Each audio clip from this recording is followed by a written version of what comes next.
Hi, guys. Hope everybody's doing all right today. Thanks for joining me for this Saturday's MMA watch party. It is UFC Vegas 85. We have, let me not butcher their name. I'm going to butcher it anyway. Dolidze versus Imavov. Totally fucking that up. That's okay. Hope you guys are doing all right this Saturday. Very happy for a semi early live stream. So we won't be here till 1 a.m. our time zone. Howdy, Jay. Good afternoon. Looks like we're the first one here. I'll do the Rock and Roman comments in a moment. But absolutely rubbish card tonight.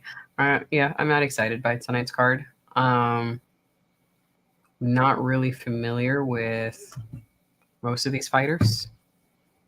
Oh, no. I'm not looking at that comment. One comment at a time. I'm not familiar with a lot of these fighters. Molly McCann. We all know Molly McCann. Meatball Molly. Am I excited to see Meatball Molly? No. How many fights has she lost recently? Like she is on a losing streak. Hold on a moment. Hold on. Let me share this real quick before I get into the rest of the comments. One moment. Window. This one. Nope, Chrome tab. I want this one. Yeah, we don't need to worry about audio. Molly. Oh, Molly. Look at this poor record. 6 losses. All right. Last 2 losses. 3 wins. Yay. 2 losses before that. 3 wins. Yay. A loss. Oh, poor girl. So,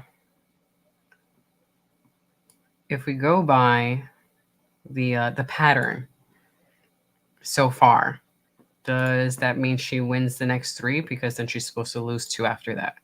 I have to just, yeah. I'm not excited. But let's see. Maybe she'll surprise us. I doubt it. All right, let me go back to this window.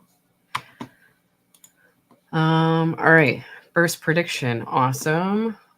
Thank you very much. Please bring them in. We got Imavov for the main event.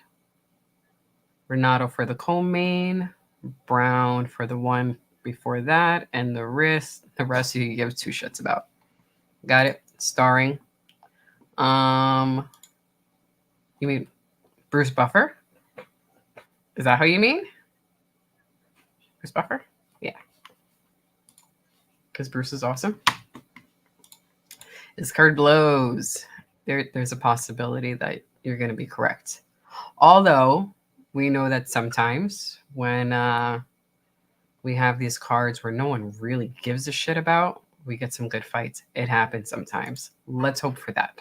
I'm really...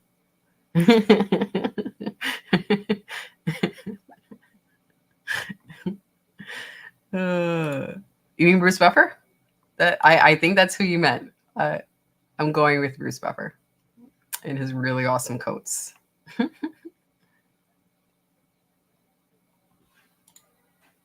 Did you hear Robert say a few days ago he beats Strickland 9 out of 10 times? The denial is the denial is crazy. So their last fight, he lost to him, right? To Duplessis, to DDP.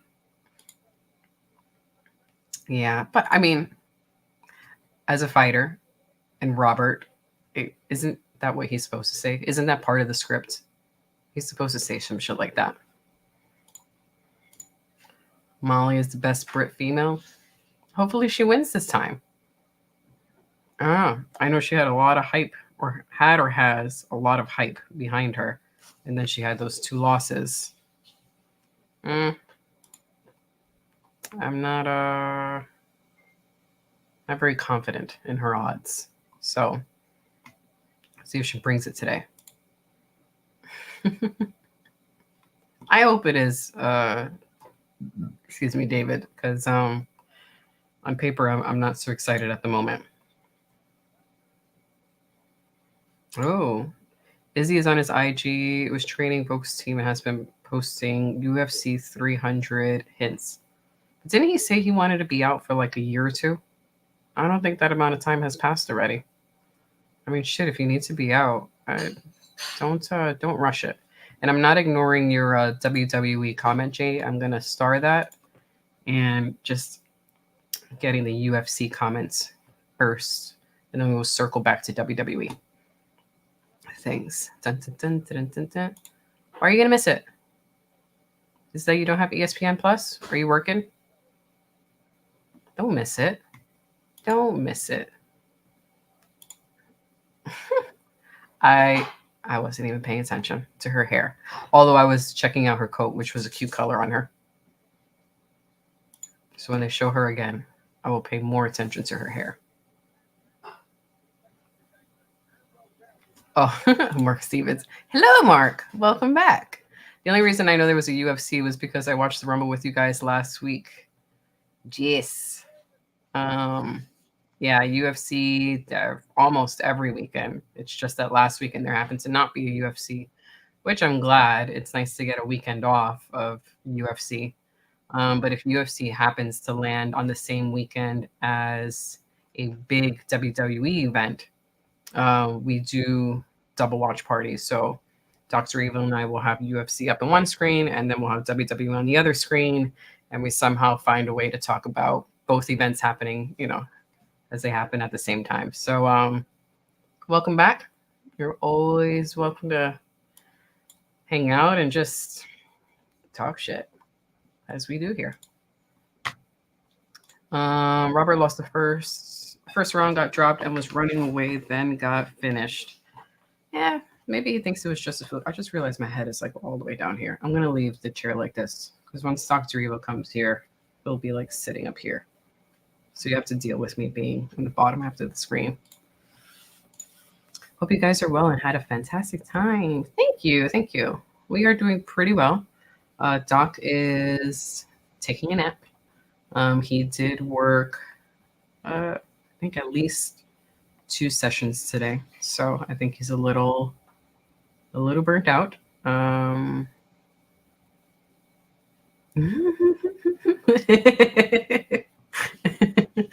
Oh, he just needs a little nap, and he will join us when he's ready. I'm not going to rush him. So for now, he just got me, but he'll be here in a bit. I also hope you're doing well, Mark. Thank you. Right, yeah, that's what I thought. Is he said he's coming back in 2027? No fucking way he waits all that time. Listen, I wouldn't be upset if I saw him earlier than he initially said he was going to come back. I just don't want for him to rush it if he's not actually ready. And we get all hyped thinking, yay, he's back. This is going to be wonderful. And then goes on a losing streak. Like if you're not actually ready to be back in the ring, chill out. We'll be here. We ain't going anywhere. So take your time. Maybe we don't have to wait another 3 years before you get here. 2027. My goodness. But yeah, I feel like there's no rush. Okay, fine. We all do have bills to pay. But I'm glad you at least popped in to say hello. I appreciate that. If Doc gets here by the time you leave, I'll let him know you were here and that you said hello.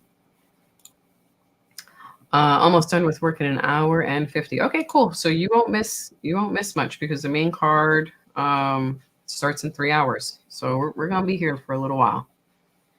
I'm gonna get my coffee in a couple of hours once he gets here.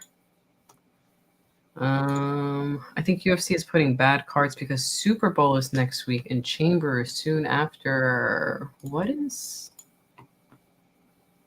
Hold on a second.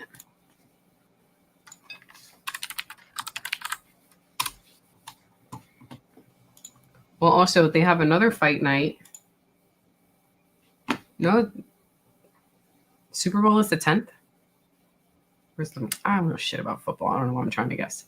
Anyway, fight night the next one is on February 10th. And then the 17th, we have our next pay-per-view. And maybe that's why they're doing the shit cards, because They got a pay-per-view coming up, and they're saving everybody for that one. Or all the good folks for that one. I know we got the guys coming in, so once the round starts, I'll pause on the comments. Oh, Mania 40 or 300? More excited for, and I'll also put this out for the group. I'll answer this myself, but also for everyone else who watches both the UFC and WWE. Which one are you most excited for? WrestleMania 40 or UFC 300? Let me remind myself.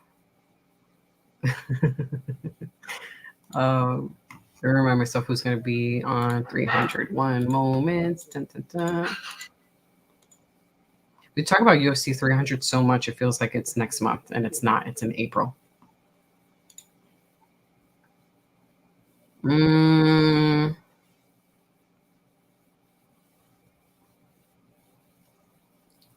I'm going to go with UFC 300.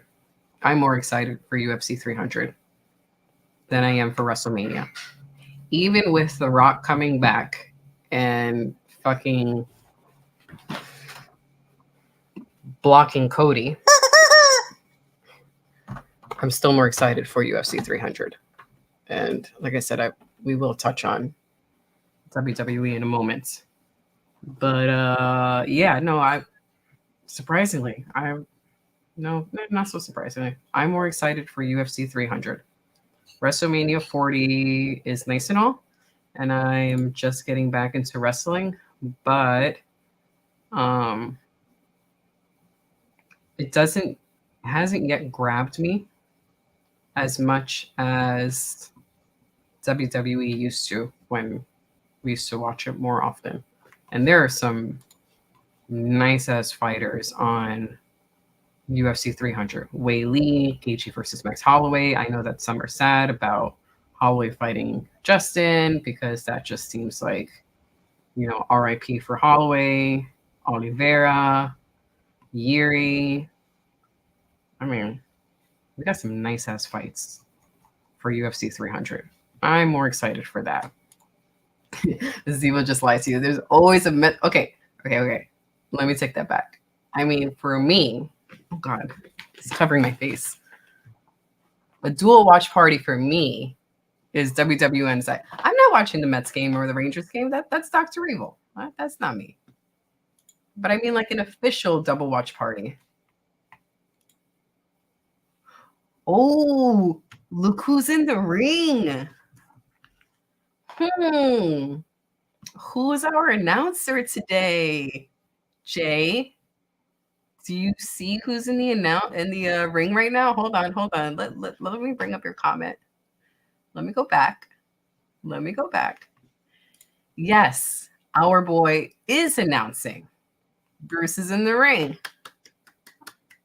I know you're so excited that he's in the ring. So excited. But yeah, why you gotta call me out like that, David? That's fucked up. But yeah, sometimes there's Mets and Rangers, and you can usually tell if they're having a good day or a bad day, because if his team is losing, you'll suddenly hear like the slamming of the iPad as he like closes it because he's upset that his team lost. That happens sometimes. Oh, yay. Yep. Definitely come back for that. Mark.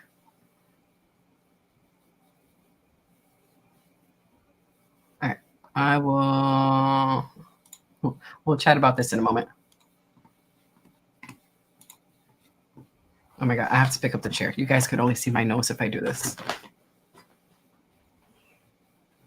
There we go. Now I don't look like a midget, even though I kind of am a midget.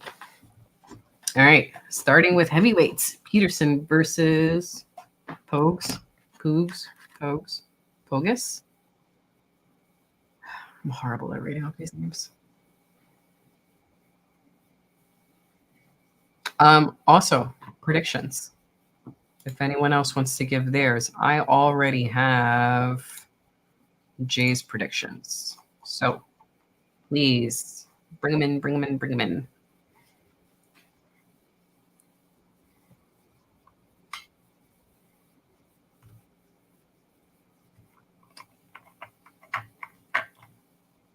Actually, no. Peterson does look familiar.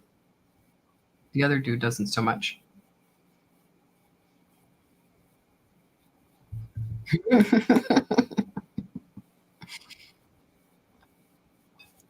I won't put your comments on the screen, Jay, but it brings me just a little bit of joy.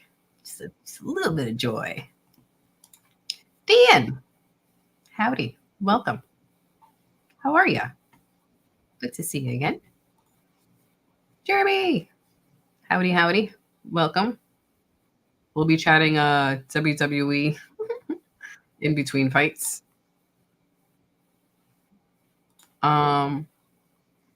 Wait, bring me up on the news. I'm not is the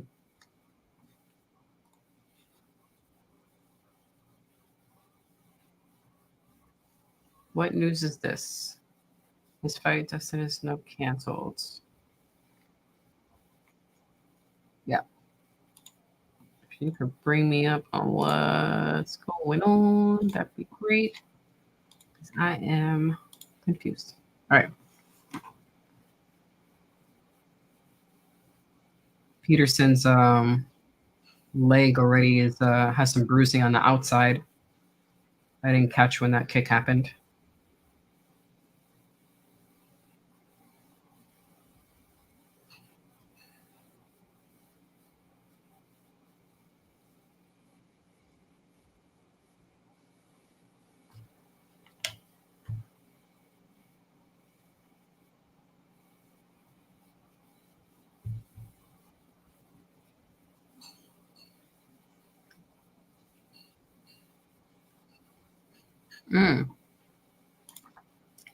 I'll put Otis up on my phone so that I have you streaming in the background while we're watching UFC. But is it that Otis just has to work? What's up with the emergency live stream for Otis?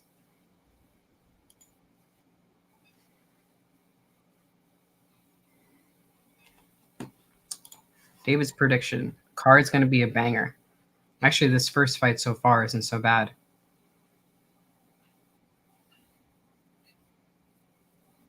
I mean, these guys are moving.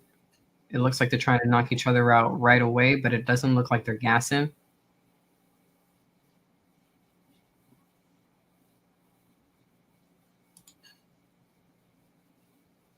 But what happened? Oh, we got our first nut shot. Damn, that happened fast.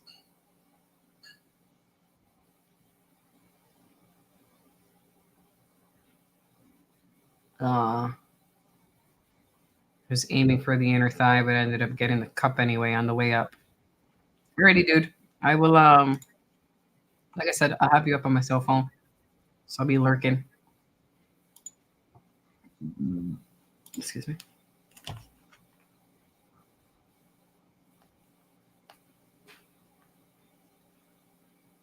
Now every time someone gets hit in the nuts, I'm looking for that doctor to be like, no. You got hit on your knee. That's what it was. He got you in the shin. That wasn't your dick. You're fine. Oh, he almost put in his own nut shot.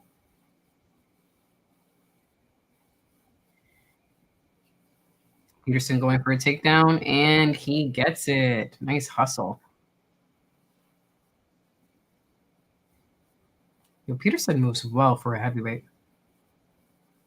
Dude's very agile. I hope for Pogue's sake, I actually hope it goes to the second round because I think he just needs a little time, especially after that nut shot. That would be unfortunate if it ends now for him. If he did not get that nut shot, I'd be like, fuck it, let's go. Thank you, Dan. Mean and co-main, Dolidze and Dober. I am starring that for later.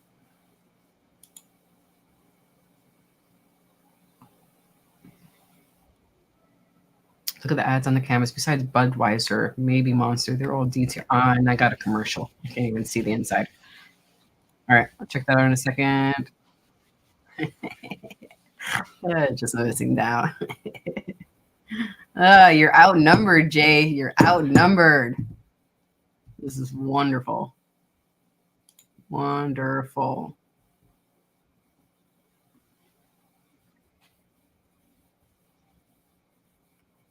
Hi. You want to join me for a live stream? You sure?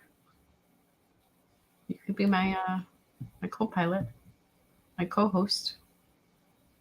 I think they would enjoy that, especially your reaction when someone gets knocked out. I can't agree. I mean, my eardrums would shatter, but I think they would enjoy that. Trying to get thing 2 on the screen. Always trying to get thing 2 on the screen. There you go. Disembodied hand. She makes a cameo.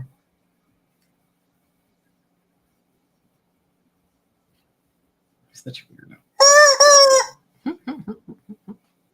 We'll need that for later. So sleepy. I'll be attacked by his coat.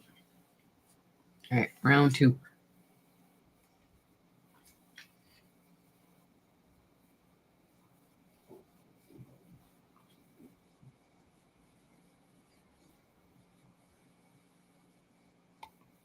Thank you, thank you, thank you, thank you.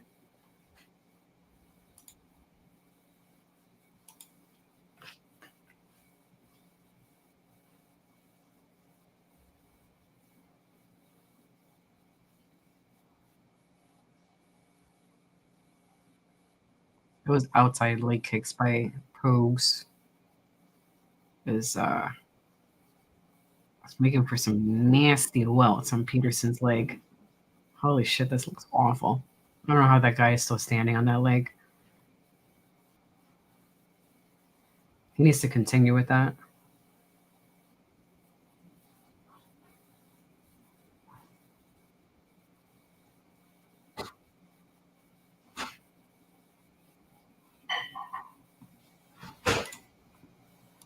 Let's check that miss weight.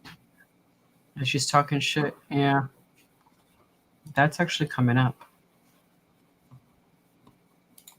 That is 2 fights from now. Luana. Which one of them missed weight? Well, I'll see that when they come up.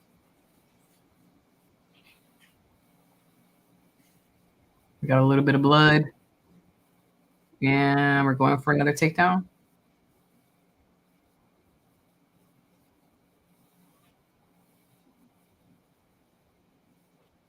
Good job by Pogues.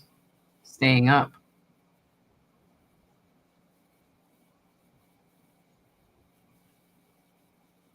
It's been a pretty good heavyweight match so far.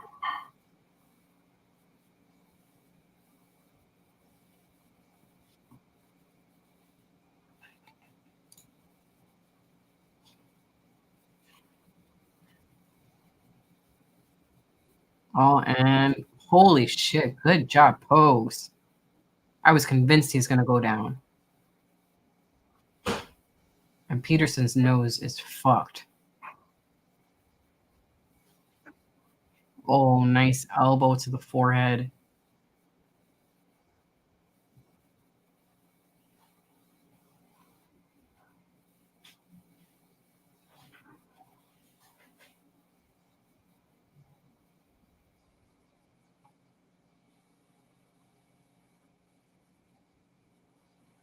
They're both starting to look winded, but Peterson looks a little worse.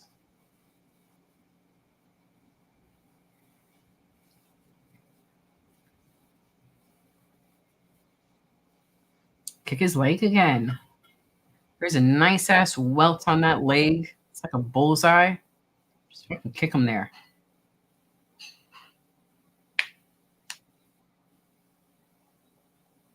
Nice attempt at a body shot from Peterson. I don't know if it did much.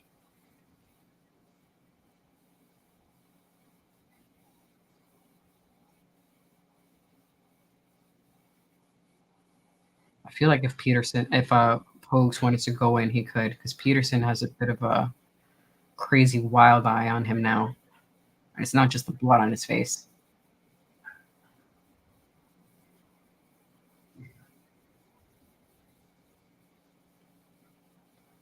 I'm going to get to the, I'll answer your running comments in a moment. And also the comments about the knees.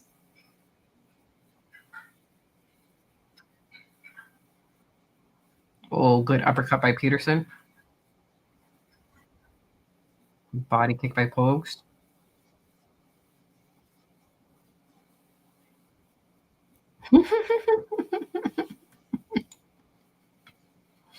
They're falling off the cliff now.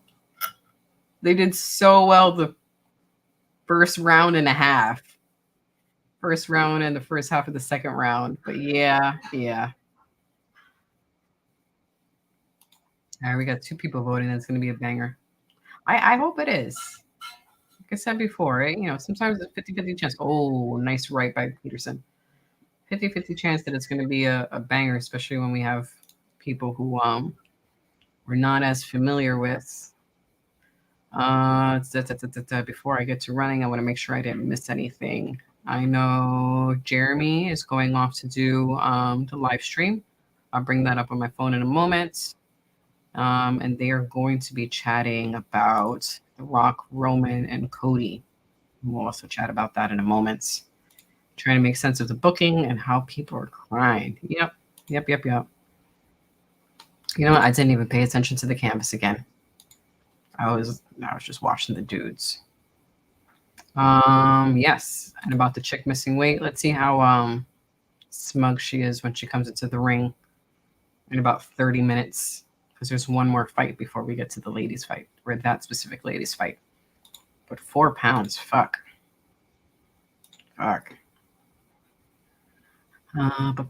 Yes. As a runner, would you agree that every heavyweight would be better off running 2+ miles a day instead of just hitting the bag and being sloppy like they all are? I think running, even if you don't want to put a set number of miles to it, I think if you even just put in a time limit, I think when some people start off running, they start thinking, oh, but I could never run a mile, or I could never run 2 miles or 3 miles or however many number of miles. And I think actually the best way to look at it, especially as a beginner, and no matter what your weight and size is by looking at it in time. So I think if they at least did 40 minutes of cardio a day, 40 minutes of running a day, 30 minutes of running a day, I think that's attainable. That's achievable. And I think they'd be better off doing it. And especially if they're replaced with a lot of hills. I mean, even flat terrain is fine. But if they're able to get to a hilly place, that's excellent. I ran Central Park today did the loop, about 6 miles, very hilly. Not hillier than some other places, but yeah, I think running would be good for them. And I think they would be way less winded in the ring right now. But you know what? They're actually not so bad. As far as cardio is concerned right now, yeah, they're huffing and puffing, but they're in round 3 and a little hesitant, but still throwing off some heavy shots. Look at that pose. Whereas some other heavyweights, they would just be laying on each other. You would think it was a boxing match because they were just hugging each other.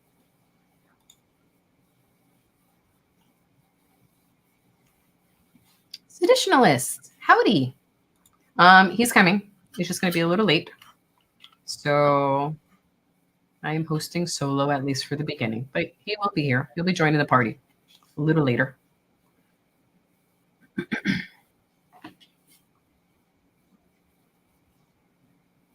I would say 2 miles because if you stay at a consistent pace, it's like half hour of your day. Yeah. Great low number where someone doesn't feel like it's all or nothing. I think some people just, start thinking that way. Oh, if I don't run X number of miles, then I'm just not going to run at all, or I can never run that much. Yeah, 2 miles is a good amount. And, sometimes when I just do my 20 or my 30 minutes, when I'm not thinking about mileage at all, you're right. I end up hitting that 2 miles anyway. Because at that point, I'm just trying to go slow. I'm not worried about speeding or trying to be too fast. Just complete the set time or the set mileage. Who do we have winning this so far, guys? I feel like Peterson was I feel like Peterson was more in control in the first round. But now that we already completed the second round and we're at the third round, I'm actually not so sure anymore. It seems pretty even right now.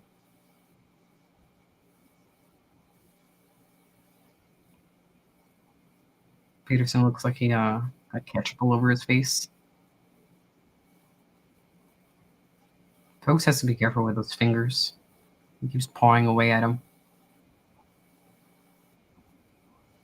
It's tempting that outside leg kick again, but that was very weak. I'd like some oomph on that.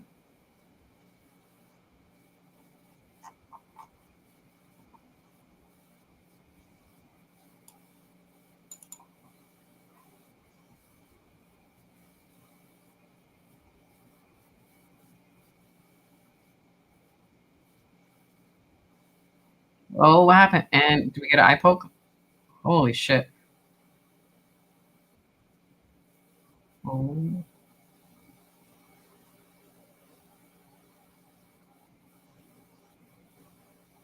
And I was just talking about that too. Except I was talking from the opposite way. Hold on, replay now. And oh, a thumb. It looks like he kind of like scratched his eye with his thumb. Oh, fuck.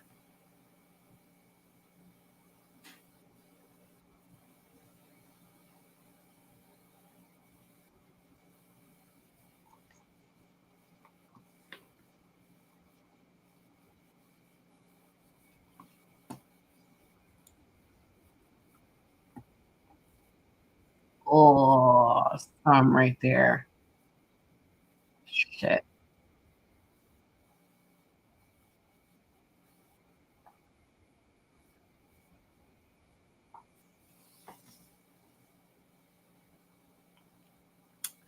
That's one of those situations where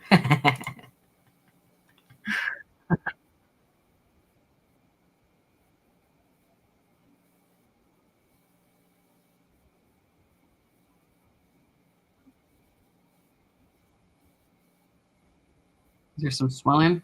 Can't see it. Oh, his eye is red though. On the inside of the eye. I mean, maybe, but do you see the inside of his eye, how it's red?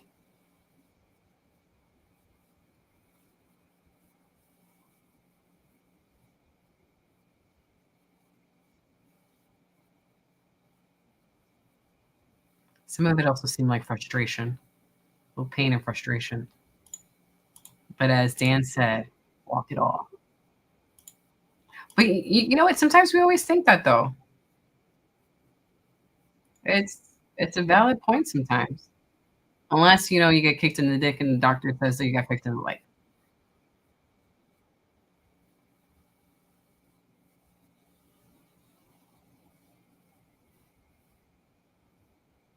Do you think folks should just go for the nut shot at the end? Fuck it.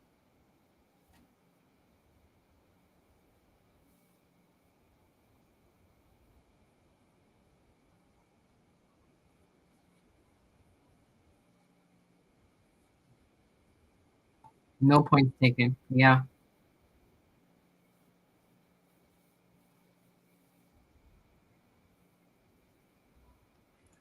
No points taken. That's unfortunate. All right. Thank you, Dan. Luana missed weight. We're gonna keep an eye on her when she comes in. Ba-da-ba-da-ba-da-ba. People bought Cody's new shirt, and when The Rock came out in merch, people were asking, really? Oh, it's so fucked up. It's so dirty how they're doing Cody Rhodes. And I'm not really a Cody Rhodes fan. I Not that I dislike him. But I was just never really a fan of him. I didn't think he was anything special when we were watching. When his lisp was worse, his lisp is not so bad now. When his lisp was worse, I was like, oh, this guy's kind of boring. Now he's supposed to be a big shot. I honestly still don't care for him. I don't give a shit. But I do think that it's dirty how, yeah, they have him winning WrestleMania twice. And they're like, oh, sorry, well, now The Rock is going to come in. So fuck your, sorry, they have him winning the Royal Rumble twice. So fuck your Royal Rumble wins. I don't care about this dude. But I do think it's fucked up. Or I'm not invested in Cody's story. I'm really not invested in Cody. But I do think it's fucked up, and I think they just let the dude fucking win or give him a good story. I don't even want to use that word anymore. Good story. All right, let's listen to this card real quick.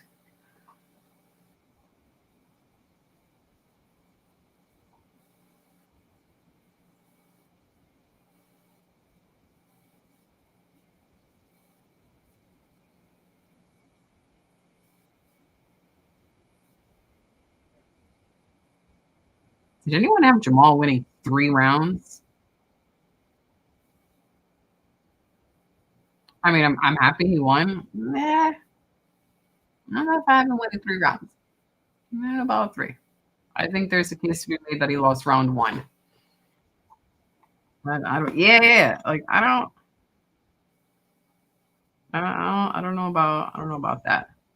Yeah, Messy Mania. It's a good one. That's a good one. I'll probably put that in the ticker when we do our live stream for it. The term story has made me go, yeah, it has, hasn't it? I don't like his thing of like, so what do you want to talk about? I don't know what the fuck you want to talk about. Just entertain me. What do you want to talk about? I want to be entertained. I want to be Russell Crowe. Like I said, I'm not invested in Cody, but I think that they should treat him fairly. What have I missed? Oh, there was. I missed something. Apologies, I'm pretty terrible at keeping track of the comments. I'll get back to this one. I've always wondered how come you guys go by Dr. and Mrs. Evil and not by your real name. Just don't want to reveal your identity. Actually, Dr. Evil Genius, he had the nickname Evil Genius. He used that nickname forever. And Mrs. Evil just makes sense. Also due to the topics of this channel. And where I work, I would prefer that people at work don't see, because they're the type who would go, oh, we didn't like what your husband said on YouTube. I don't think you should work here anymore. So until I get a job where that wouldn't be an issue, for now, I'm Mrs. Evil. But actually, if you go back to like an older live stream, you'd probably catch our real names, because we've slipped up a few times and called each other by our real names. But yeah, I just do it because people are dumb, and I got bills to pay. So, and this channel does not pay the bills yet. We're getting there. One stream and video at a time. So that's why. Also, as David blows up our spot, Dr. Evil does 9 countries. You were off by 2, David. It's 9 different countries. So, we'll keep that between us. March 9th. Wait, hold on. Which tab? I have so many tabs. Oh, shit. No, I don't want to do that. Too many tabs open. Too many tabs open. This is what I wanted. March 9th. Let me get back. There we go. Okay, Cheeto taking the belt. Yeah, I don't really have a pick between the two. I hope it's a really good fight. I just really want to be entertained. Sean O'Malley versus Marlon Vera. That looks like it's going to be a fun fight for us, and I'm excited to watch it. David, I haven't cared about WrestleMania since they killed the Undertaker. Yes. Since they killed the streak. I mean, and even with this WrestleMania, even if they didn't bring The Rock back, I mean, I'm gonna watch it regardless of The Rock being there. I'm actually more annoyed that The Rock is there. Seeing The Rock there doesn't make me go, "Oh my god, I can't wait to watch WrestleMania because The Rock is there." No, I just, he was one of my favorite wrestlers when I was younger. But I'm more excited for UFC. I'm gonna Google this because you guys have mentioned it, and I don't know the story behind that. Let's see what else I missed. Jeremy left. I still haven't looked at the damn canvas. I will look at it. The runner question. Oh, Jay was asking about knees. Does running ruin your knees, especially on the concrete? So more research has been done on the effects of running on your knees, and uh, they're actually finding that running does not mess up your knees. It is not running that messes up your knees. If you get an injury from running, more than likely, it is not the act of running that is causing the injury, but that the running is highlighting some sort of muscle imbalance that you have, some sort of movement imbalance that you have. Running is going to highlight that. So for me, I know that I don't do enough stretching. I have very tight hips. I don't really take care of my feet very well. And when I say that, I mean about like just massaging them or make sure that I ice them or stay off my feet or soak or something like that. If I miss days in the weight room and I'm not strengthening my legs and my glutes, running will highlight those areas that I have not worked out in a while. And suddenly I will have a nagging pain somewhere. And it's not really because I ran, but because I neglected certain parts of my training and overall well being and health and wellness. What the research has also shown is that sitting at a desk does more damage on your knees, actually. That does more damage to your joints. That running is actually good for your joints. It's not that it's bad for your joints. But that sitting at a desk is worse. And when we were locked up at home during the height of the pandemic lockdown, it did feel like my hips and my knees hurt way more because I was just sitting at the desk all day because I didn't want to go outside because, the world was going to end. It's a great question, though. And yeah, more and more research is being done on it. But if you have bad knees, that doesn't mean, oh my God, go out and suddenly run. Like I'm also not saying that. You should see a doctor before you do that to make sure that you're healthy enough to move in that way because there is a lot of impact. There is impact. And yes, running on the concrete, they do say that it's better to run on like dirt instead of concrete. However, I don't really have access to that because I live in the city, so I run on concrete. So I just try to listen to my body. Yeah, hope that answers your question, Jay.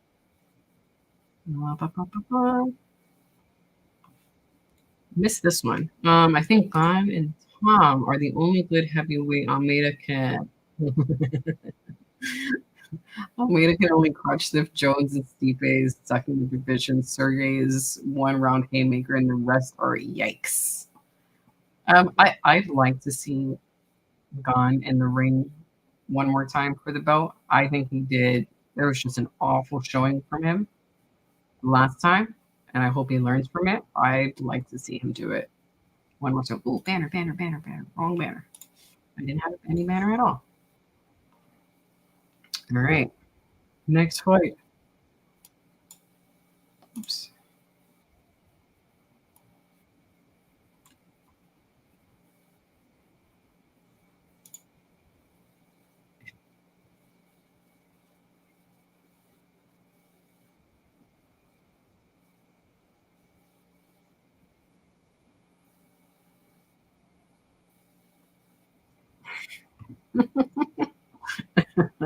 Like, running does not ruin your knees. Running like a moron can ruin your knees. Running like me ruins your shins. That's excellent. Your breakdown is perfect, actually. Yeah.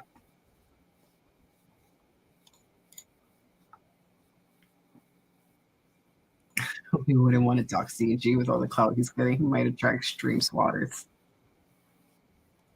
Goodness gracious.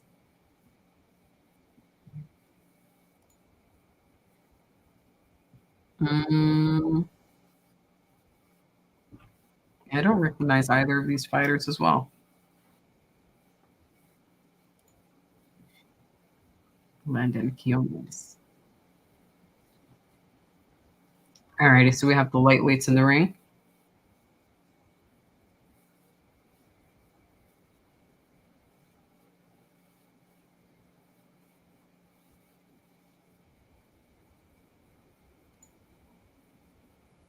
Heard DC and others say Tom hasn't earned the right to face Jones and should defend his. I see.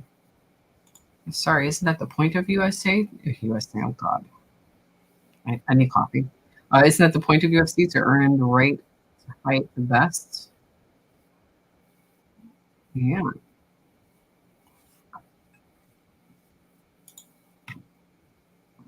Yep. Agreed.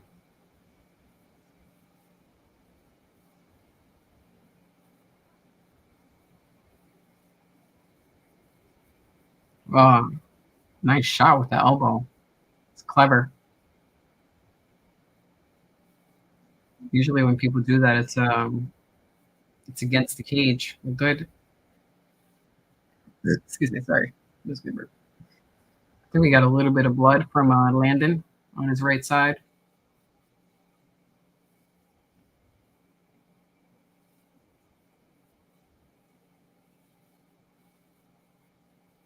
I'm liking this faster paced fight.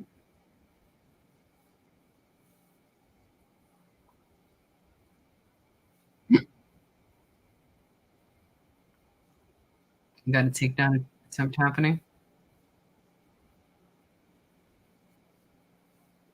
Nice defense from Landon.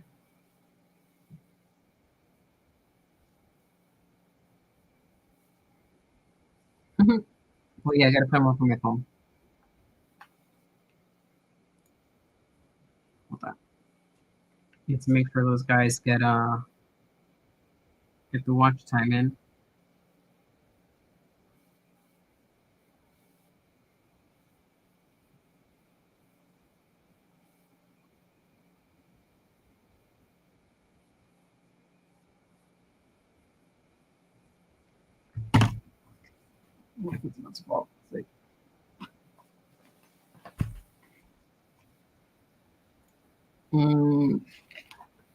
Daros doesn't get hit low. Shots rock him. Maybe that's why he was going for that takedown.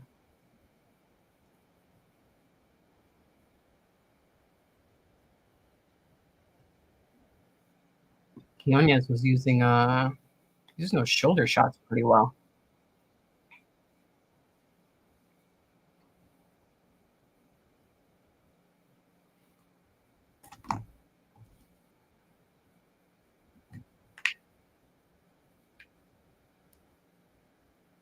All right, let's separate. Let's go to the middle of the cage. I don't think either of you are going to get the other person down.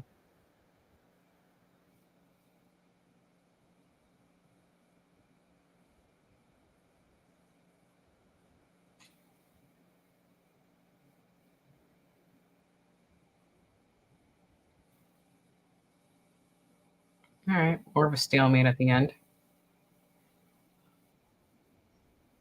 All right. Let's see what else I missed. What did I miss? If there's a comment that you have up and I happen to miss it or skip over it, please don't hesitate to put it one more time because I'm not intentionally trying to miss it. I'm just not so great at this.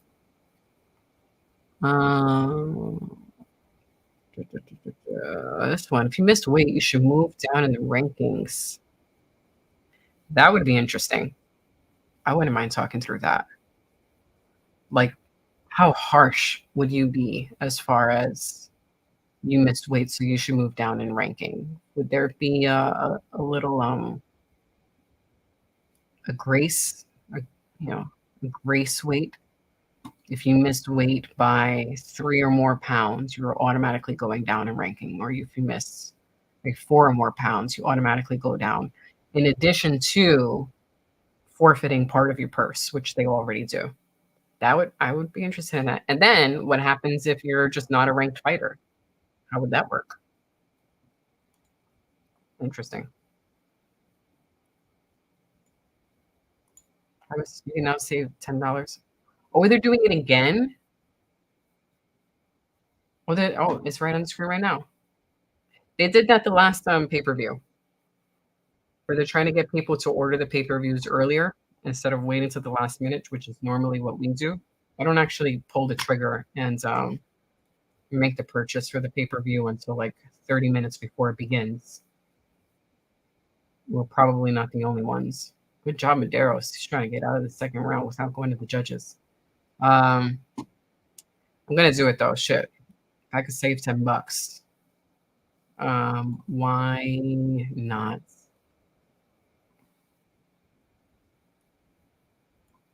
What Jay was saying, cycling is a better form of cardio than running. I couldn't imagine trying to run in the concrete jungle like NYC. There are a lot of places in New York, in the city, that are not as crowded. There are some people who run on the sidewalks. I've done that before too, but there's too much people traffic to do that, and then you got to cross the streets and run across the streets. I tend to stick to the parks. The parks are really nice to run through, or along the water, like on the island of Manhattan. You could run, over on the East River, near the East River, or over on the Hudson River. And that's actually very, very nice. But yeah, I know some people prefer cycling. I like cycling. I've just, I don't know, I learned to love running. I'm a weirdo, but cycling is also good. Thing two prefers cycling over running, so she has a nice e-bike. And it's the type of e-bike where it just gives her a little assistance when she goes. It's not the type of e-bike where she can ride it almost like a motorcycle. Oh, we have some separation back in the middle of the cage. So sometimes her and I will go for bike rides together. But yeah, cycling is a good form of cardio. Whether one is better than the other, I'm actually not so sure. I think that's a personal preference. But if cycling is more of your thing, go for it. You're talking about bike riding while we're watching people fuck each other up. She heard her name. But yeah, cycling is cool.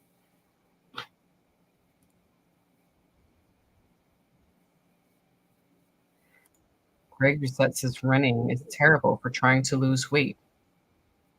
I know the guy you're talking about, the one who has like kind of a high pitched voice, and he's always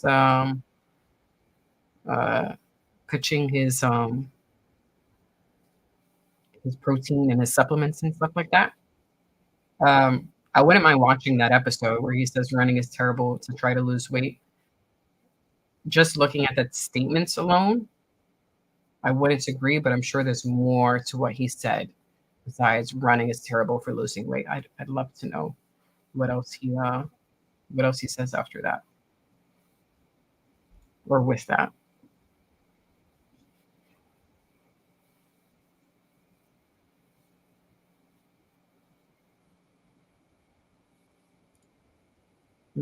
Pay-per-views were 30. The more people will buy. Yeah. Yeah. Shit, remember when it was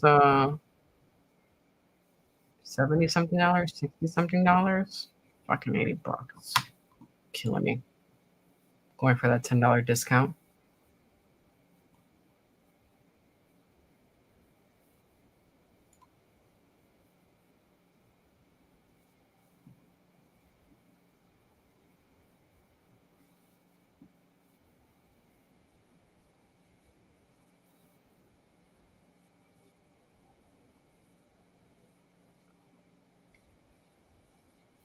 Good shot from Medeiros at the right side of, no, on the left side of Keonya's.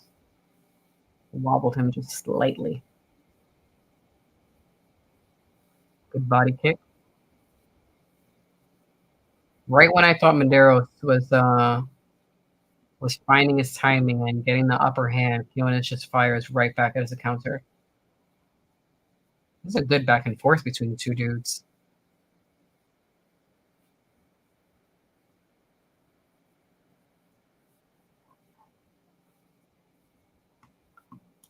Uh-huh.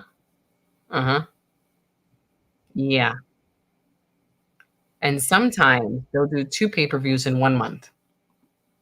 2 pay-per-views in 1 month. I'm also not used to looking at the camera. I keep looking at the comments on the screen. This is just weird to me. I can't wrap my brain around that.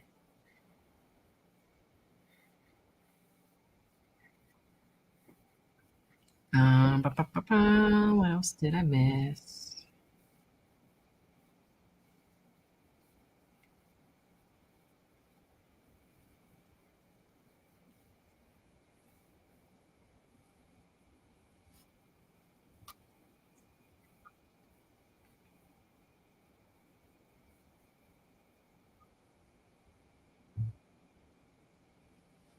Mm.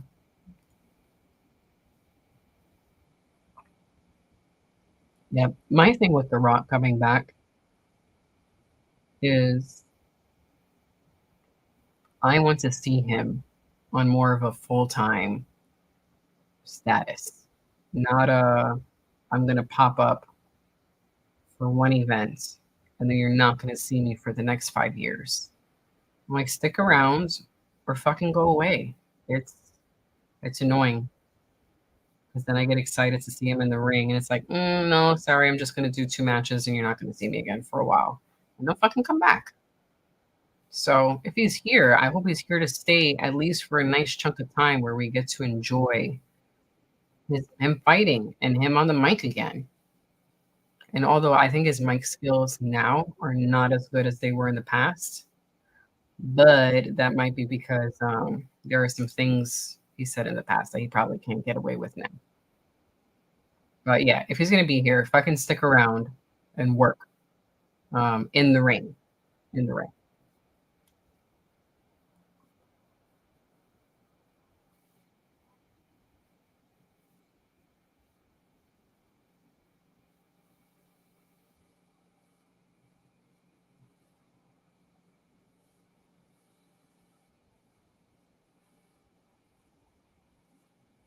I don't think anyone has achieved a takedown yet in this match. Keeps trying, but no one has achieved it yet.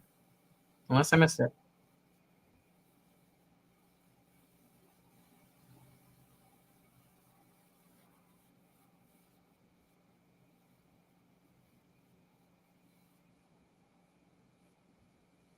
Oh, oh, oh.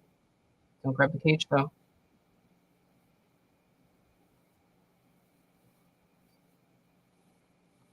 Oh, Medeiros is near his corner.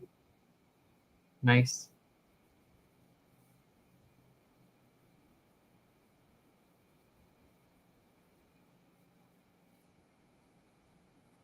Jonas threatened a takedown, but yeah. Oh, did we get a dick shot?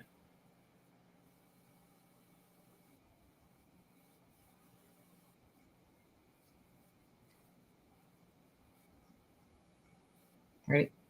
Ugh. Just kind of flished it.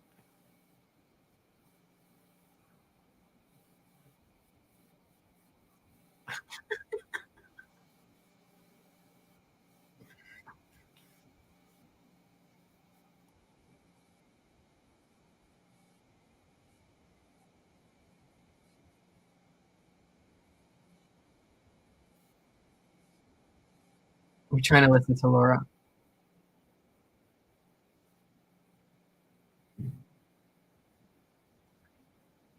When Jonas gets his hands going, he lands much better combinations, I think, than Medeiros. Just needs to let it go. Let them go, yes. Oh, and then he goes for the takedown. Bum, bum, bum, bum, bum, bum.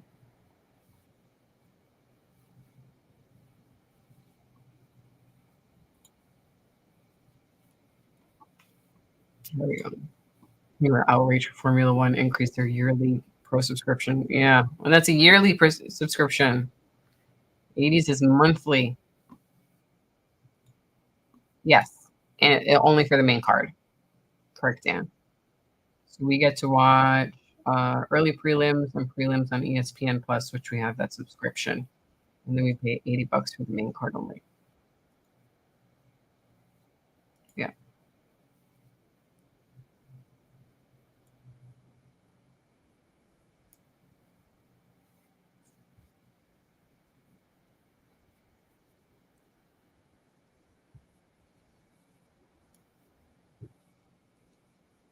I think I'm caught up.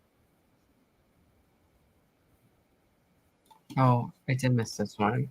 Jobs really get pissy at what you say online. It's, I mean, look, if you look at the people in the comments so far for some of these, you kicked them in the dick again? Now you got to take a point. Now you got to take a point. 2 of the same fouls in a row, you have to take a point.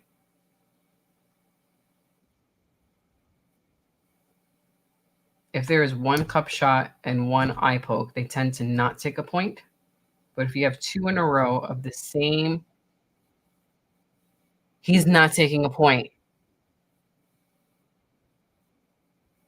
2 nut shots, and you're not taking a point.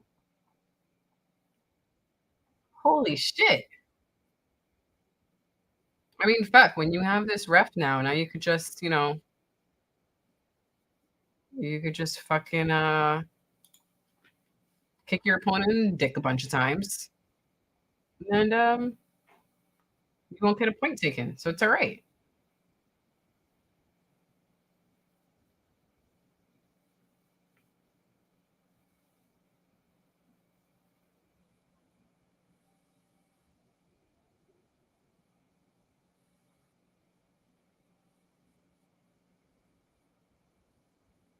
Oh, that sounded nice.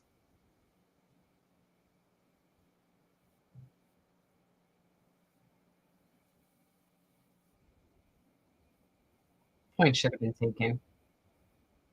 That's bullshit. That's bullshit.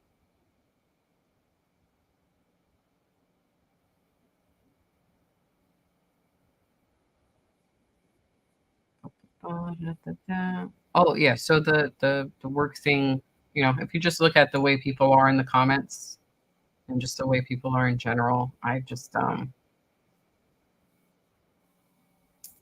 don't need those. I don't need that impacting me at work, and it could.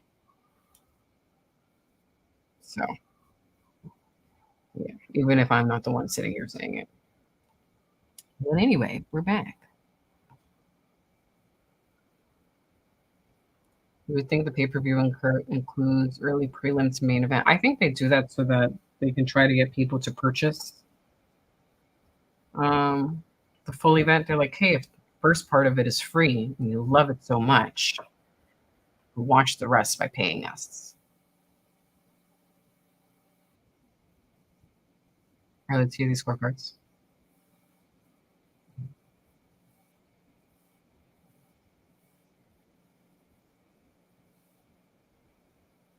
That's bullshit. Because if he got that point taken off, this wouldn't be the outcome. He should have gotten the point off. That's 2 nut shots. Yeah. That's some bullshit.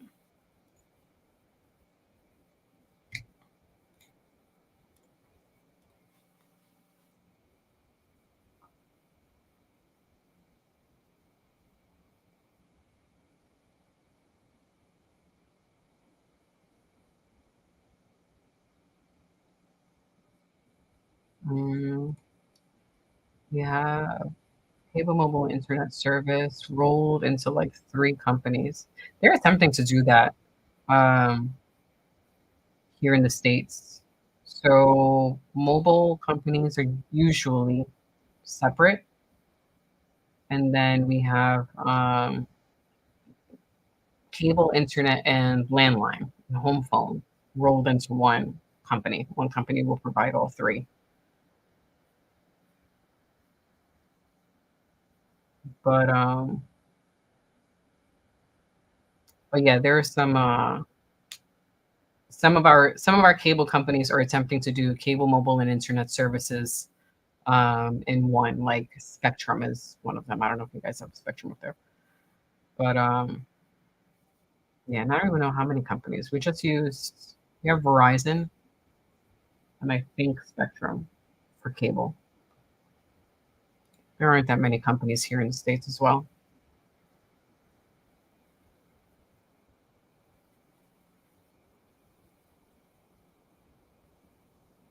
Mm,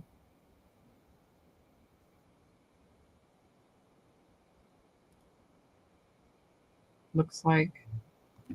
Hmm, give me one moment, guys, because my grandma's calling me, and I will be 1 second. Grandma, mom called, and grandma called. 1 second. Yeah.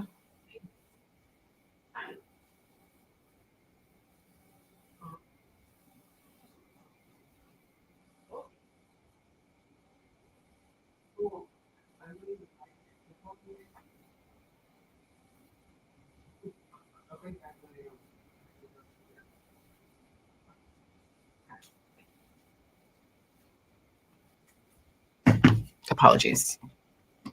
My mom calls you first, and then grandma calls you after. There's a panic attack of like what's happening. And no, they just wanted to say hi. Sorry. And I'm back. Mm, which comment was I up to? Dirty win. Yep. Yep. Yep. Yep. He should have gotten that point, and then it would have been what 28-28 if he had gotten that point taken off.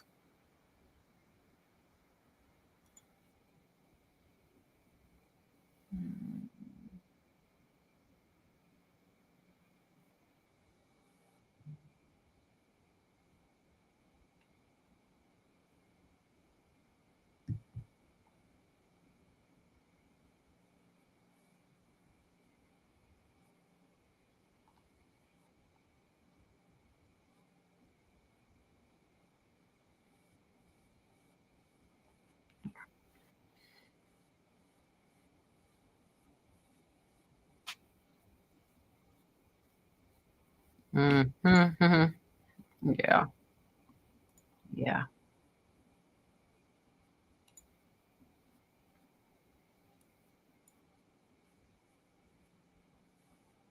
Oh, that was the comment I was looking at.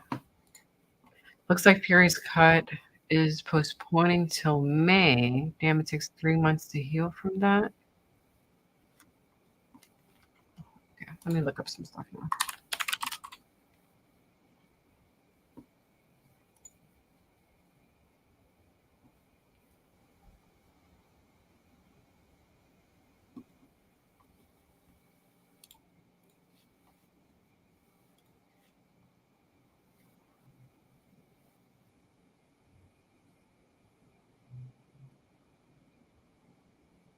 Oh, it was during a sparring session.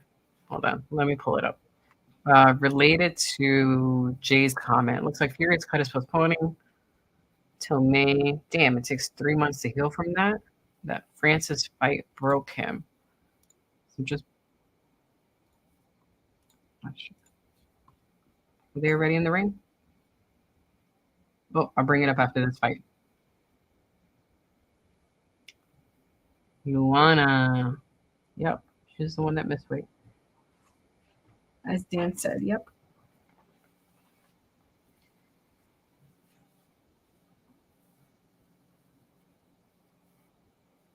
David, how do you feel about Bruce's more subdued outfit today? You digging the James Bond All black. You actually could look like a waiter. All black. I like it. I enjoy his flashy suits. I love the flashy suits the most. I'm not upset when he goes flashy. I think the flashier the better. But for, a Vegas, smaller show, I'm liking the all black. Yeah, I found an article about the Tyson Fury postponing. So when this is done, I'll bring it up.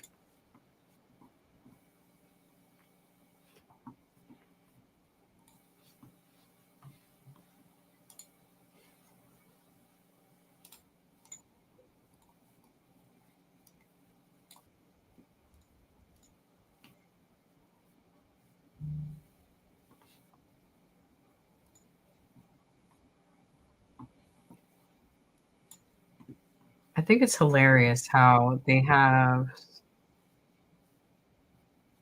the person who beat um, Molly in her very last fight, because the very last fight that Meatball Molly had was against this fighter, Stolyarenko, and they're on the same card. However, Stolyarenko was fighting earlier than Molly, but Molly is the bigger,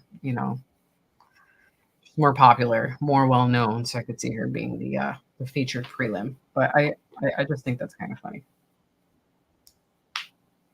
You're back and you beat her, but you have to fight, 2 fights prior to her. She still gets the highlight.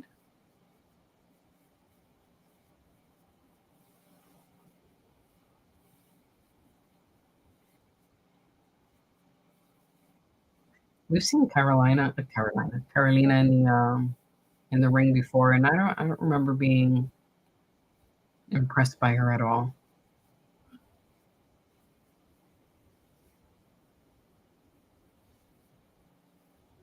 I thought she was kind of meh.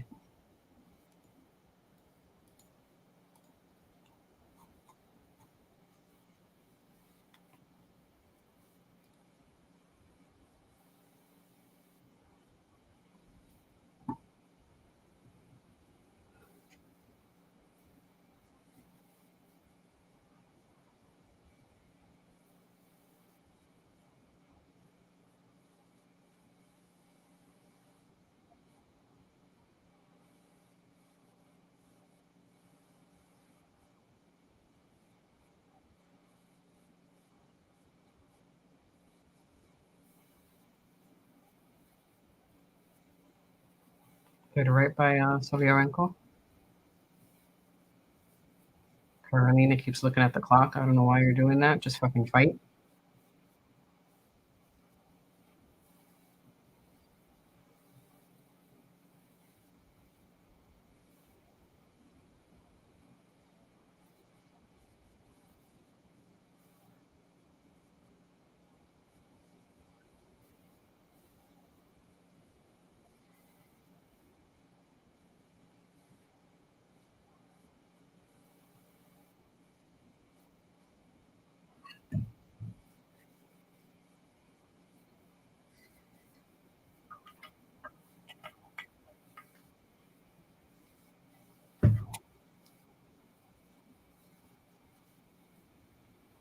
Nice, nice. You better take her down. That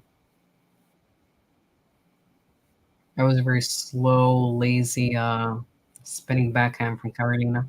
She got caught. Keep her down. Keep her down. I guess it's a little difficult since she is 4 pounds over. 4 pounds.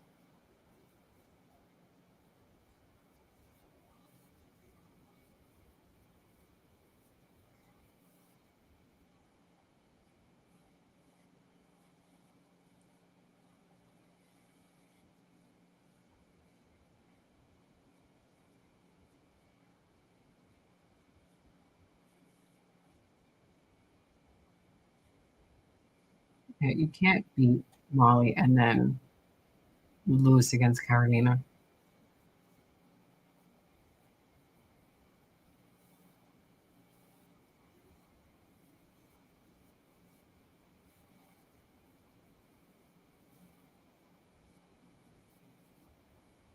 Caught her right in the face.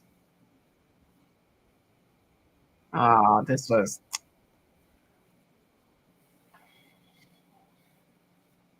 This is bad. How do you take down your opponent, but you're the one on your back? Oh. Armbar, maybe? Maybe an armbar? Oh, here.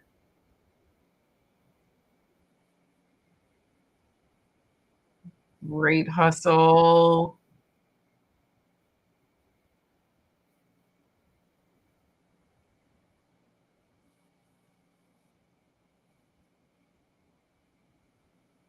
Oh, lucky. I was disappointed at first. I was like, how the fuck you hit on your back? Nice job attempting the armbar. That first round was meh.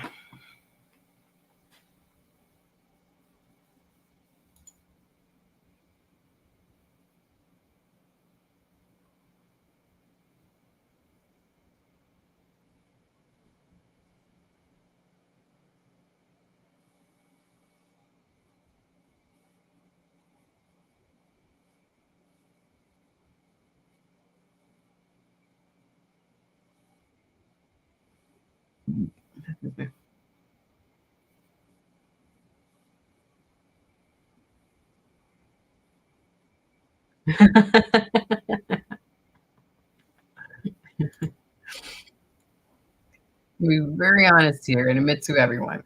Damn near every prelims, there's been a woman's fight. I use that time to do shit I need to around the house. No problem. Um, yeah, if Dr. Evil was here, I'd probably get up and get some coffee. So you see me get up often to do stuff around the house too, like help out things too with dinner. But go ahead, clean laundry. We'll be here. Being bored. Yes, I like the casual. These head kicks from Carolina though are they're landing and they seem heavy.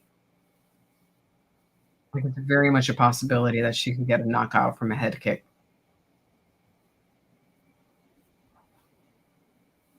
Oh yeah. I gotcha. Take care of house chores.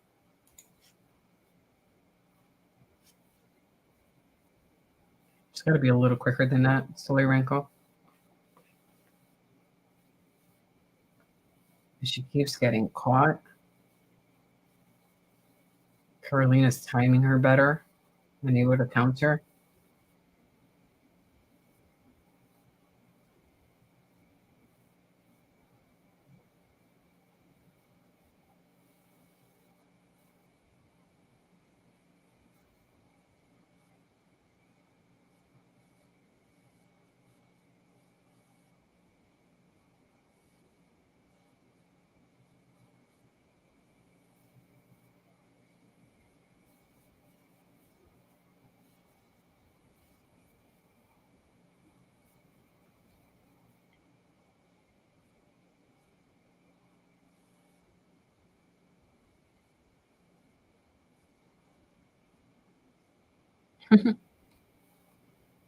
Oh, how'd it go?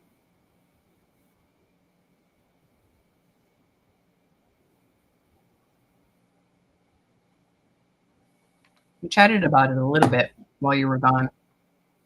Welcome back.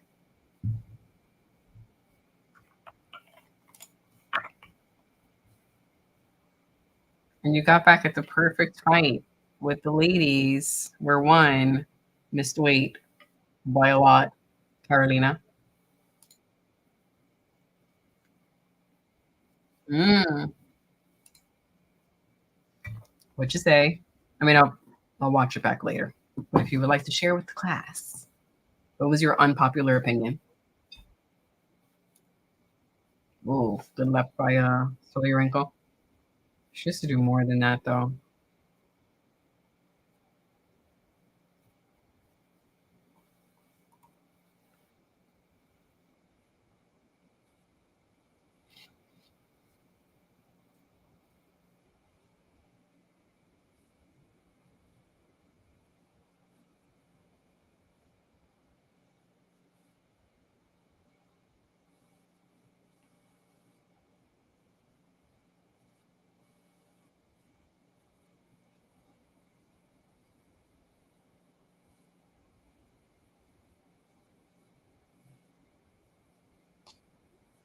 A lot of very exciting fight.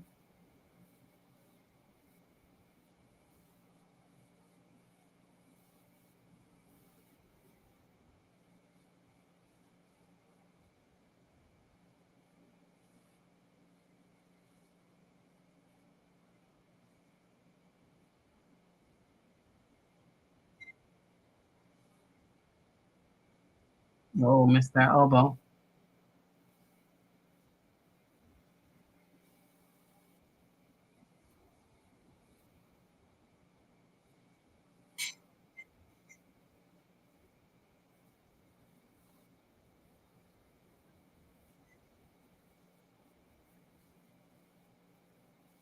So what are you going for another armbar here? You got her down. But you're on the bottom. And probably going to attempt another armbar when you only have 20 seconds left on the clock.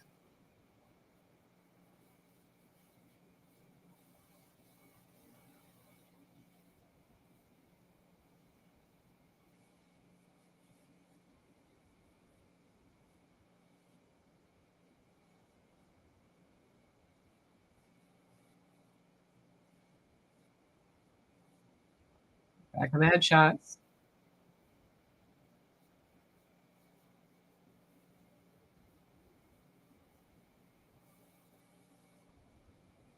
Yeah, I can't wait for this one to be over. Wants to get anonymous Raw general manager back. All right, just that everyone's crying about The Rock coming back and taking Cody's spot. Cody said that he wanted to take everything from Roman Reigns, but can he really do that with already having beaten The Rock to actually be head of the table? Can he really take everything from Roman if Roman hasn't already beaten The Rock for that moniker? The Rock has something Roman will never have: the genuine love of the fans. Yeah. In my not wanting to see The Rock at WrestleMania, it's because of how much of a fan I was. Because I don't want the little teases. I want you here in fucking wrestling. Maybe I'm cynical, but that's what it is to me. Yeah, I I'd agree there. I as a someone who's fairly new to the currents of WWE. I remember when Cody said he wanted to take everything from Roman Reigns. I didn't quite understand it. Like from my point of view, you have the belt, but what does it mean to take everything from him? Like it sounded dramatic, but I guess taking everything from him is being the head of the table. But did Roman fight The Rock in the past?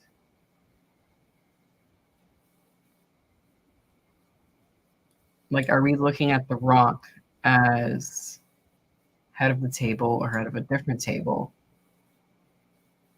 I don't, I don't know. Yeah, so I was a little confused by that. I'm going to take everything from you. I can't see Cody as head of the table. That would just be weird and awkward.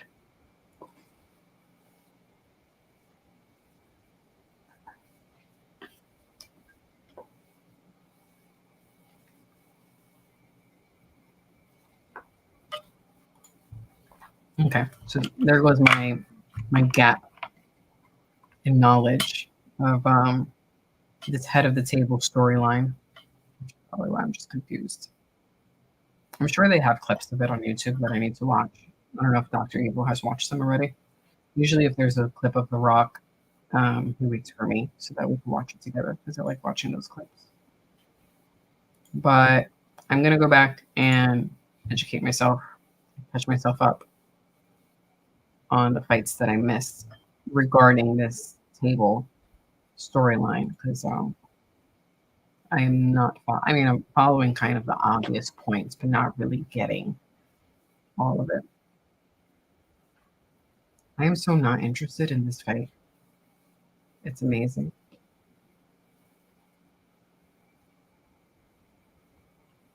off the letter on those TP. Howdy, sir. You want any yellow light today? Huh? You want any yellow light today? Listen, I was trying to make sure I didn't miss comments. I'm like, shit, there's a lot of comments. I probably missed one. Yeah, can you turn the light on, please? He's awake.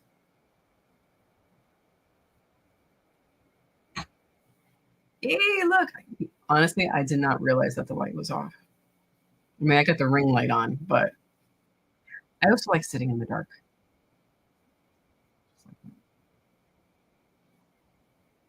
You always called me a vampire when I said that. I know, but like, the screen is on, and I'm Seditionalist heard you.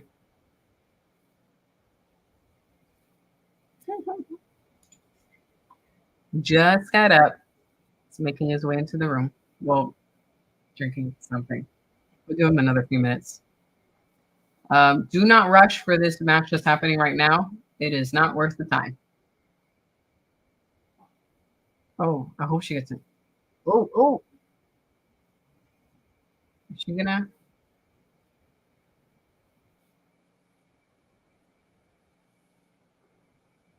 At least it isn't 20 seconds left. Wait, you have to translate that for us. I don't know what that means. I've been practicing my German, but I have no idea what this means. Is that hello? Nice to see you. Welcome back. She's not going to get this. She looks defeated. Oh, good morning. Got it. Seditionalist said, good morning, Dr. Evil Genius, in Chinese. It's an awful fight.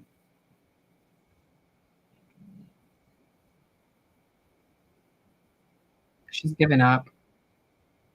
Yeah, she's done. She's done. You could actually stop it. We don't have to wait the 13 seconds. She looks like she's about to cry. Yeah. We don't have to. Yeah. Come on. Oh.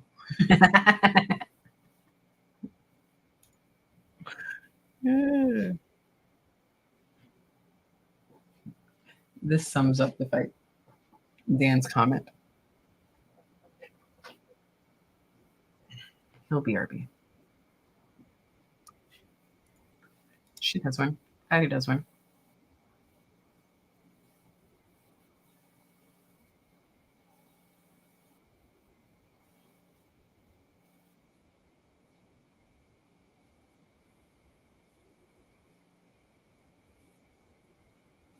No, she's not going to have answers against her with all that additional weight.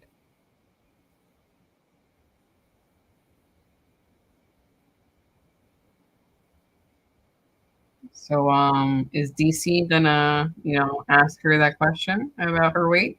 What the fuck?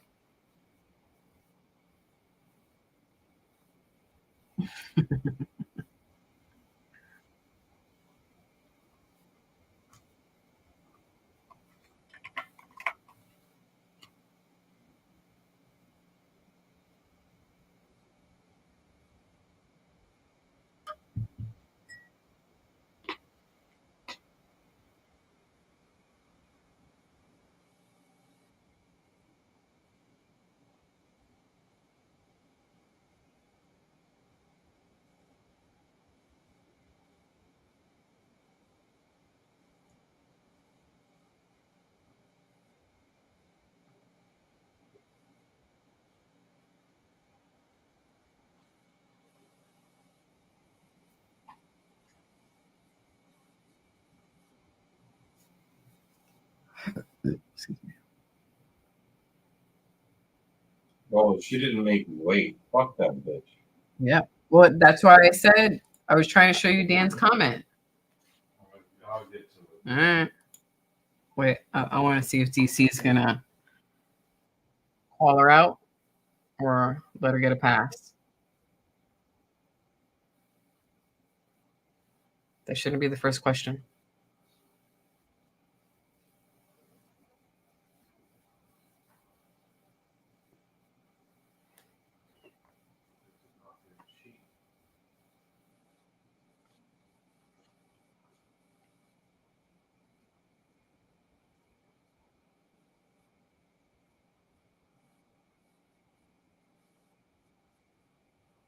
He's not going to ask her, and she's not going to bring it up. She's not even acknowledging it. No apology. And DC's going to let her slide. We did so much work, and it shows. Fuck out of here.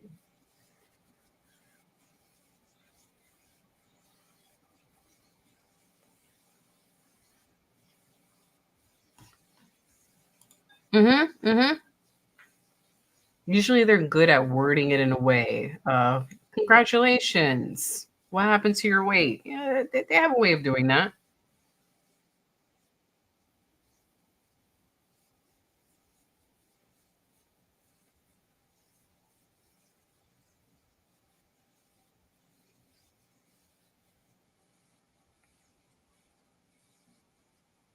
Not going to say nothing. It's okay. Keep missing weight. So we have learned today you should miss weight and you should kick your opponent in the balls a bunch of times. Dude got kicked in the balls twice, and the ref did not take a point. And the guy who did the kicking twice wins 29-28. No point taken. So now we know. Kick him in the balls a bunch of times and just miss weight. Because that's yeah.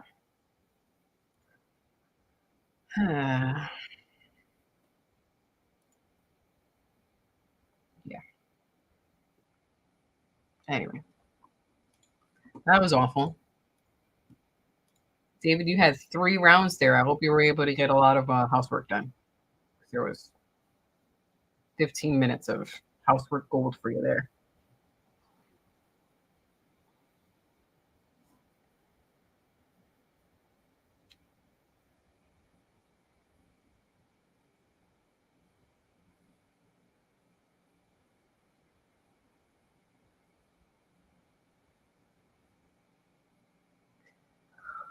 Like the builder.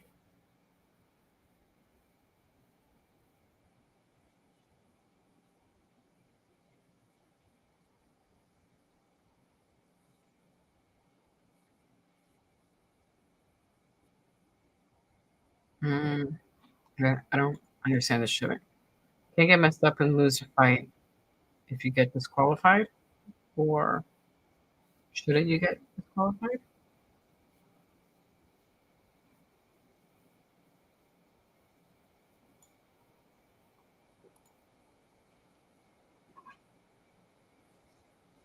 Shit. What you looking for? Your shit. Oh, come sit. I'll get it.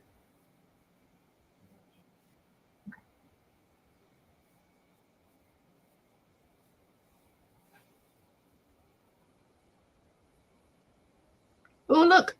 Herb Din. We missed them last week.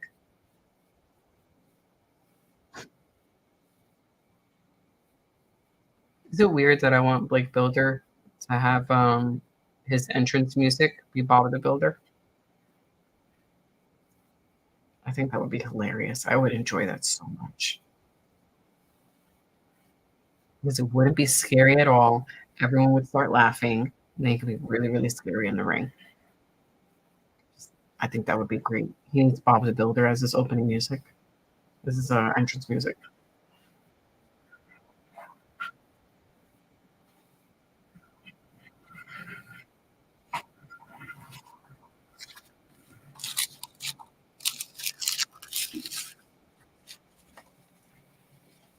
Cody, Oh, sir. you guys are talking about Cody Rhodes today? Oh, yeah. And Jeremy actually. Anybody wants to know why I knew that? because this was out. Yeah. Yeah. Jeremy actually did a stream, just got off a stream that he did with Otis. Talking about it. So he gave his comments Yep. in the chat on his take. But yeah, he's here. We did get. You might want to What's wrong? move to your right just a little bit Okay. because that's. Oh yeah, no, I keep doing that. You're good. Per usual, is at work, but he did pop in and say hello I appreciate that. earlier. And one of our viewers from the Royal Rumble, I forgot his name. He's up. He's not here anymore, but he also popped in for a few minutes to say hello, and he'll be back for WrestleMania. That's cool. So, got a good group today. All right.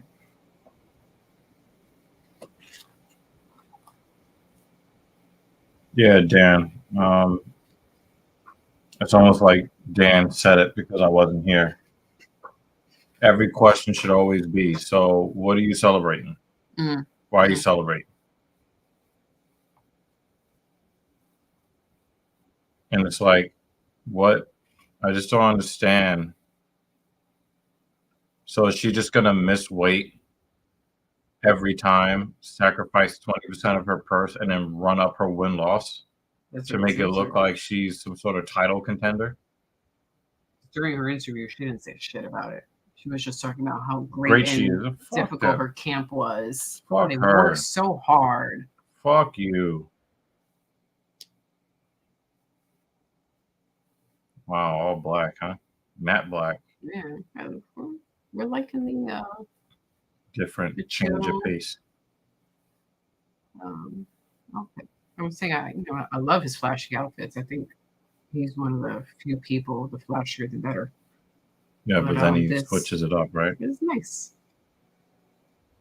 Very good. So we have Bob the Builder here. Mm-hmm.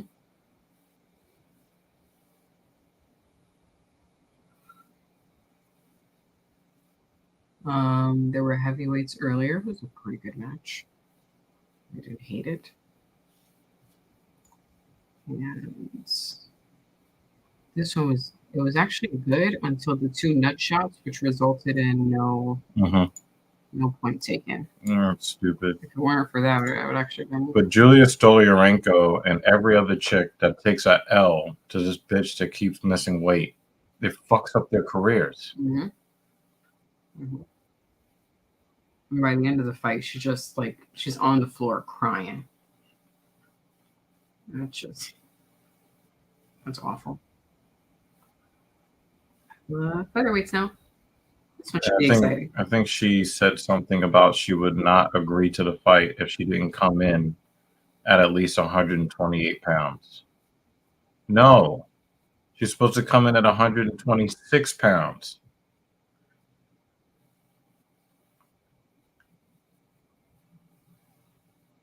Oh, no, man. Whatever. I want to thank everybody for being here, especially you. They've been good company. It's been real rough, so we'll find a way to glue that properly. Oh. Is it the glue that wore off, or is it supposed to be magnetic? No, the magnets are glued to the plastic. Yeah. Maybe you have like something that we can use to kind of force that adhesion. That's what he's talking about. It's supposed to hold our dry erase markers and the glue off. So now there's dry erase markers all over the floor. Cool. At least they're under the desk and they're not a tripping hazard. Because I would trip on it.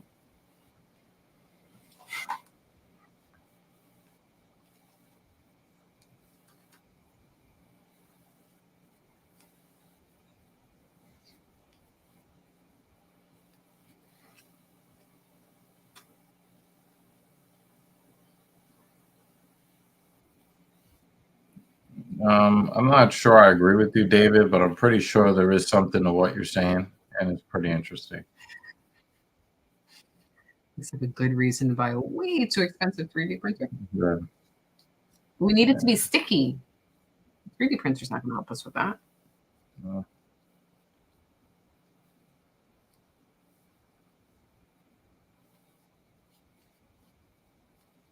Do you think that we can find something that can really force that? Yeah. 'Cause I know you do the craft thing and all of that.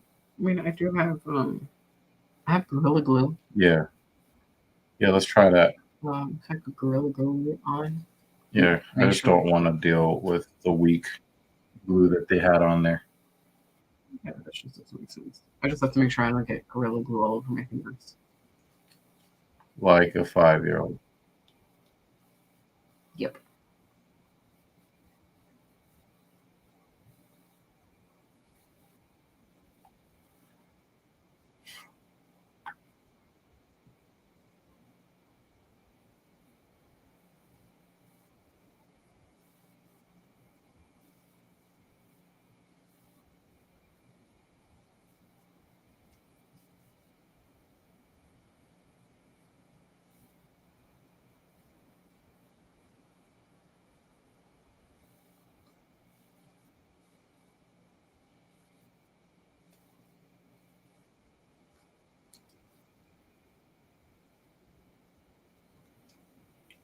Lee here defending this takedown looks like he's doing damage.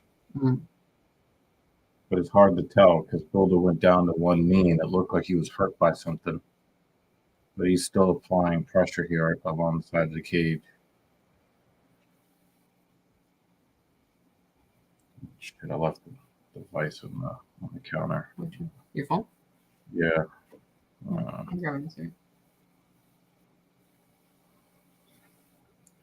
A minute and 6 seconds. Okay. Do you want chicken pita? Probably need like a whole bottle of water. Yeah. If you need liquid calories instead, that would be easier. And probably water first. I bought I got the 2 boxes. Oh yeah, you did order that, right? Uh-oh, Bob the Builder. Oh, he's getting rough to the body. Oh, is this the first one that doesn't make it to the judges?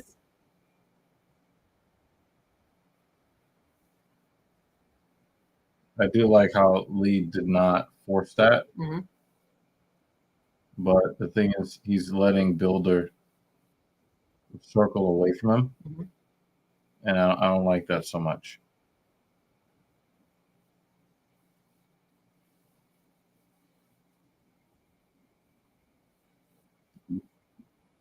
I guess that exchange won Lee the round, huh?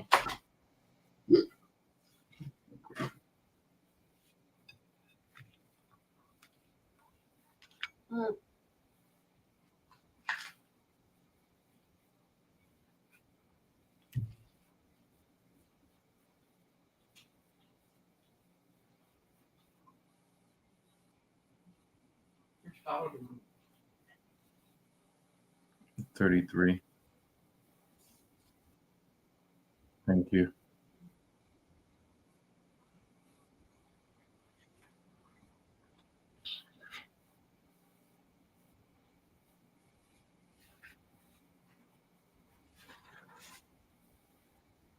We'll finish this protein bar, I guess,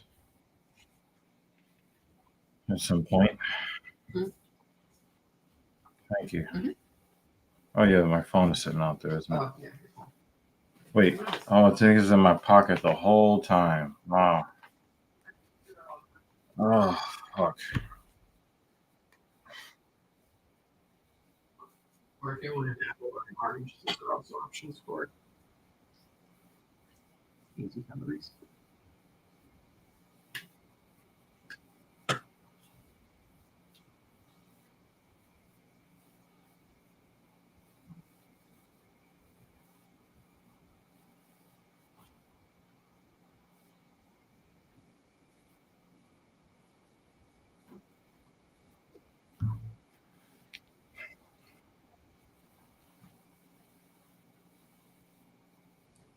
I don't really like builders stepping in with that winging left hook that way. I don't really like that very much. There was nothing behind it, overextended.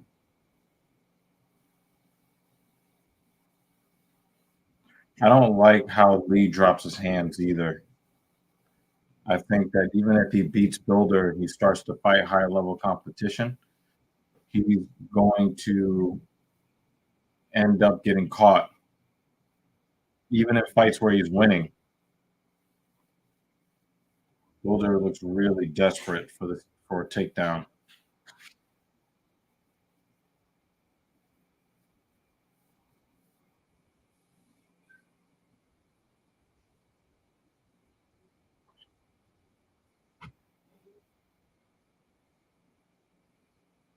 Yeah, like this is like the first time I've really seen people throw shots in the clinch while defending the takedown and actually having an effect on the dude leaning his body weight on him.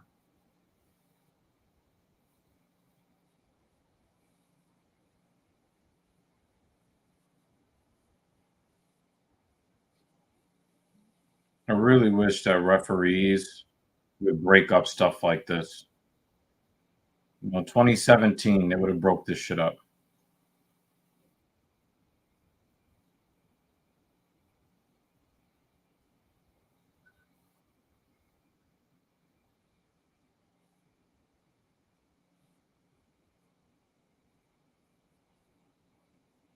He was just leaning on the guy. Takedown attempt's not going to work.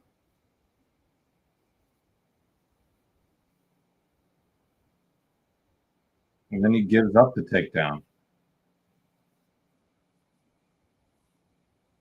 Oh, wow. He gave up the arm. Yeah.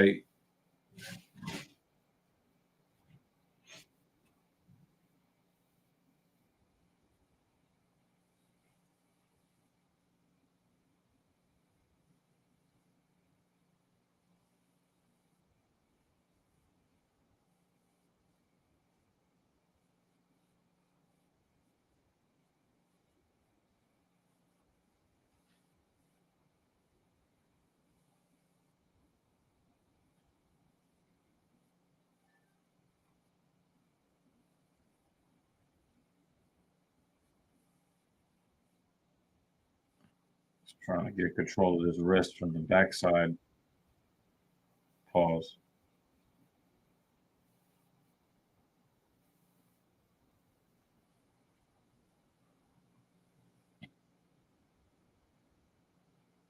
He's postured up.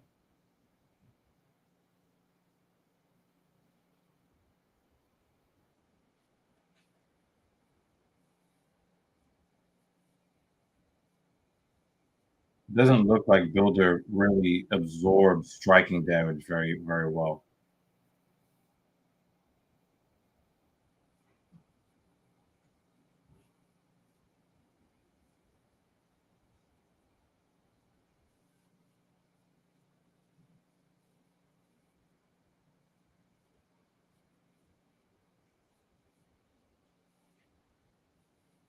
Oh, what a knee. That was a sneaky knee. Oh, but then a nice right hook. I just don't like the hand that he drops down. I think he thinks he knows how to draw Builder in. I don't think that he respects Builder's speed. But remember, Dricus Du Plessis just last year caught Whitaker, who was winning the fight with his really good footwork. And then when he went in and out and he got hit that one time that stumbled him, it was over from there. You don't have to get beat by a guy because the other guy is better than you. Sometimes you can get beat by a guy because you lost a timing battle. And slow guys, every so often, can win timing battles against guys who are faster than they are. It happens. I believe that Whitaker beats Duplessis if Duplessis didn't catch him when he caught him. And I think that Lee is a candidate. I think Lee is a candidate to lose a fight via KO or TKO that he was in control of. Obviously, that's not good.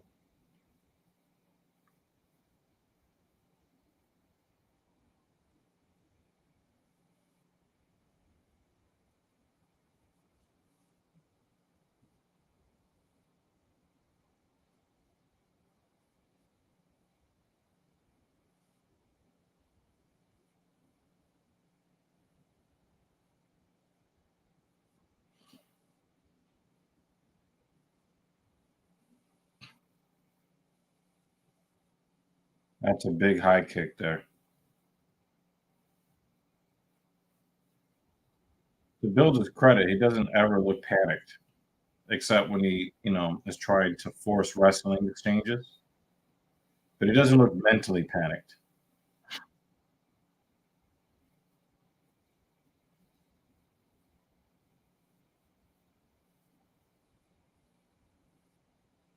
Look at him. He's just.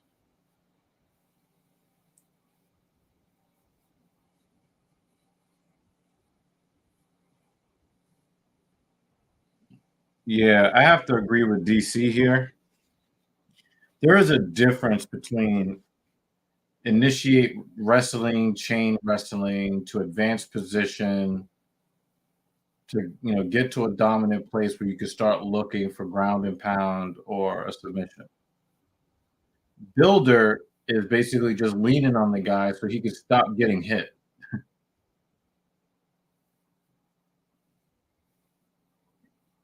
So he just kind of looks like a guy that doesn't know how to fight. And I know that that's not true. I do know that it's not true that Builder does not know how to fight. But when he tries to avoid the striking exchanges the way he's doing it,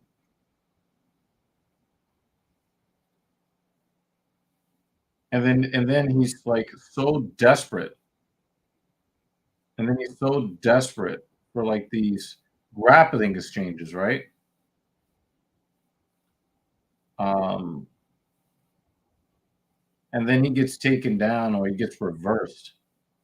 And the thing that he's supposed to be the most dominant in the places where he's supposed to be the most dominant, it's just not a good look.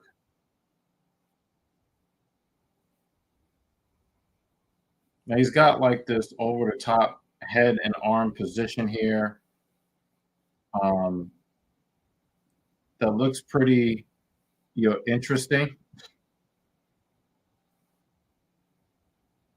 And then he gave up the advantageous position he was in to try to lock up a shoulder, and then he ends up on the ground. What is Builder doing? He just took an elbow to the nose that draws blood.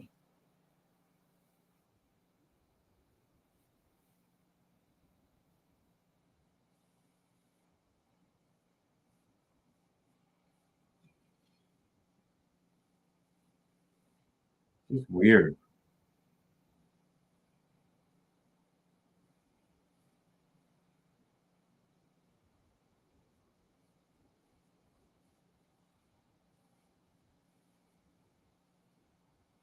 I would definitely have to say that this is a fight that Builder wants to have back.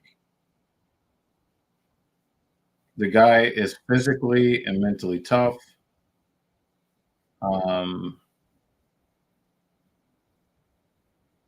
For some reason, he looks tactically deficient. And he looks like he is deficient not only in the striking game, but also in his ability to absorb strikes. I've never seen a guy react to sub-significant strikes the way I've seen Builder. react to sub-significant strikes, especially in the clinch. Little pot shots here or there. David, I don't know. I don't know about any Golden Glove stuff, but if he really is nice with the hands, I did not see any evidence of that in this fight. So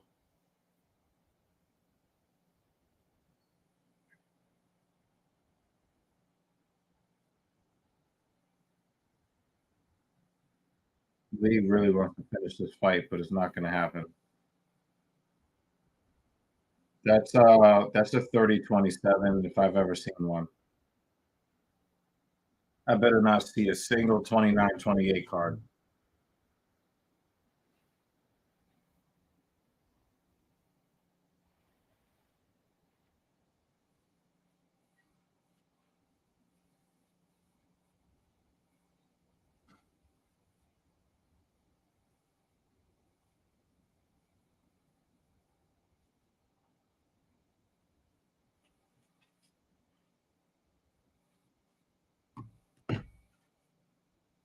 So is it about to build like a up? No, he just looked incompetent. Mm-hmm. David's very excited about March 9th. Oh, someone had asked earlier, and I'd like to know your opinion.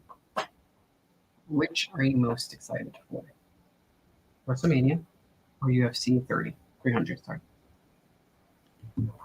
Actually, neither. No, that's not really fair, because the reason why I said neither is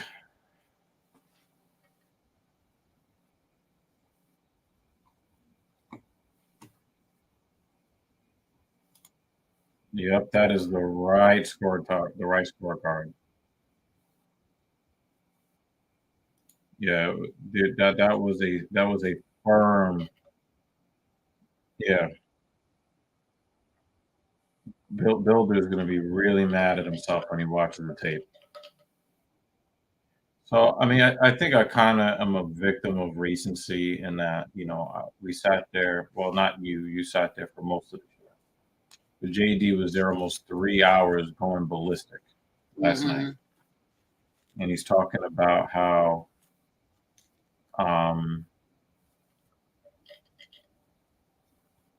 they're talking about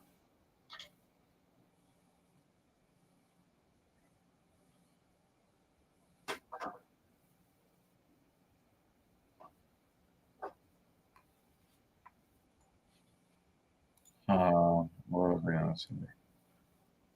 Yeah, so here's the thing, right?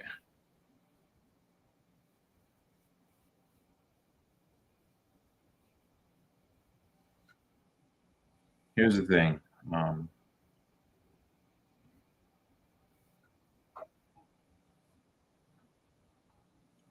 JD he's likely right in all of his analysis about Cody Rhodes and all this stuff, right? However,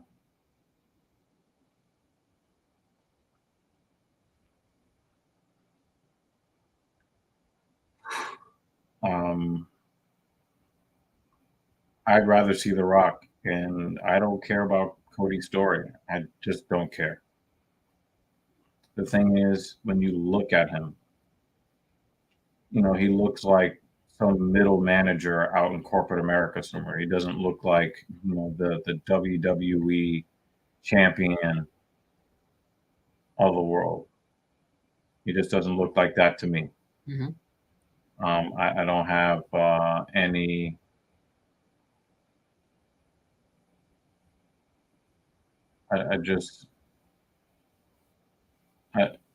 I'm not saying that he's a bad wrestler or anything like that.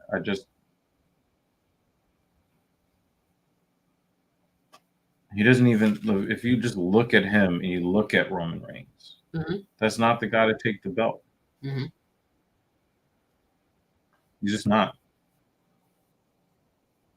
And me and JD are gonna disagree on that. I'm just not impressed by his physique. I am impressed by his in-ring ability, but how many years ago was it where me and you were roasting him literally for his chicken legs, which haven't gotten much bigger? No, his lips has gotten better, but we'll give him that credit. He sounds less like a cartoon duck. I was saying when we were watching, it was during the time where his lisp was stronger. Yeah. So I know that The Rock, that Father Time is winning the battle, even if you look at him standing in the ring and he looks like a big muscular guy. He's not as lean as he was before. He wasn't as chiseled. He's not as chiseled as he was before. Mm-hmm. You can tell that he is not trying. He's not making gains in the gym. He's working like a maniac to slow the losses in capability and muscle mass. Mm-hmm. Like this guy is training, is lifting like a madman to slow the muscle loss.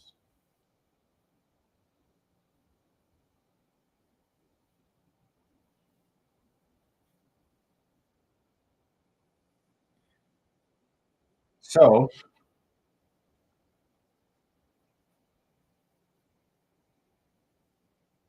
I know we don't have a lot of time with The Rock. We don't. And I understand that there are storylines, that there are guys who sweat blood for the business. I get it.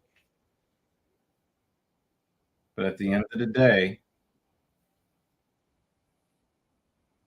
they've always said that WrestleMania is the Super Bowl of the wrestling year, right? Why do you think that they put those awful musical acts in the Super Bowl and they try so hard to make the funniest commercials for the Super Bowl? Why do they do that? Are they trying to draw in the hardcore football fan with all of that garbage? No. They're trying to draw in the casual. They're trying to draw in for the commercials. Huh? Some only watch it for the commercials, right? Do you think that women tune in to wrestling at WrestleMania so that they can get an education in Cody's story 101? No one gives a fuck. They want to look at The Rock and then grab their vibrator and put it on the clitoris. They don't care about. They're not vibrating themselves to Cody's story. Rock doesn't just bring in the kids in the old male wrestling fan in their 30s and 40s and 50s anymore. He's bringing in women that want to just look at him. So everything that JD is saying about not wanting The Rock around, like I would tell JD, I would tell JD that he is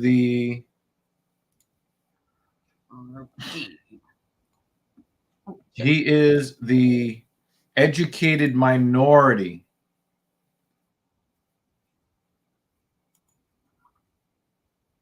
He is in the educated minority of people. When I was like, when me and my dad were talking about mobile phones and how great Android is, like we were like, wow, iPhone is for stupid people that don't want to. But it's like, but is it that iPhone is for stupid people, or is it for people who don't want to worry about changing every little Oh my God, he killed him. He killed him. Shit.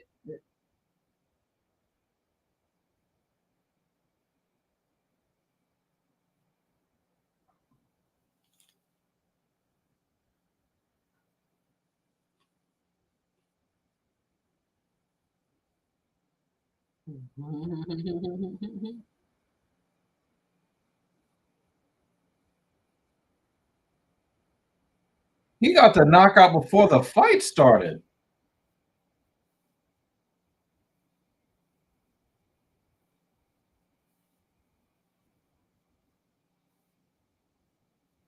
That was crazy. Here's the replay. That was crazy. Boom! Oh my God.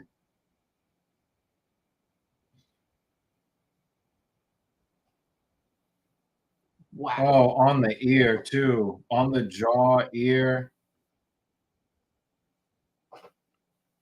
Oh my God. That was Thumba Gorimbo won the fight. Ace? Ace? Thumba Gorimbo won the fight.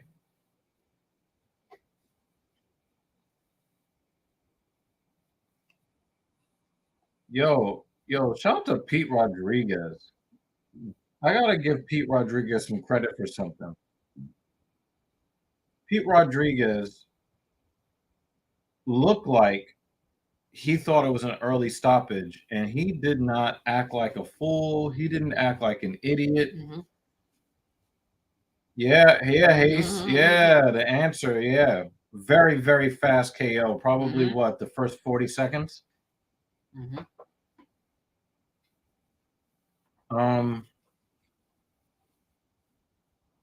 Well, yeah. So guys, like, JD from NY 206 is the #1 voice in the internet wrestling space. The problem is that he has 152,000 subscribers. But that is nothing. WWE, TKO, UFC doesn't want.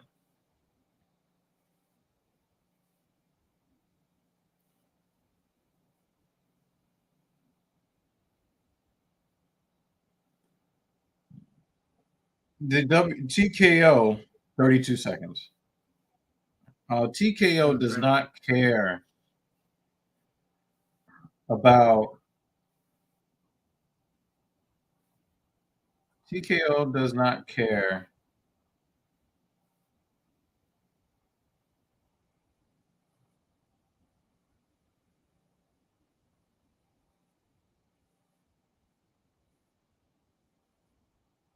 The smart mark is they're a loud minority. So it makes it seem like, WWE is dropping the ball and costing themselves money. No, they're just dropping the ball for the enthusiast. The enthusiast is going to be upset. The enthusiast will not stop watching. But you know who will start watching? The people that care about Dwayne Johnson and they want to see him in the ring. Because there's movies that aren't doing it right now.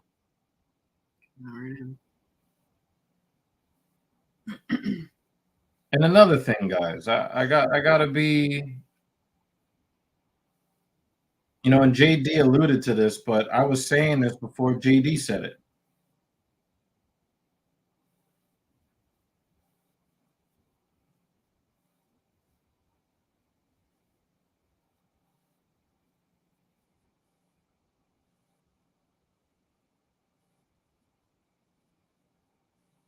Just,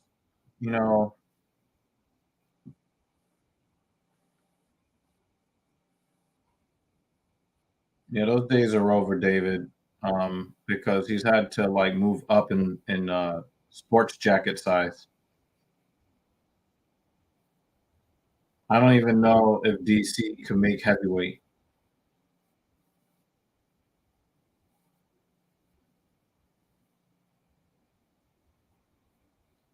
Anyway, I'm very happy for Thumba Rainbow. And again, you know, like people care about him. This is a great opportunity to make my point, right? Right. Who gave a fuck about Themba Gorimbo until Before The Rock showed up. Yeah. until before The Rock showed up? Now everybody, Themba Gorimbo is going to be able to secure a multi-fight deal that is going to be better than 12-12 or 20-20 or 30-30 Mhm. because of The Rock. Mhm. The Rock has made him relevant. Now people want to see him, want to know who he is. Mhm. And then he just leveled this fucking ham hock of a guy in Pete Rodriguez, completely obliterated this guy. And that dude's a tough dude, you know? Yeah. And the thing is, he did get right back up, you know? Mhm. I just say he took too many unnecessary, unanswered shots. So Mhm. I don't have a problem with the stoppage. I know that Lutch would, but that's okay. Well, I mean, this is the first stoppage where we would need or someone might mention a let's go. There was another stoppage where we're just like, yeah, please God, Yeah. make it stop. I think you make valid points. However, I am the enthusiast who doesn't want Rock cameos. I want The Rock. Well, yeah. So my that's my next vote point. was UFC 300. I'm more excited. I'm going to watch WrestleMania and I'll enjoy WrestleMania. If I'm going to choose the two, which one I'm more excited for? But UFC 300. the UFC 300 card has been overhyped, way overhyped. Yeah, but you know that was the question. Yeah, That's Yeah. my pick. I'm seeing stupid, ugly fights. I'm seeing, you know, masculine wannabe men that they keep putting on the card, and you know, there are just certain fights I just don't want to see. Mhm. And it's not because they're women, but it's because it's those particular women I don't want to see fight. I don't find them to be entertaining. Mhm. You know, I could go on and on.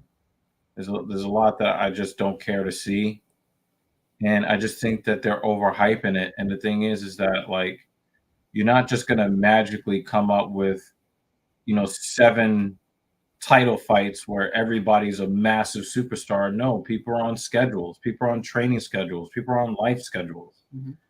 You know, just, you know, find out who can be available and then just choose the best of who's available, and don't make a big idea, don't make this big thing about the round number, because guess what, you're going to need to fill a UFC 301 card.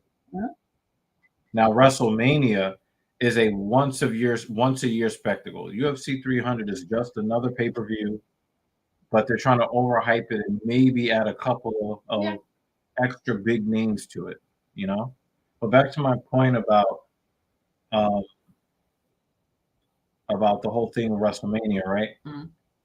Um, you and I sat here during the Royal Rumble pay-per-view, and we were very clear in our position on Dwayne The Rock Johnson. Our position being, which we shared it, Mhm.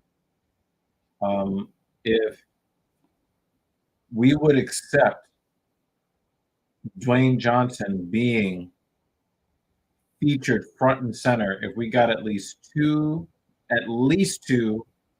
preferably 3 years of full time, and I mean real full time. Mhm. Not popping in for a couple of weeks and then leaving for 5 years. Right. Mhm. I'm talking about he's on the show, he's traveling, he wrestles every now and again, you know. He takes a he wrestles once a month, but you know he's there to advance the shows. Maybe he wrestles twice a month, Mhm. right? He's putting effort, and he's making us believe again. I would love to see him with the title if he can get into real wrestling shape and give us one last year, 2, 3, 4 years where it looks like he's more than just a part-timer just trying to either sell his movies at $7 productions, Mhm. or, and this is what I was saying in JD's chat yesterday, Mhm. um, he's not just been giving some marching orders from TKO saying, "Hey, we need to bury this Vince McMahon scandal." Mhm. So, you don't have a stream sponsor yet? Mm-mm. Okay.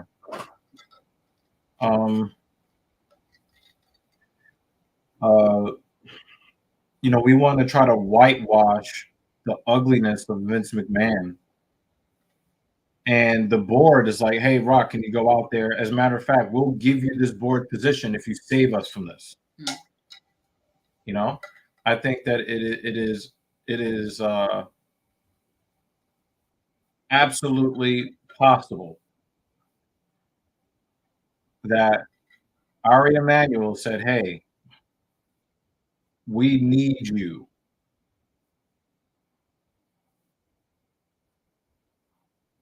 We need you. Can you please get in the? We'll give you your name, rights." I mean, the package they gave him is really expensive. You think he just did that so he can sit in the boardroom and talk to people? No.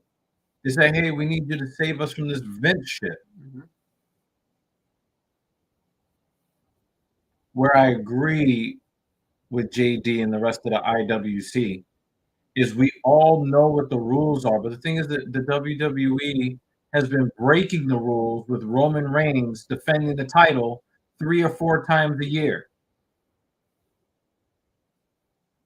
I've been watching for long enough and recent enough to know that the WWE has always had a "you must defend the title at least once every 30 days, once a month. You have to defend the title."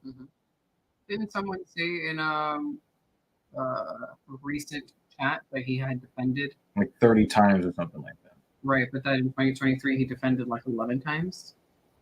Yeah, Like it didn't feel like 11 times. yeah, it was That's what probably they a fake 11 times. Like, Mhm. "Oh, this is a challenge," and then "Oh, it's going to be for the belt," and then some DQ because the bloodline comes in and Mhm. runs in, and the bloodline interferes the same way every time, Mhm. over and over and over. We just had this whole hiatus where he was gone for like 3 months. Mhm. You know, Mhm. I think he's talking about Roman.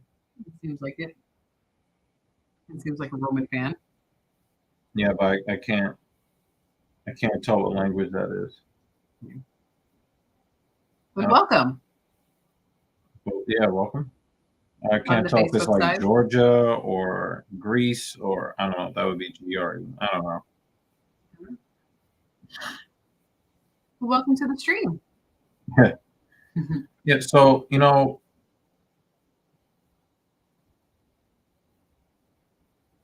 uh, You know what I want more of? I want more of Savage Roman. yeah, that was Like- disgusting. That was That disgusting. was. I want more of that. That was disgusting. That was great. I put that clip on in the car when I picked her up from work last night. Did you guys see the Roman Reigns, the recent one? The promo he cut on Seth Rollins. That was crazy. That was a crazy promo he cut on Seth Rollins. I want more savagery like that. That was disgusting. I need more promos like that. Booked up. Here for it. At least he didn't color that fucking rat patch on the back of his head.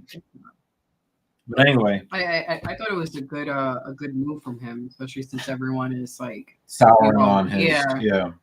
So he comes in and he's like extra douche, and we're like, yes, yeah, great, yeah. Because nobody wants to see Roman Reigns say "acknowledge me" and then not see him again for 3 months. Yeah, not tail patch. Oh wow, we got Vince's family refereeing. Damn, can't get away from McMahon, But people don't want to see Roman Reigns with the belt anymore. They soured on that like a year ago. It seems like maybe 6 months to a year ago, where people really started to really say, "You know what? I'm not really interested in this title reign anymore. It's not interesting." And I've been saying this, since Oh, wow. Wow. Wow. Oh, wow. Mm-hmm. Wow. This guy is getting swarmed.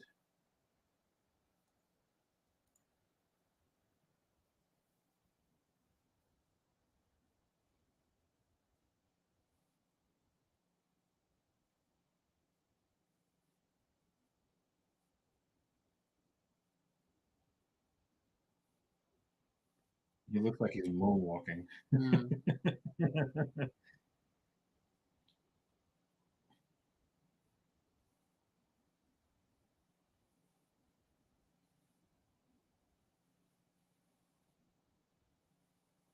He's breathing now. Mm-hmm. Mm-hmm.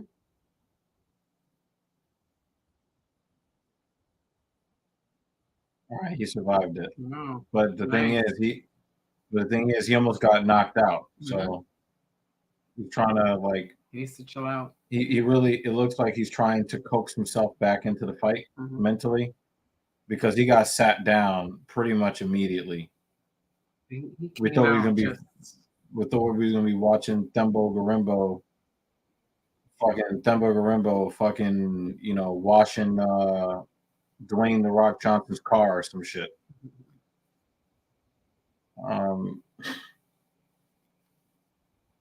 So yeah, and another thing too, I've been talking to JD about this, behind the scenes. Cody Rhodes was screwed by the torn pec. He's rocking him again. Oh wow.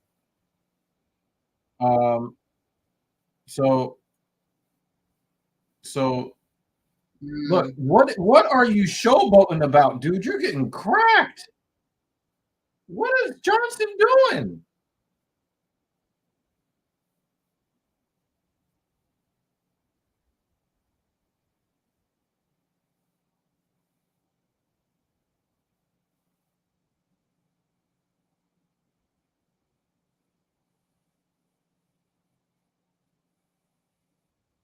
Yo, and the thing is, he's ended up on the ground every time he gets touched. That shit is crazy.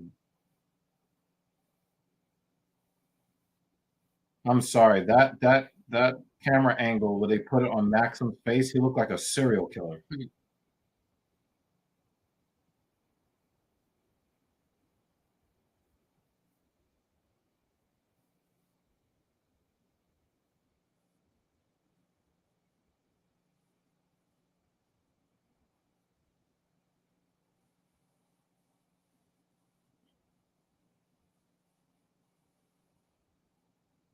Oh, wow, nice move, Johnson. You definitely got him over the center. How you didn't get this takedown is anybody's guess. His Maxim bleeding on his leg, like a layer of skin was peeled off. Maybe inside right knee. Maybe, I was gonna say maybe a check kick or something, or no, rug burn. Yeah. Canvas burn. Possible. Yeah. It's there. Yeah, he's got some canvas burn. That was a good knee. Yeah, but it looked like he just caught him on the end. Or I could be wrong, because Maxim he wasn't moving forward in those seconds, just like David, Charles getting beat up by a 1-2 setup. Yeah, the dude is actually getting he's getting fainted to death too. But the thing is, Maxim is gonna have to figure something out, because he doesn't want to get figured out by Johnson.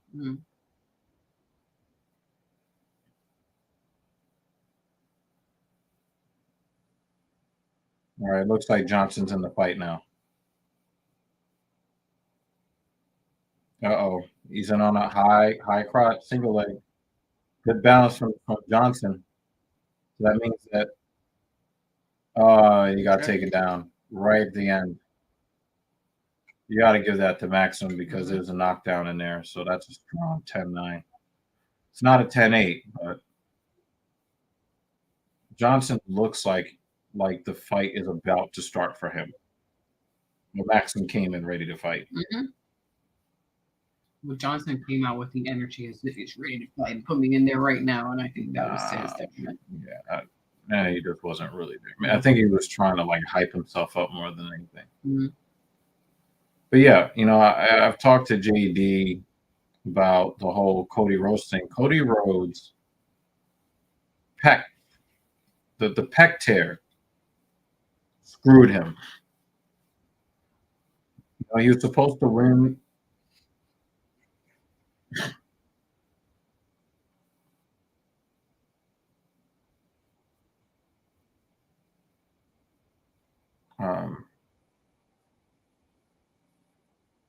Cody Rhodes' story was supposed to go a certain way. He was supposed to get the belt a lot earlier.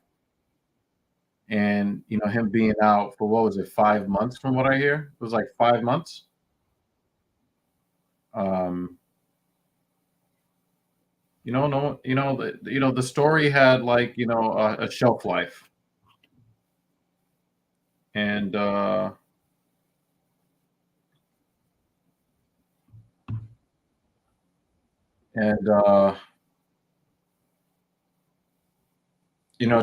it's past the time, and he probably has some provision in his contract that says that he must win the title. But the thing is that the fans don't really care. But I will tell you this, though, right?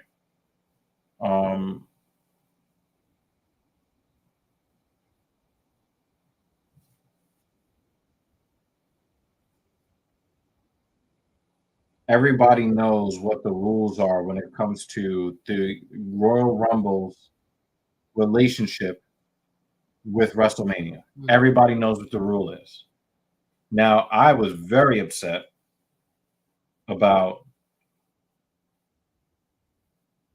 him winning the Royal Rumble. Again. 2 years in a row.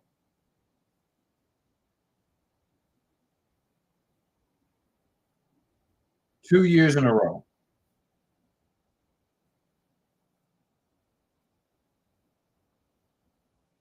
I hated that. But we all know the rules. You get the main event at WrestleMania if you win the Royal Rumble. And if they really cared so much,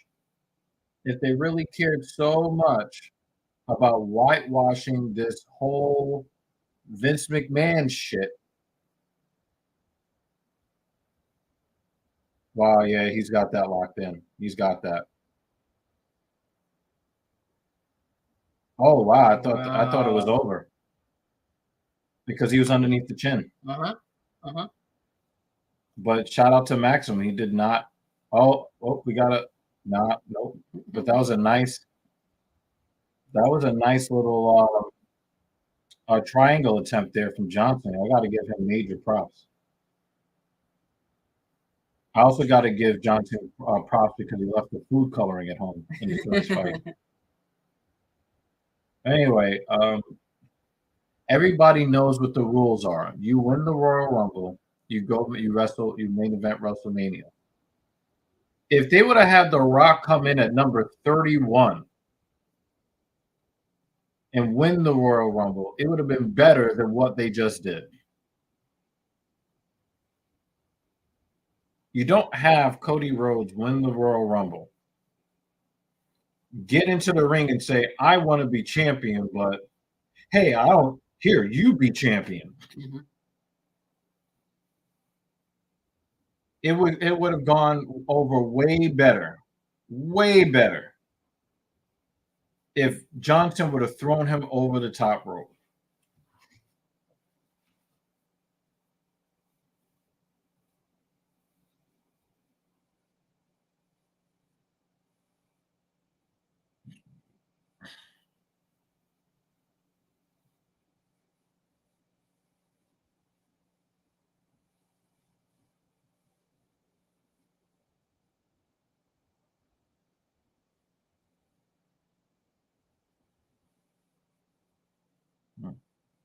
Mm-hmm. Mm-hmm. Yeah, that's a good point.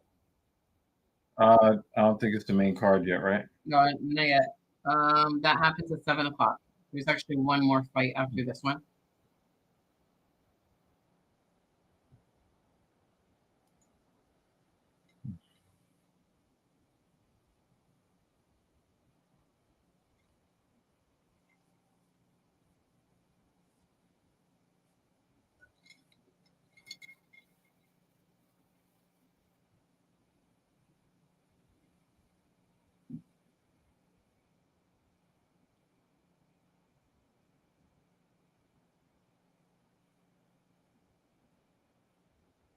Yeah, so I just texted JD just now, and I just realized that if do you give Johnson round 2? Tries to get the final takedown. Do you give Johnson round 2? I mean, he got the takedown, but he wasn't able to. Nah, he had that RNC in. Mm. That was just well, at least it looked like. I mean, Was for a significant enough. No, but it looked like it was close to ending the fight, not Mhm. necessarily the amount of time. I don't know. That one was a little trickier, and it looked like Johnson had a much better round. Anyway, so my realization is that WWE have a Cody Rhodes win the Royal Rumble and then bend over and spread his cheeks, pause, for The Rock. They should have just had The Rock come in at number 31. They should have let the number 31 go on the board, have everybody be like, oh my God. Mm-hmm. All the smart marks would have known it was going to be The Rock. Everybody else would have flipped their fucking top. Mm-hmm. And then you have The Rock. We were sitting there waiting for it. Right, yeah, and I did were say waiting that, for right? it, yeah. Also, I was looking for a number 31 for the Women's Royal Rumble, too.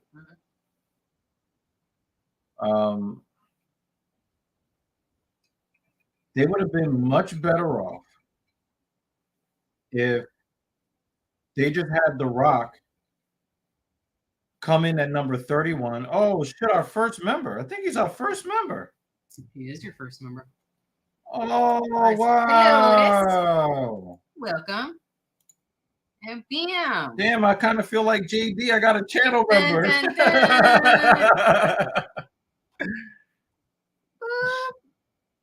Wait, you gotta put this. Yeah, it does. Oh, it does? Oh, sorry. Yeah. Yo, we're gonna leave that up for a while because.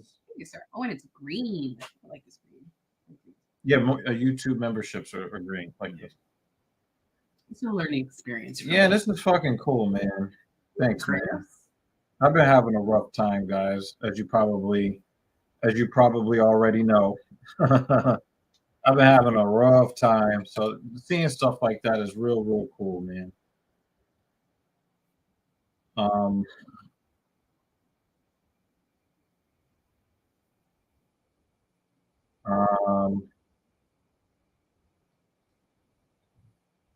Can you make a note? Ooh, he shows the green on our thingy. Oh, that's nice.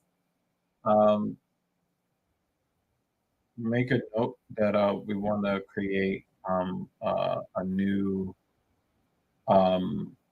screenshot or like a still on our videos to big up the channel members, the channel and the Patreon members, because they need recognition.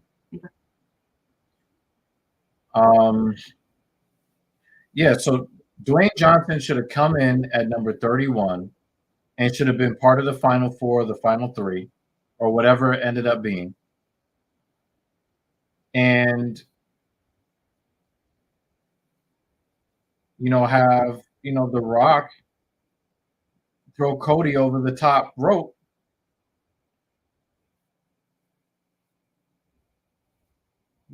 And that would have been better than making Cody Rhodes look like everybody's little brother. You know what I mean? Like,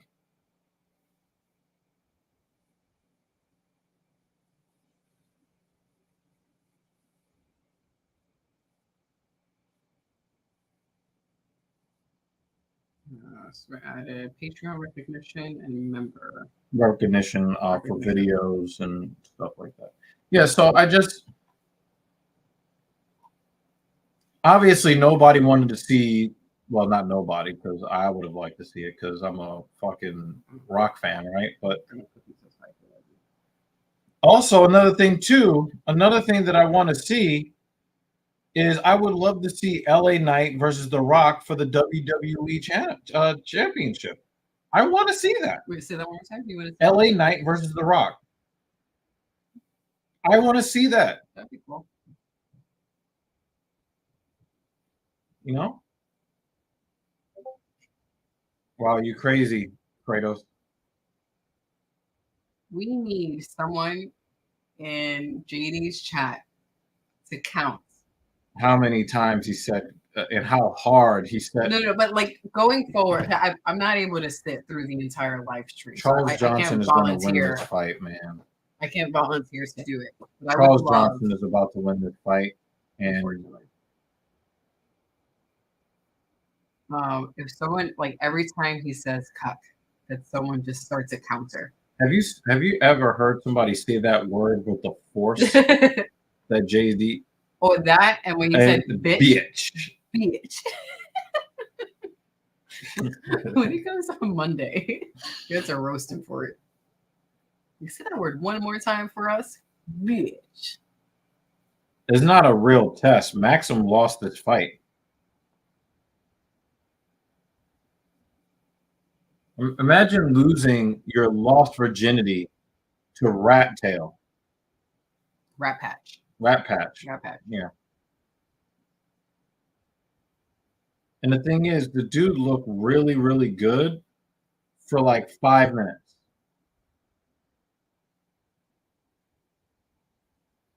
That's crazy.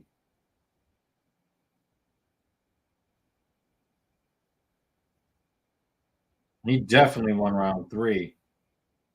But I wonder if it's going to end up being a split decision.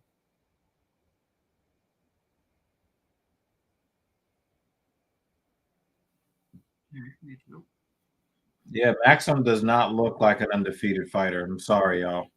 And he won't be at the end of this. It's hard for me to say this out loud without like heaving. It's Johnson. Yeah, Johnson yeah. Yeah. Yeah. Yeah. Yeah. I can't put that sentence together. Okay, Otis. I can't say that. So here it is, Otis, man. And guys, you guys are more knowledgeable about the product than me. Would it not have been better? Would it not have been better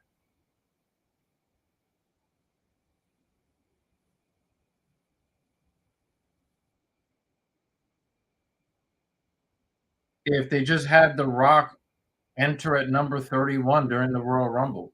Everybody knows the rules. You win the Royal Rumble, you main event that year's WrestleMania. End of story. There's no, there's no, ifs, ands, or buts.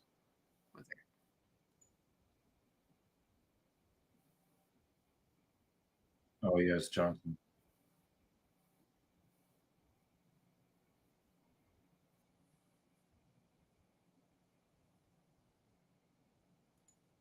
Okay. That is not the outcome I wanted.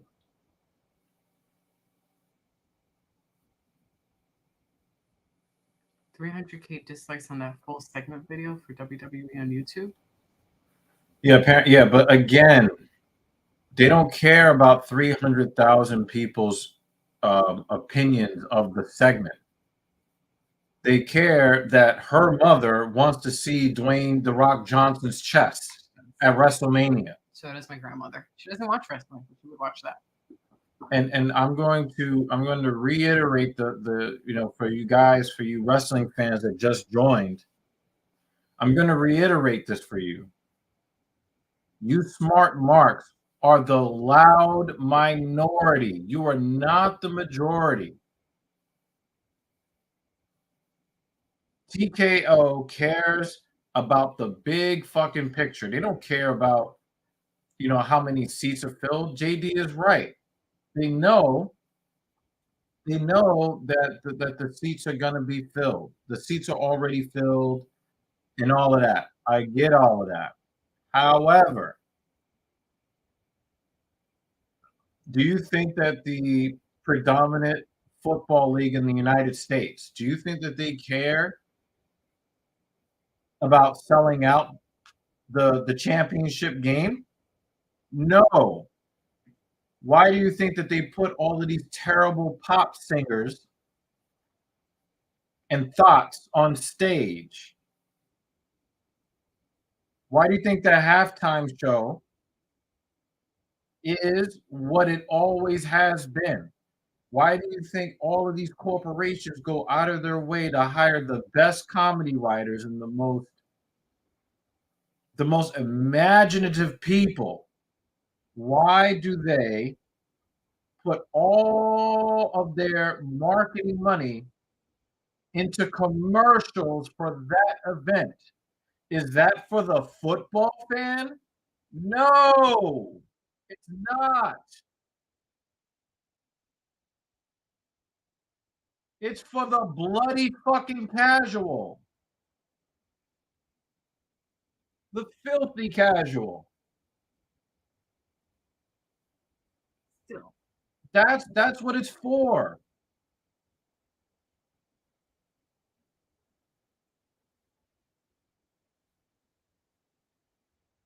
Does the casual fan even know what a Cody story is?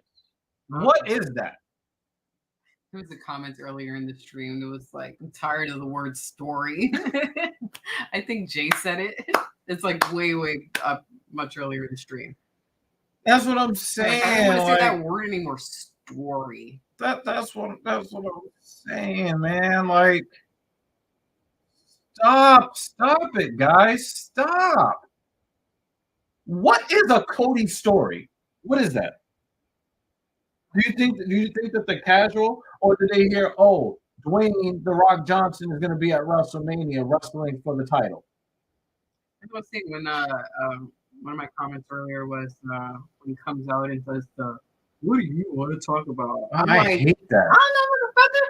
You tell me. That's one of. You're supposed to be in the middle of the ring, entertaining me. You tell me. Yeah. I'm not supposed to talk. Yeah, I gotta say, like, I actually like Roman Reigns' acknowledge me thing. Mm-hmm. I thought it was corny the first time I heard it, but I was just like, okay, it's actually okay, Casual who showers once every 2 weeks and has questionable stains. That's awful. Yeah, that sounds pretty hardcore. Yeah. That sounds pretty hardcore. I mean, the choice isn't corn, it's softcore. But the thing is, the vast majority of people that the WWE, and we're not even saying WWE anymore, TKO, they're this massive profit-seeking organization. TKO came in, and Ira Emanuel said, what is a Cody story? I know who Dwayne The Rock Johnson is. Mm-hmm. I know that guy's bankable. Mm-hmm. Who is this Daffy Duck sounding motherfucker over here? And why should I give a fuck about his story? No. Why do you think that his mother would care about Cody's story? No. And the thing is, viciously make fun of his list. Yeah, and the thing is that the WWE and TKO and Netflix and NBC Universal, Peacock, whatever, they don't want the people that care about Cody's story because they already have those people. Those people are already subscribed to the service. They want to get more people subscribed to the service. Mm-hmm. Do you think that Cody Rhodes is like this big time Hollywood star? Absolutely not. Absolutely not. Absolutely not. They don't just want the customers they have.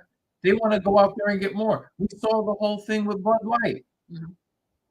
Do you think that Bud Light thought that they put that dude that runs around telling everybody how many days he's been a girl?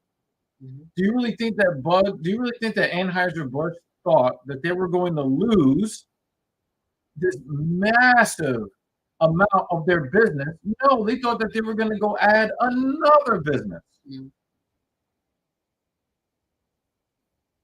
It backfired.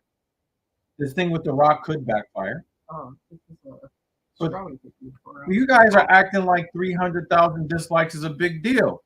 Do you guys remember when they announced Call of Duty Infinite Warfare? It got the most number of dislikes on a YouTube video in the history of YouTube. Well over 3.3 million dislikes on the Infinite Warfare reveal video. And you guys are talking about 300,000 on the clip? They don't, and again, you can talk to your blue in the fucking face about 300,000 dislikes. Where are those people going to be in the first week of April on Saturday and Sunday night? Where do you think those people are going to be? Watching anyway. They're going to fucking watch anyway. There were 2 comments on JD's stream yesterday, and they're saying, "Oh, I'm done with WWE after this." Did you see the look on JD's face? He's like, "Oh, come on, guys. Like, this is bad." And I know you heard me just go on a rant. You sound stupid. You'll be all right. But, like, come on, man. Like, let's be real, man. If you're a person that cares about Cody Rhodes' story, 8th place and has over 6.8 million dislikes. Wait, so what video is first place for dislikes? I'm curious. oh, so it's different now. But I remember when they first did the Call of Duty Infinite Warfare. Mhm. You know, at the time, it was the most disliked video in the history of YouTube, right? You guys want to talk to me about? You guys want to talk to me about 300,000? The fuck?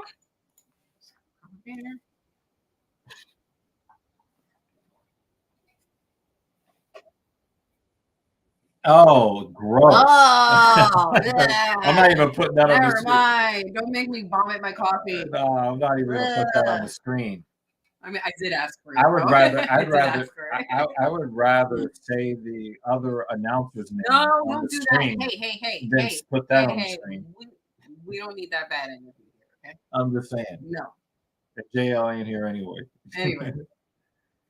So you know, again, guys, you're talking about smart marks here, okay? Damn. Oh wow, that's funny.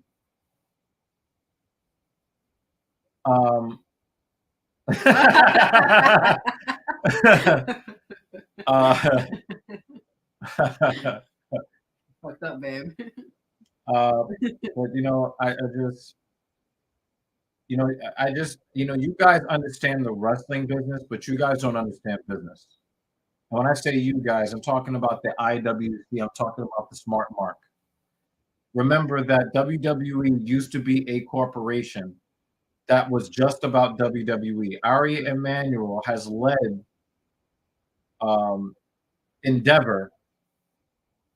They have these guys in here risking their actual lives in the cage for no money while they take all of the revenue and the profits for themselves. And then Dana will point to Conor McGregor and say, well, he's made a lot of money. See, we do pay. There's 600 guys on the roster, and they pay 1 or 2 of them, and that's supposed to be acceptable. Wait, so was Molly in the sorry, back to this really quick. Was she in the weight class before? Because she actually she was at was at 125. Okay. That's why they call her Meatball. But the thing is, she started getting beat up at 125, so she dropped to 115. I was looking at her. I can actually see the muscles in her jaw. Yeah. Well, and also on her abs. Yeah. Before she just kind of, that's why they called her Meatball Molly. I was looking at her. I mean, she still does not have the face that I would want to look at in Missionary. That spinning elbow, all of these women keep getting hit with it, except for the last couple of women that beat up Meatball. Right. But she does not look like a meatball, so No. she's going to have to change her name. Yeah, she's got a really nice physique when she has some discipline.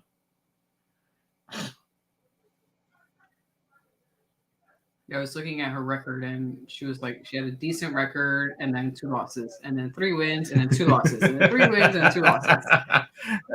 Oh, yeah. Oh man, yeah. I need to see the first suspension. I want to see somebody get caught before the new testing protocol is trusted for me. Anyway.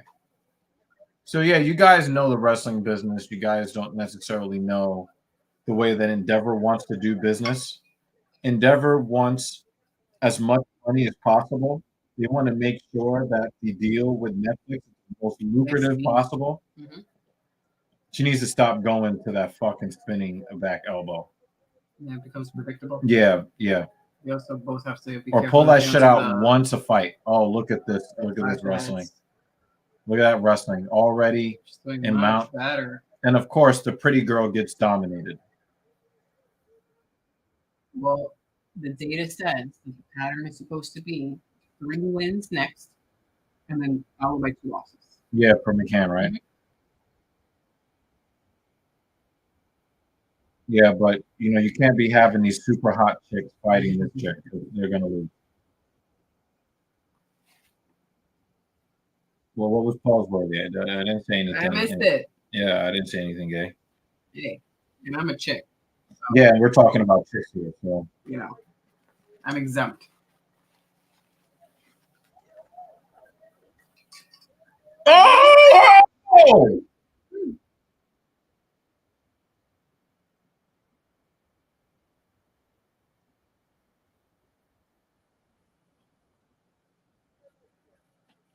Let's look at that carnage. She didn't even give Shorty a chance to tap. She just snapped the girl's arm in half. Oh. Yeah, her elbow is really messed up. Her elbow is messed up. Oh, we're gonna watch it out. We're gonna watch it again. No, the pretty girl gets dominated. Nah, that's not sus at all. There's nothing sus about that. You ready? You ready? She didn't even give her a chance. She was just like, bang.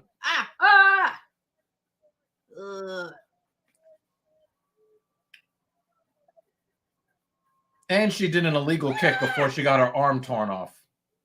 It looked like yeah. It was yeah. Did you see how the bone was out a little bit? Yes. Yep. That elbow is seriously messed up. Get her to a hospital. Woo! She's running back to the locker room. Her feet can't move fast enough. Damn.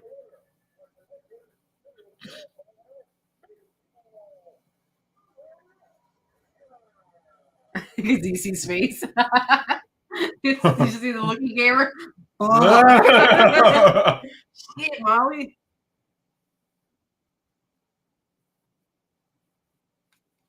Yo, we gotta put some respect on her name, yo. Yeah. She came in here fucking jacked to the gills.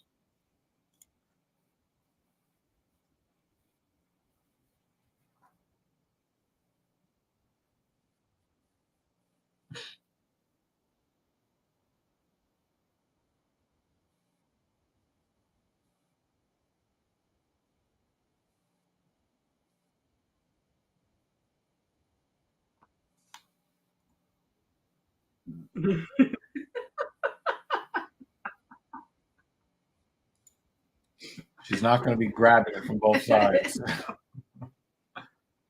Oh, goodness gracious. Do me a favor. Don't start grappling. Don't start BJJ. Just leave off the last J, okay? And listen, I know we got a paid member, but this is not Patreon, okay? Do you remember the old 1-800 mattress commercials? Leave off the last S for savings. Oh yeah. Yeah. You were mentioning before. Yeah, she does look leaner. She's way. Yeah, she's way leaner. She's used to fighting at 125. Like they said, they called her Meatball Molly for a reason. When it started the show, I was saying I was not excited to see Molly at all. It's her roller coaster of a. Yeah, but you didn't know that she changed weight class. No, I didn't know that, and I thought she was just all hype because I was like, "Oh, look, she must be a great fighter," and then she kept losing. So I was like, "Okay, well, I'm not gonna give a shit." It looked like she can only win in England. Right. If she keeps doing that shit, or if she snaps off someone's arm, I'll be like, "Oh," and then I might actually vomit in here. But I'll keep looking. Like in Kill Bill, those of you that have lost limbs, these are where they are. They belong to me. Yeah. Oh my goodness. Yeah, I'm gonna leave that alone too. Anyway, back to the wrestling stuff. I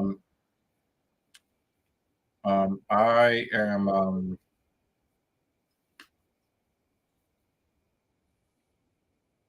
I really did sit here when we did that sad Royal Rumble stream we did last week. Mm-hmm. Cannot believe my father is gone. Mm-hmm. I can't believe he's actually gone. Mm-hmm. It's the finality of it. Like that's why I say in life you get no do-overs. Mm-hmm. Like anyway.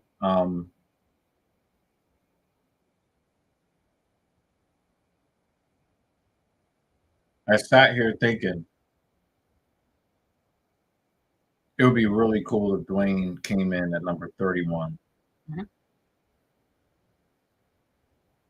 And if you are a smart Mark and you had a guys, you guys that watch wrestling, because I think Otis is still here, Kratos is here.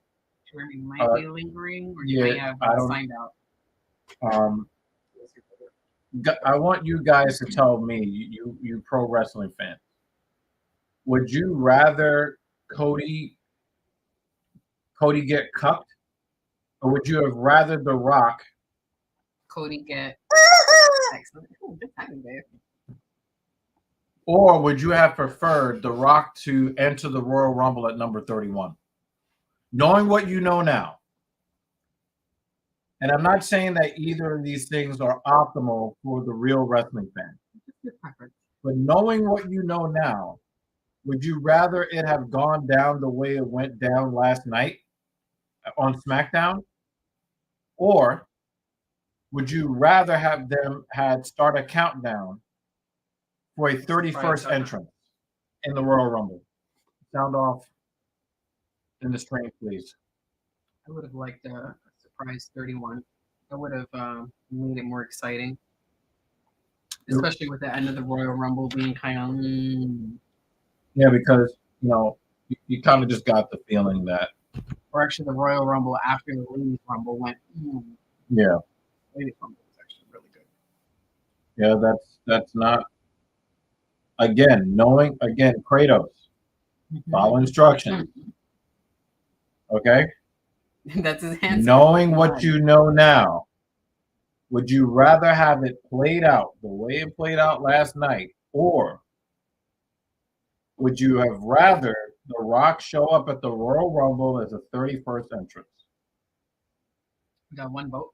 Yeah, that's what I'm saying. Like, the thing is that neither one of these options are optimal. I totally get it. I totally understand it from a storyline, from a respect perspective, right? That He would have won't. been funny. He won't. No, he won't. He won't answer the question. He just wants to see him. He wants to see him in the first row watching. Yeah. Um. That would have been hilarious. Like you really did just walk off Oh the yeah. street. Well, that's what they did with the commentator guy. Remember they brought. Yeah. He took Brock Lesnar's spot in the Royal Rumble, right? No, he just got it. He's like, oh, never mind. Yeah, and then he was, and I think they called that audible, and he made it funny.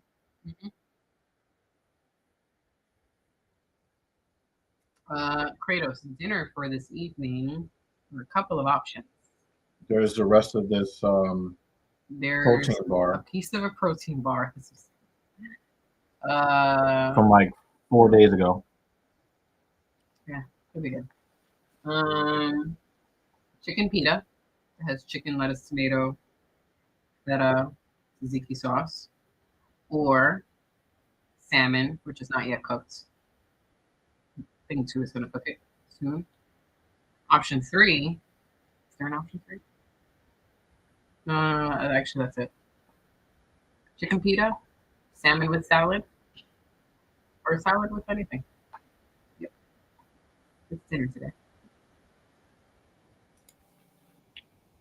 However, we also know that they could have had Braun Breaker and Brock Lesnar in there, but they wasted a position with the sportscaster guy. As far as I'm concerned, Braun Breaker was supposed to be and deserved to be in the Rumble anyway. What are you having for dinner, Kratos? It's on the menu. We're a house of Kratos. So yeah, I appreciate the dirt sheet reveal here, but when you think about people who belonged in the ring at Royal Rumble, Braun Breaker deserved to be there as a wrestler, and Brock Lesnar deserved to. In fact, the two of those guys doing a stare down would have been epic. Jay is back. It would have been absolutely epic if Braun Breaker and Brock Lesnar had a stare down in the ring. Pat McAfee got in the ring and then basically threw himself over the top rope. Right? So I like this color on Rico. Yeah. It's nice on her. Yeah. She also looks more like she belongs. But I do believe that she needs to stop touching DC because everybody should be held to the don't touch people rule, not just men. And I know she doesn't mean any harm behind it, but most men don't mean any harm behind it either. But we're looked at as creeps for doing so. And I understand that women like to talk with their hands and stuff like that, but women ask for this sterile environment in society, and we should all be held to it, not just the men. And it's not because I want it to be that way, but because it's got to be equal and fair for everybody. Ooh, broccoli stuffed chicken with chopped carrots and potatoes. Nice. Yeah. So I get this, Jay, but spiritually speaking, Braun and Brock should have been in that Royal Rumble together, facing off, looking each other in the face. That's what should have happened. I don't give a fuck what anybody says. The Pat McAfee spot was funny. But you guys cannot tell me that you guys would not have gone fucking ballistic if you would have saw Braun Breaker face off looking Brock Lesnar right in the face. Don't tell me that you guys would not have flipped your fucking lid for that. I don't know much about Braun Breaker, but I got an education during the Royal Rumble. That dude is legit. That dude is for real. And the thing is, they could have had Pat McAfee, calling the match like he's supposed to. And he could, and it would have been just fine if he never got up from the chair, and Brock and Braun I mean, look at that. Rock and Braun. I mean, look, yo, that's a WrestleMania 41, WrestleMania 42 match. Easy. I'm starring your comment, Jay, for later.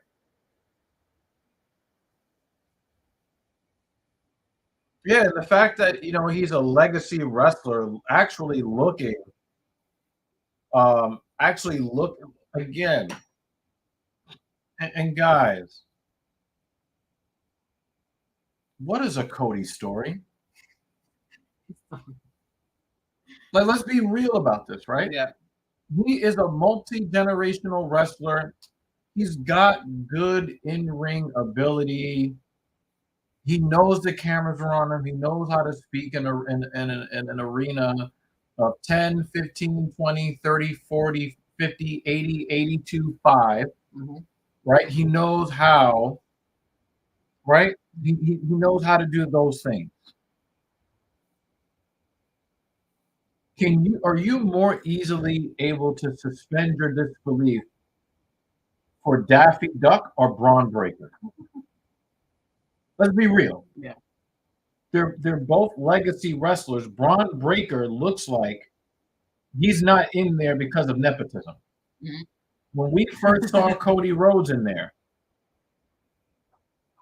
when we first heard, well, that guy looked like he was using steroids. Oh, so yeah, it was Jay that said it earlier. We were talking about how the word story is just like fucked now. Yeah. Right? No, the thing is that when you look at him, Mm-hmm. does he look like a monster or not? Wait, Cody or Braun? Braun Breaker. Oh yeah. If you heard that there was a backstage fight, I mean, it was a new introduction for me because I'm more noobish. He's been watching clips where I haven't. Oh, that's the woman I want to see. I'm just imagining David like rage typing. Get the two bets off my screen. Yeah.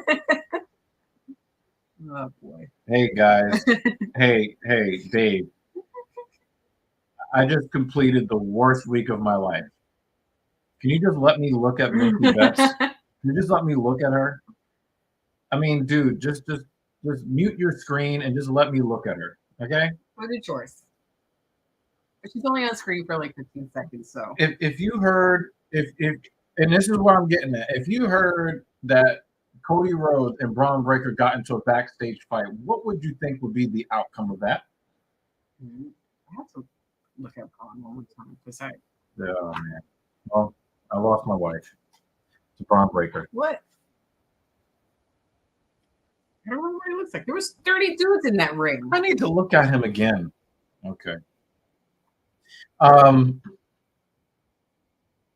anyway, I would have loved to see that stare down between Brock Lesnar and Braun Breaker. Yeah. Scary looking dude. That dude looks like a guy that is a first generational wrestler that made it on his own. Not that, he had like this famous father or whatever. Another guy that I think looks like a guy that could be first generation would be Randy Orton, even though he's third generation. Mm-hmm. But he's made his own name now. Right. Yeah. When The Rock first came in, he just kind of looked like some out of shape guy they pulled in off the street. He looked like a nepotism guy when he first started. Mm-hmm.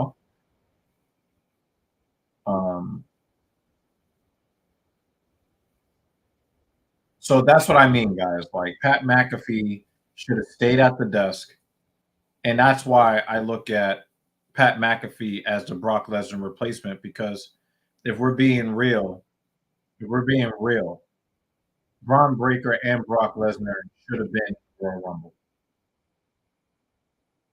And they could have started planting seeds for them to go at each other during the SummerSlam in some sort of Hell in a Cell match. WrestleMania 41 or 42.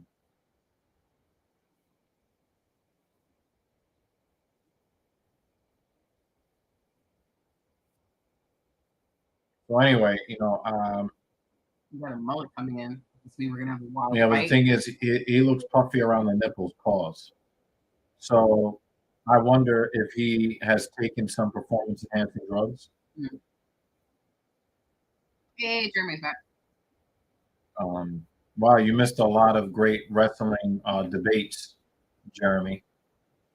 You missed a lot of. Oh, you also missed that we have our first channel member. Woo, Kratos.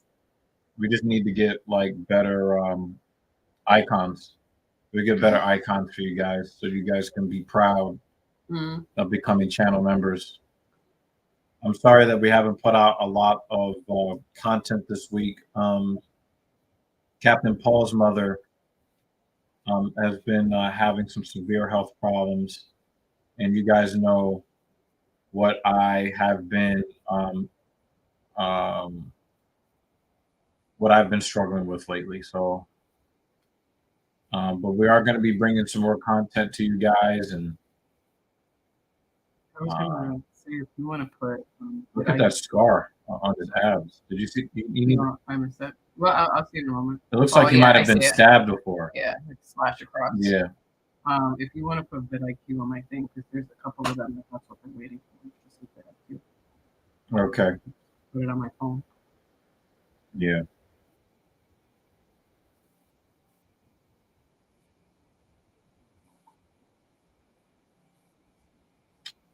Oh wow. Wow. Yeah. So this is just a really bad time of the year, guys. Oh, Otis. Yeah, there's a wrestler called Otis. Oh, sorry. I mean, yeah, there's a wrestler. His mom. Yeah. I was like, Otis? Our Otis. Yeah. Yeah. Our Otis.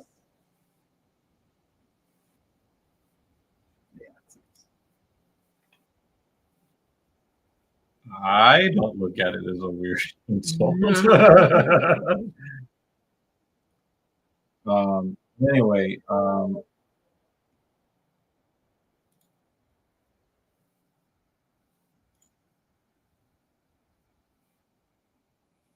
but yeah, Otis is like, yo. Yeah, I guess I was like, I pray for every Otis's blood. Yeah. You know. But there's a lot of business in the front and a moderate party in the back. That's what I'm saying. This might actually be oh, it's David. Yeah. So guys, and Jeremy Lewis, we talked about this already, but knowing what we know now, it would have been much better if they just had a surprise 31st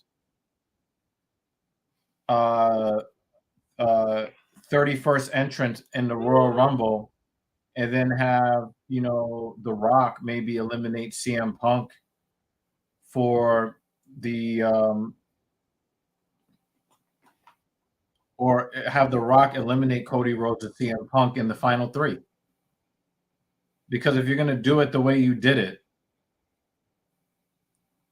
I mean, you just destroyed Cody Rhodes' public image. You destroyed him. And we talked about that too, JL. I mean, we all but expected AJ Lee. Yeah. But it's possible that she's probably not even training. No, there was a video of her training. She's training. Yeah, okay. She's training. And this time she'd actually have to be an actual good wrestler now, because the women are wrestling now. She probably looks like a more mature version. Yo, JL, man, I've been asking this all night. I don't know what a Cody story is. What is that?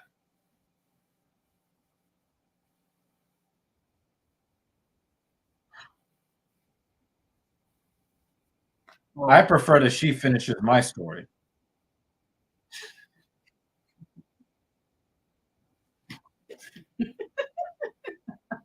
Do you know why I paused?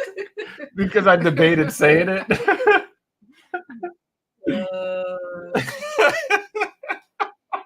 Anyway. Let's see what you yeah, I mean, let let Cody go, go in the bathroom and finish his own story. I don't give a fuck. I don't care.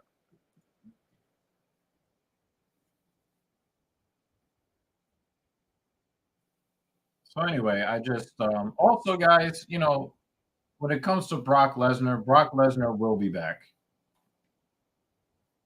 Brock Lesnar will be back. They got him on the Hulk Hogan schedule.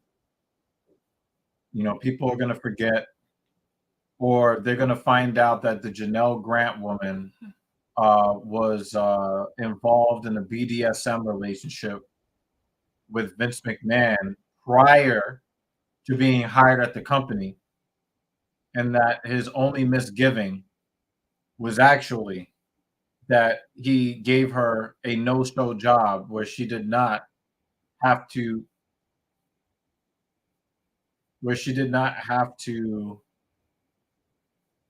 perform any function for the company but draw a paycheck. This guy was giving her expensive gifts and all of that stuff, and this was before she was hired at WWE, not after. So I have a sneaky suspicion, I could be wrong,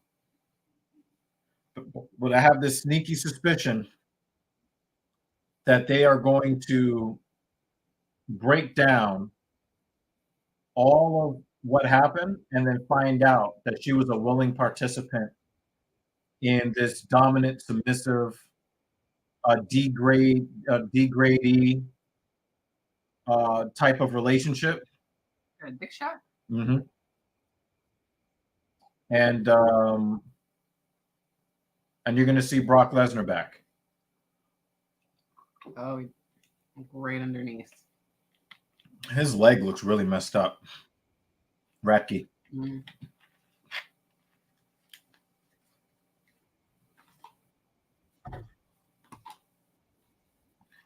Yeah, we covered this earlier.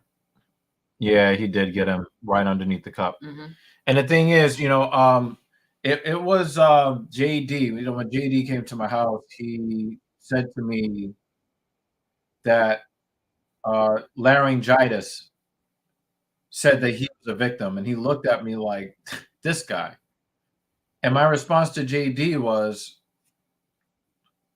that even though it sounds unreasonable, it is actually possible that laryngitis has a better claim to being invisible to being a victim than Janelle Grant, based upon the principle that Janelle Grant was in this unorthodox relationship with Vince McMahon prior to securing employment with WWE Enterprises. Laryngitis was already on the staff. He was already on the staff.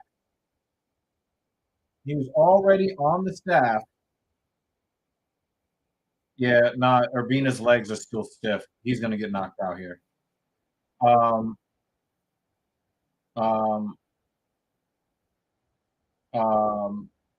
Laryngitis was on the staff. So laryngitis has a better claim that his job and livelihood was on the line if he didn't do what Vince wanted him to do. He has a better claim. Not a good claim, but he has a better claim than she does, simply because she agreed to that kind of relationship before employment. The employment, which was a no-show job. You guys know what a no-show job is. Let us know in the comments. She had a no-show job, which wasn't actual real employment. It was not real employment. Ooh. Yeah, he got crushed. Yeah, with that left. That was a perfect shot. Yeah, and Urbina is a really tough guy too, because right on the temple. Janelle Grant was in this relationship with Vince McMahon prior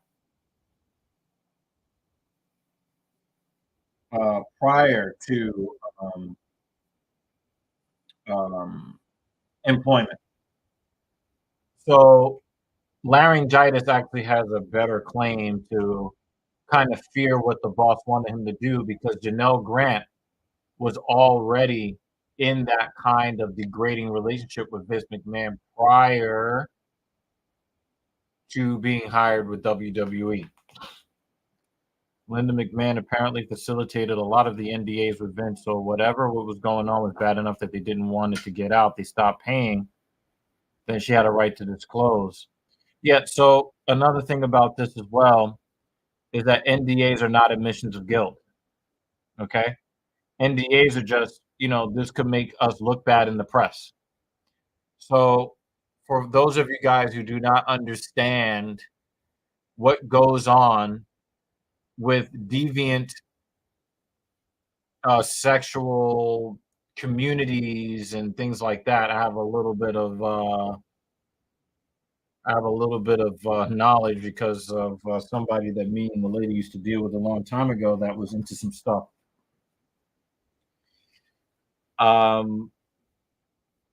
There are people who engage in those kinds of acts that Janelle Grant alleges. They do that because they actually get off on the humiliation and the domination. So the problem is, and this is why I advise on this channel, that guys stop engaging in rough relations with women in the 2020s, right? Um,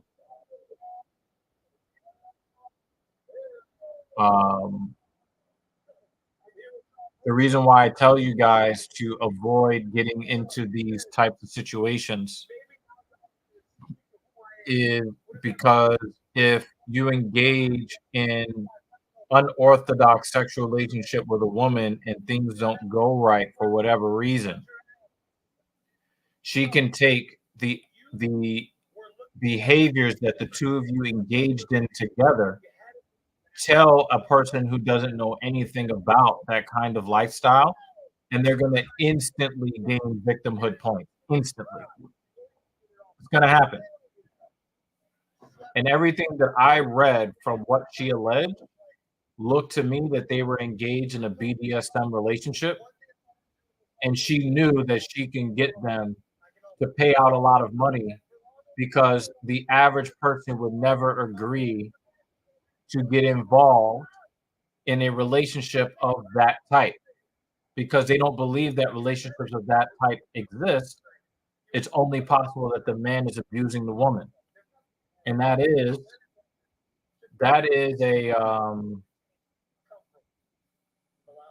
a reasonable expectation.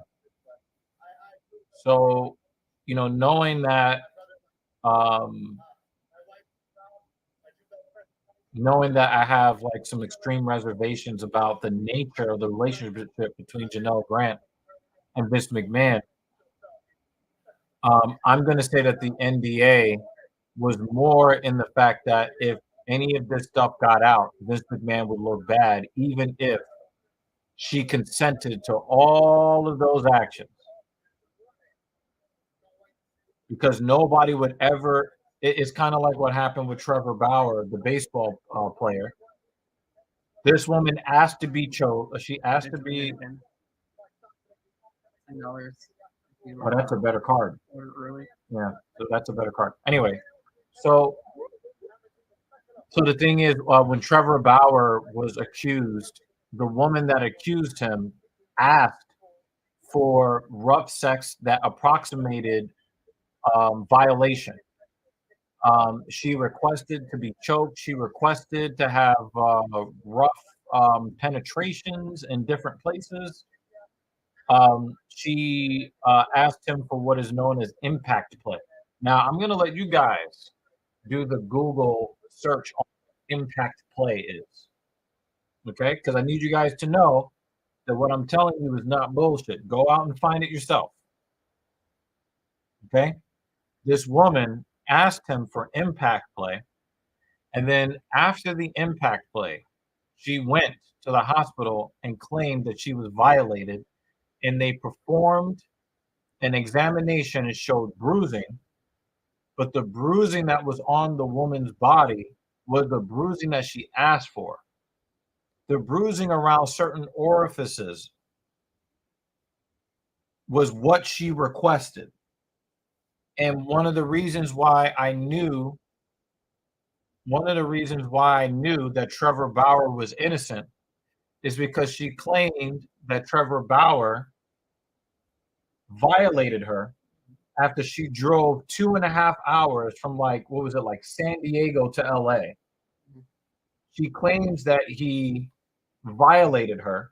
She went home, and then 6 weeks later, she drove the 2.5 hours again to get violated again. What victim do you know says, I'm going to go back to the guy's house alone that violated me, and then have the exact same thing happen to you again? When you look at the text messages, it was revealed that she met him. She went doing a Google search for what his net worth was, which at the time was $51 million. And she had male and female friends telling her to go secure the bag, go get his money. Was that the one who recorded video lying in bed with him Yes. when he was sleeping? Yes. And she was like happy and Yep. Yeah, Yes. Okay, I remember that one.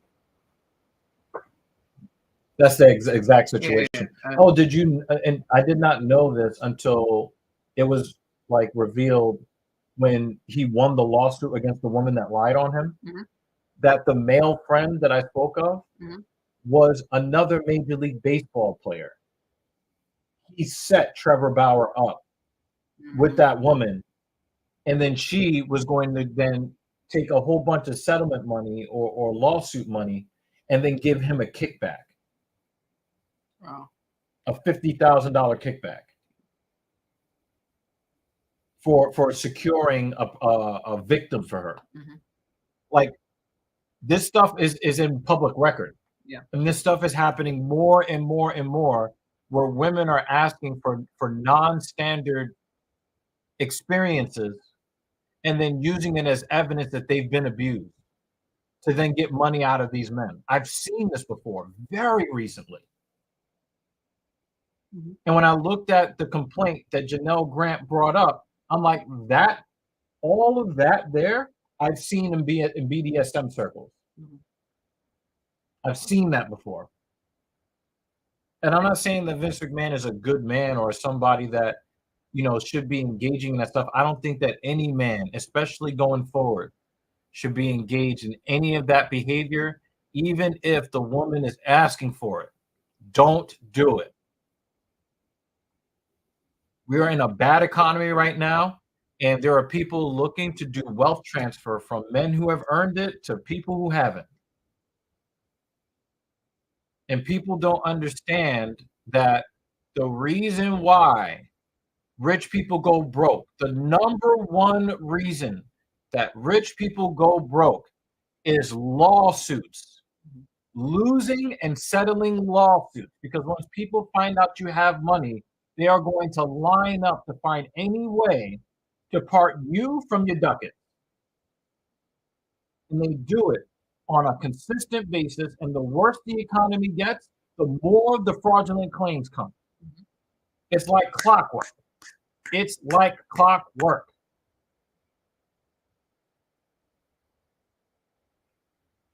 So I'm not saying that Vince McMahon is innocent. What I'm saying is I need to see all of the evidence. This woman claims that Brock Lesnar asked her for racy video. He didn't threaten her physically. He said, send me a video of you doing this, that, and the third. She pointed the camera at her crotch and pressed send. Who does that?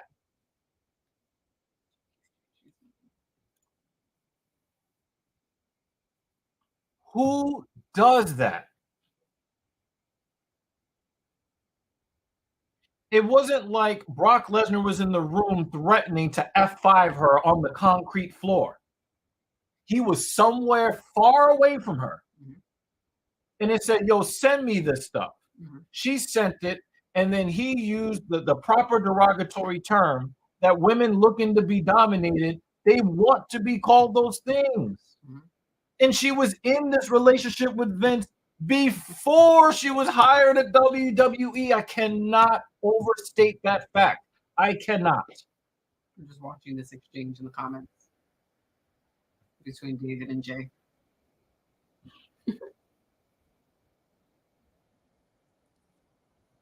And the thing is, she was getting expensive gifts. She was getting expensive medical procedures being paid on her behalf.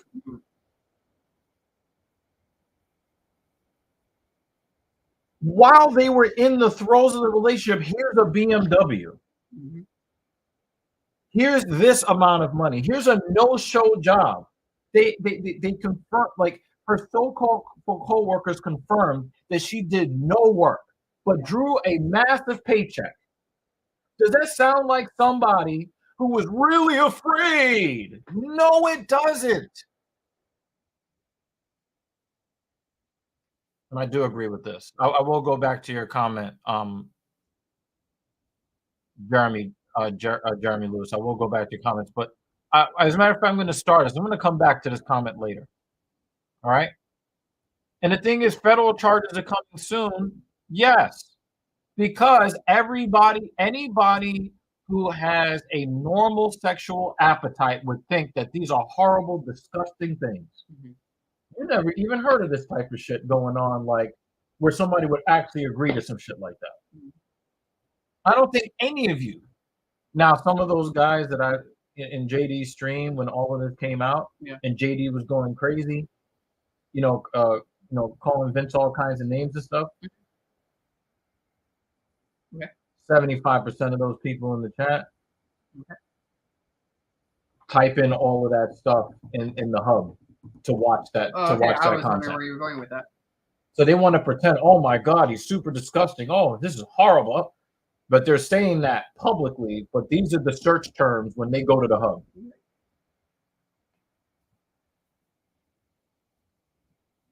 But they know that if people knew what they were into, that they would be judged really harshly for it, even if they're just watching it in a fantasy realm.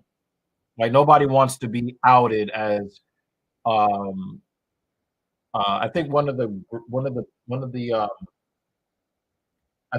crazy, like the most searched for terms is like step family stuff. Because you can't put like real family stuff in the search bars anymore. So all of the content, it used to be just this and that. They just added step to it to like make it like where they won't delete the content. Right?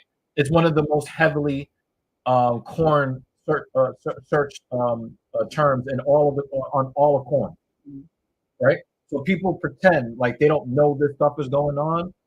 They want to act clutching their pearls. A lot of the people that I saw in JD's chat, I was like, we don't believe you. We need more people. We need Yeah. Yes. a little video. Oh my word. How dare you? That Yeah. So I just want to make it clear that yes, federal charges. I think there's a federal investigation going on. So we don't know if there's going to be any charges. There's a federal investigation. And you know what they're going to do? They're going to collect everybody's phone records. They're going to collect all of the travel itineraries. They're going to look at the text messages, all the phone calls, all of it. Any text message she sent to any of her friends where she's bragging about a relationship with Vince McMahon, or she's got, she's securing the bag, any of that stuff, all of that stuff is going to come out in the investigation, which is why I'm saying to you guys today, it is very possible that Vince McMahon is actually just, a person that abuses everybody everywhere. It is absolutely possible. It is possible that he is guilty of what's being alleged, but I'm letting you guys know that don't be surprised if you find out that no charges are being brought, and then you find out that she ends up having to pay some money in the end of this because it found out that no crime was actually committed, and she breached the NDA, and we'll have a judgment. Don't be surprised if you see it. That's all I'm saying. Now, the reason why I wanted to come back to this comment is that Jeremy Lewis is actually correct in that if it is found that criminal activity did actually go on, the NDA becomes null and void. You cannot legally preclude someone from speaking about a situation that is criminal in nature. So if it turns out that she was actually a victim, which I'm very skeptical about the possibility. If she actually was a victim, then she would not get the $2 million that was in the NDA. She would actually get a settlement that could reach into the hundreds, plural. And Janelle Grant knew this. And if she actually is able, because that's basically, she is trying to sue for money. She didn't run to the police. She could have went to the police. Guys, she could have went to the police at any time when she was claiming that she was being passed around the office. She could have went to the police at any time. No police reports of any kind filed. Zero. She wanted money. And she voluntarily stayed in that situation for money. And if it turns out that they believe her more than they believe him, that's for JL. Yeah. That was for JL. Nice. Yeah, that was for JL. If she plays her cards, if she overplayed her hand, she's going to have a 7-figure judgment leveled against her, but she's going to have to repay the money that Vince had already paid her. If is this the second eye poke today? I think he got the eye poke before the match started. So in the first fight again with the heavyweights. Oh no, there it is. Oh no. And then he went to hit him too. Like that's a good combo. An eye poke into a left hook. With the heavyweights, one dude, he happened to win. Got kicked in the nuts. And then was poked in the eye. And the inside of his eye, no point sticking up. So the inside of the eye where he got poked was red on the inside here after the eye poke. This side was fine. But it wasn't a reaching and I'm going to poke you in the eye. It's that they both went in, for a takedown.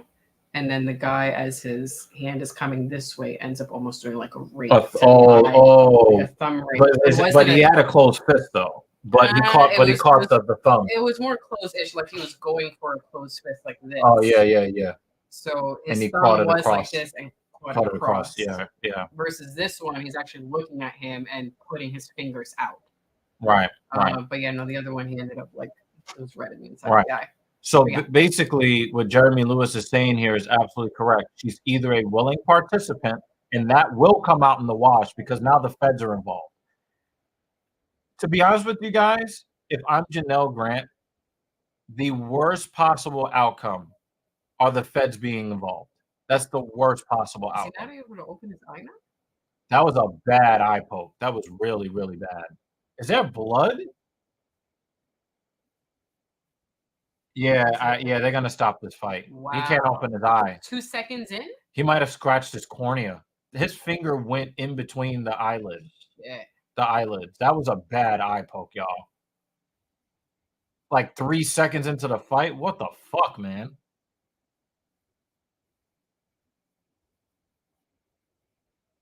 Yeah, his eyes fucked. He's mad. Look at this.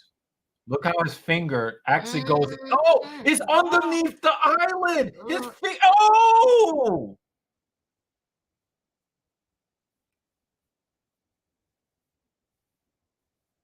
his finger went under his eyelid.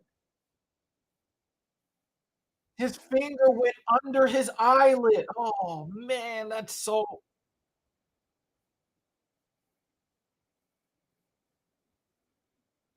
I want to punch him in his fucking face. No, the thing is, these guys get poked in the eye in training all the time, like it happens. I But know. 3 seconds into the fight, fuck off.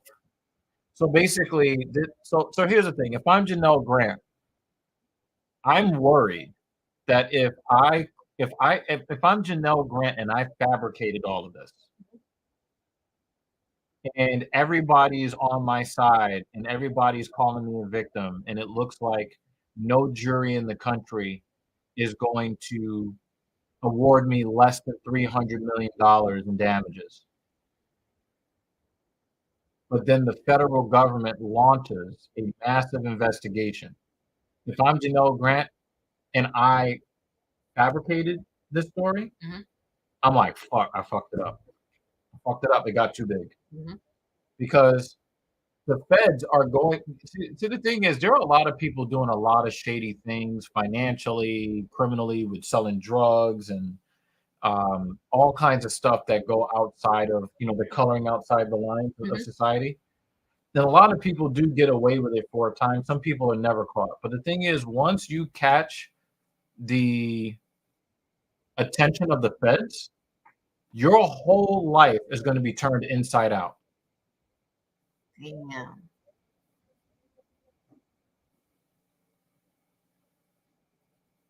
He didn't do it on purpose, but that is one of the. His finger actually went underneath the dude's eyelid. He says he's going to run it back. I don't want to run it back with you. I'm gonna have to wear like 2 pirate eye patches. Gross. So if she was a willing participant, you guys are now going to find out because the feds are on it. If she was actually truly under arrest, we will actually know about it. And one of the ways that we'll find out, she will have told her mother, her sister. She will have told friends about. She would have confided in at least one human being. No, that's if she was a willing participant. If she was really under duress, she would have confided in somebody. Hey, I'm being, these things are happening to me. I don't know where to go, but the thing is, Someone she trusts. Yeah. right. But to me, when you look at all of the money, all of the gifts, because it wasn't just money that he paid her in the NDA settlement, it was all of the gifts that he was showering with her. That he showered her with money and gifts before she was hired at WWE. Her hiring at WWE was one of the gifts. And if he was looking to hide that relationship from Linda McMahon, and he wanted to shower this woman, I'll be your pay pig, but you're going to be my submissive blankety blank, right? One of the ways that he can hide that from his wife is to give her a no-show job with a massive salary. If you look at the timing of the events, it looks more to me like she was a willing participant than anything else. But then again, most people that you'll come into contact with don't understand the nuances of BDSM relationships. Dan has a good question for you. I was thinking the same thing. Yeah, we'll get into it. We'll get into it. Innocent or not, whether he has to pay the money or not, Vince doing another scandal it's a horrible look because, and this is the thing that I got to say to you guys, even though I think that Janelle Grant is capped, I do think she's capped. All right. I believe that Vince is guilty with a tidal wave of other women. See, that's the other side of this, right? I don't think that Vince McMahon, my instincts tell me that he is not guilty of what's being alleged being non-consensual. But I said this to JD, and I wanted him to address this on his stream because I was like, I didn't see anybody really say anything about this. I believe Vince McMahon abused non-consensually in the workplace a bunch of different women throughout the years. And we're going back to before the Diva era when all the women were valets. Mhm. I believe that Vince McMahon abused a lot of those women. I don't have any proof of that.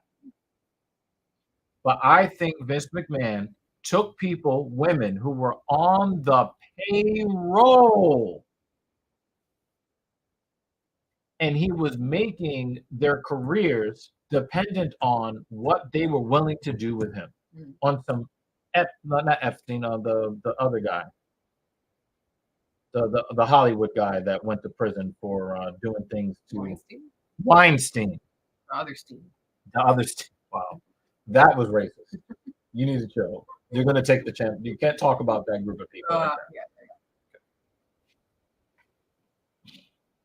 All right. So I believe that Vince is getting a weird kind of karma from Janelle Grant, where the claim is, to me, likely fraudulent, but it will uncover a bunch of legitimate claims from other women who are now going to come out of the woodwork and say, okay, I was coming up in the wrestling business. Yeah.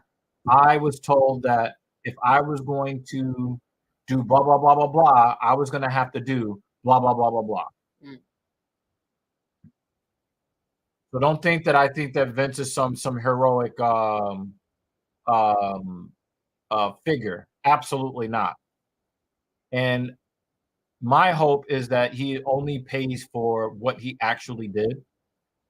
And I will, if Janelle Grant is lying, if she's lying, I want to see her get roasted, but I want to see the other women get justice. I don't have a winner for this fight. That was I don't have a winner for this fight. That was Dan's question. I don't have a winner for this fight. I'm the winner. I'm the winner in this fight. Yep. I'm the winner. Yeah, we're going to talk about the whole Triple H thing as well. We'll get into that later. But let me look at more of these comments here.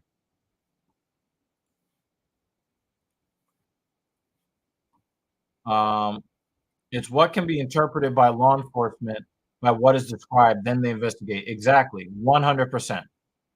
Absolutely 100%.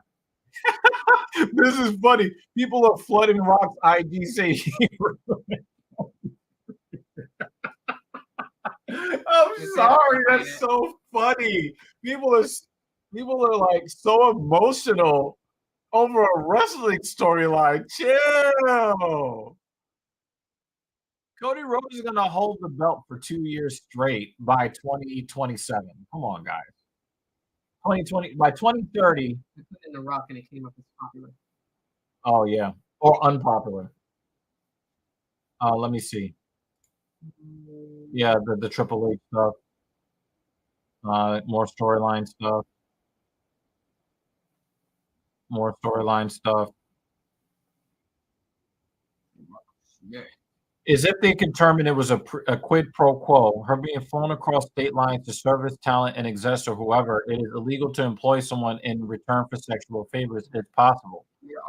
But you need to understand that they're going to have a difficult time proving it because the sexual favors came before the employment. My God, pay attention, Jeremy. I love you. Pay attention. There's a hashtag justice for Cody, and we want Cody. Yo, yeah, I saw that. The hashtag in Jerry's stream yesterday. The thing is that the sexual favors, the job was a reward. The job wasn't even a job. Quid pro quo also is not a criminal thing. It is a civil. It's a violation of labor laws, not criminal law. Okay, it's a violation of labor law. That quid pro quo. That is not something you would find in. Is not something that you would find in. Um,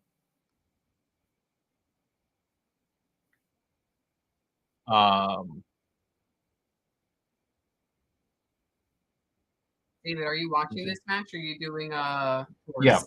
So the thing is, it's if you have employed somebody and you make the condition of their employment sexual favors for the condition of employment. But the thing is, the employment, I don't believe, was real employment, and that has been corroborated by the other people in Stanford that she never did any work. She was being paid and never did any work. So this was not a career advancement issue with quid pro quo. So a violation of a labor law is possible that they could interpret it that way, but I very much doubt it because these sexual favors occurred before employment.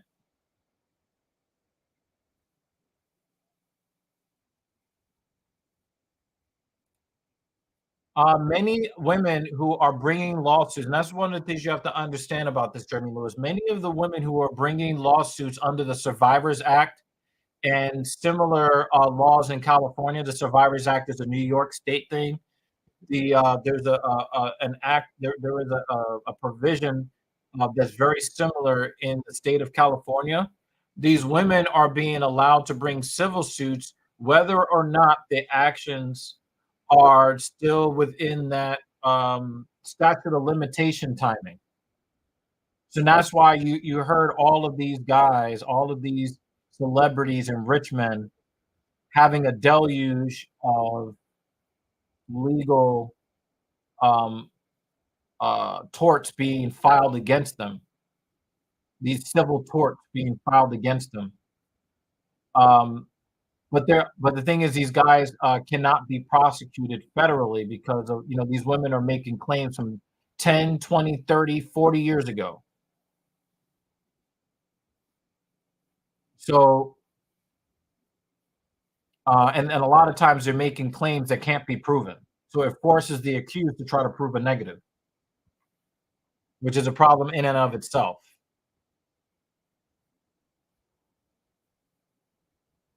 But I think that Janelle Grant thought that her lawsuit was going to go the way that all the other women's lawsuits have gone against prominent men in society, where they just collect fat settlements and fat judgments, and nobody really looks into the veracity of their claims because the burden of proof in civil court is much laxer than in criminal court.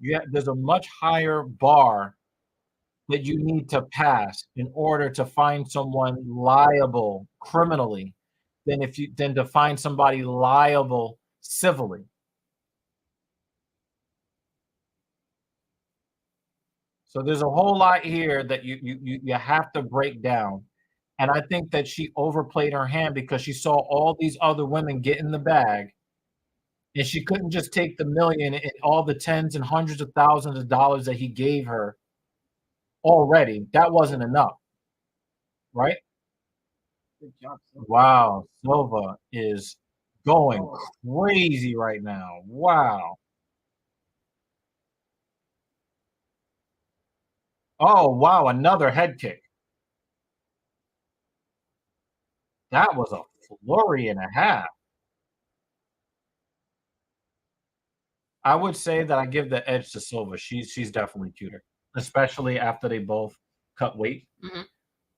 Silva is cuter looking after cutting weight Mm-hmm. than Araujo, but she's nice.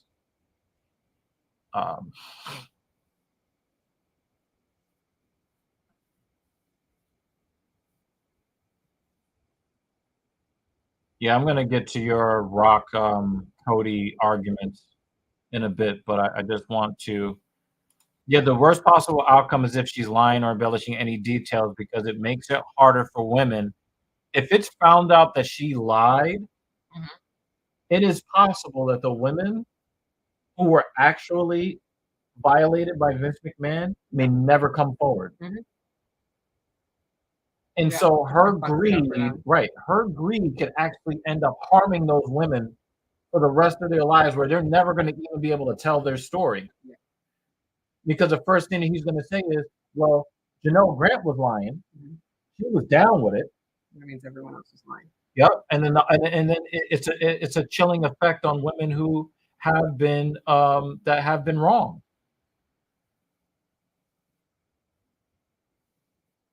The thing is, I can't tell you what I hope. Oh man, Silva is just oh god.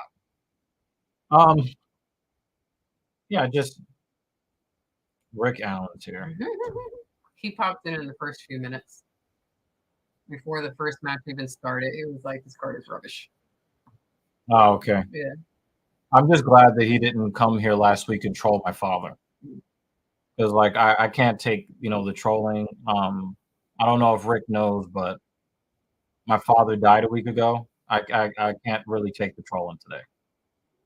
I mean, if you want to troll about UFC and all of that, I'm good. But a lot of the personal stuff I can't handle right now. So please just kind of respect that. I really, really like it if you could just kind of respect that. Oh my God.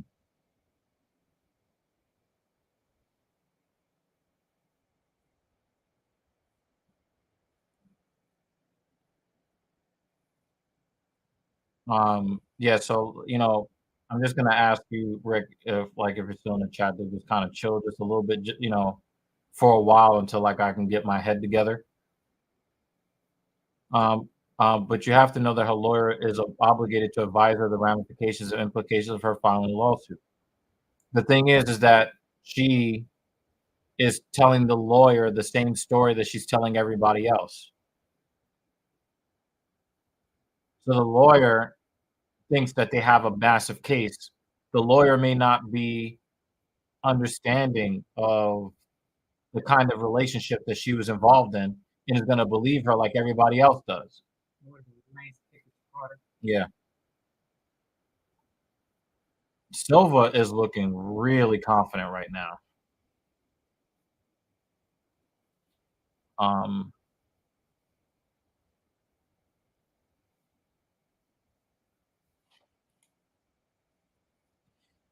Dan, you're a funny guy.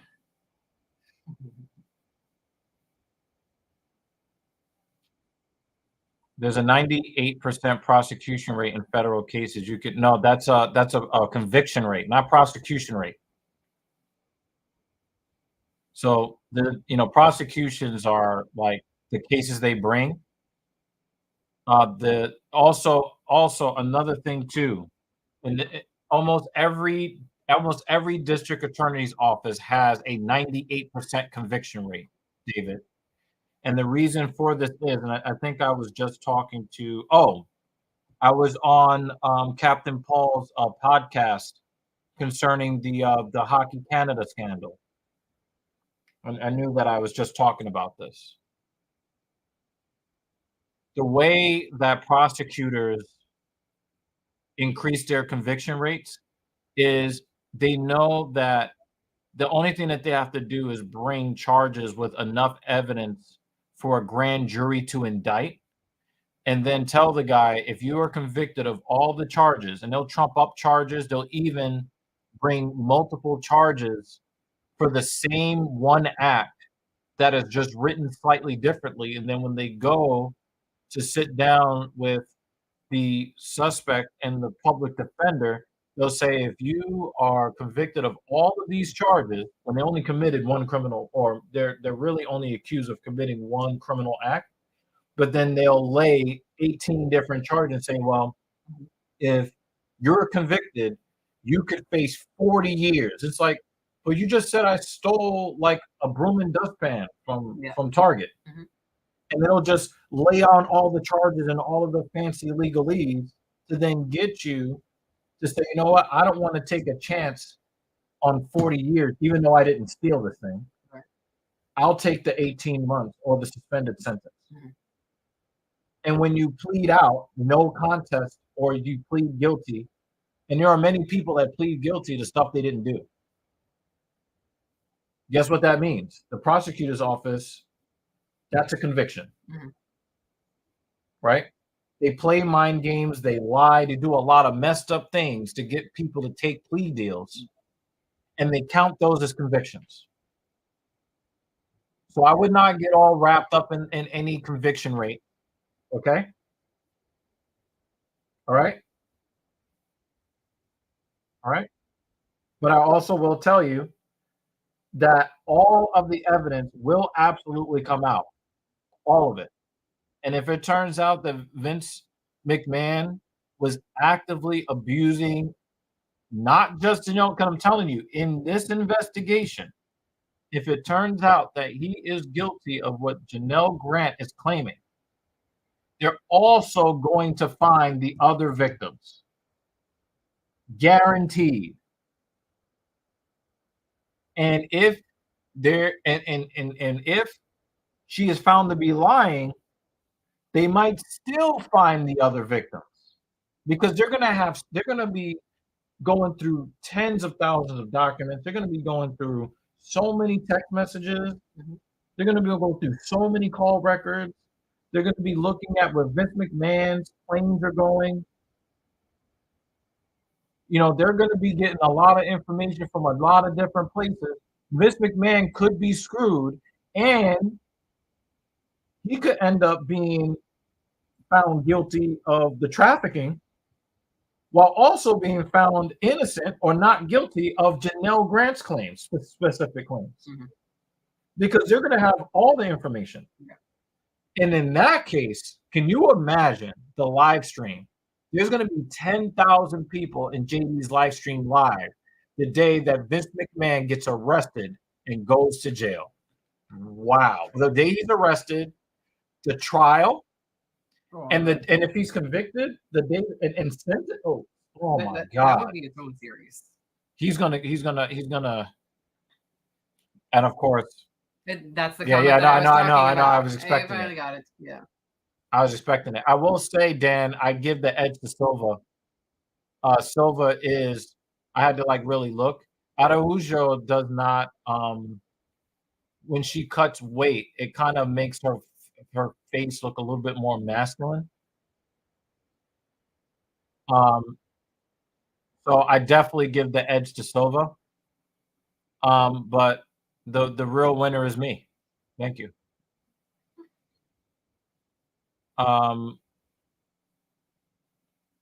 Yeah, so Vince was already funneling money when he did the no-show job hire for Janelle Grant in the first place.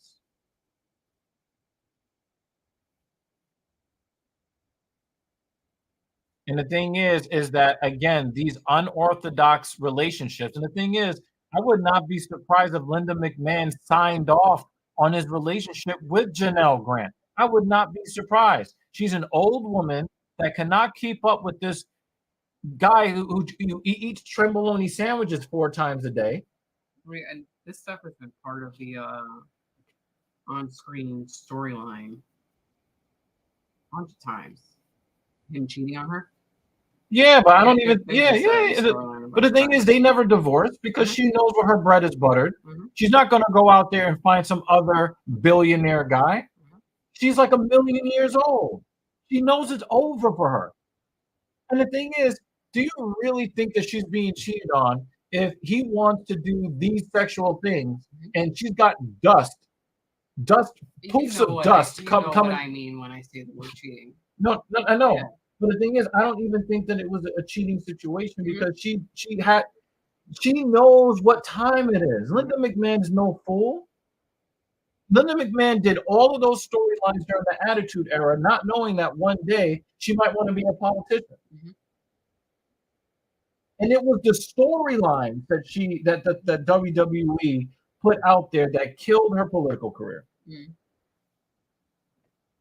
And she was down for all of it. You know what I mean? Yeah. So,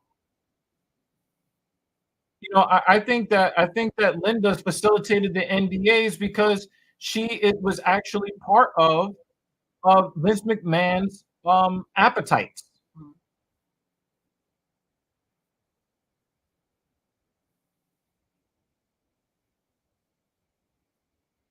If I know you, any well, if there was some stuff that I wanted to do, and you're like, hell no, you were like, yo, go. I think that's what Linda McMahon did. That's what I think. And the thing is, I don't even think that Vince was attracted to her anymore. She actually looked like an old woman long before Vince looked like an old man. Long before. And again, when you're on Trenbolone, eating them Trenbolone sandwiches, it does stuff to your libido that, maybe you were not expecting. Maybe.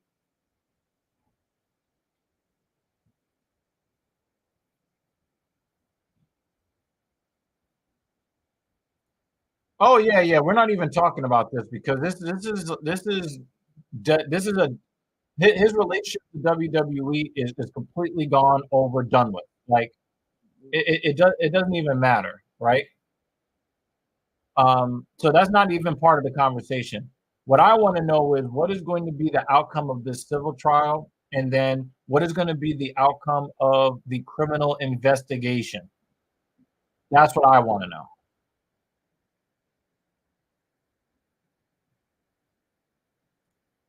Araujo fought without vanity cover before. I wonder why she wore the shirt this time, tactics wise.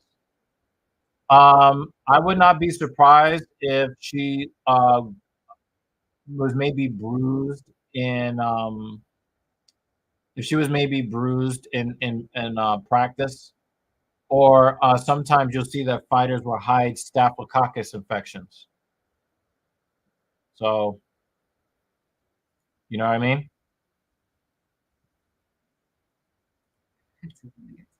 Yeah, I think so.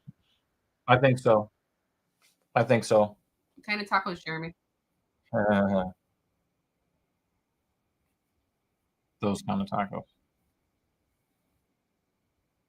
Yeah, I don't like that Silva keeps backing up to the cage. She's gonna get twisted one of these days.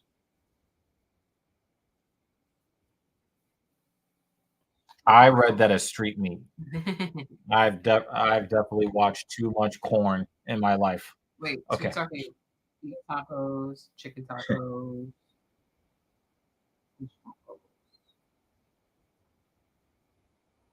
Araujo is nobody to fucking sneeze at, guys. What you saw from Silva could be a product of the kind of fighter that Viviane is. So don't just write off Silva like that. Sometimes styles make fights. But yeah, guys, I need you guys to wait until all the information comes out before you say that Janelle Grant is telling the truth and he's lying.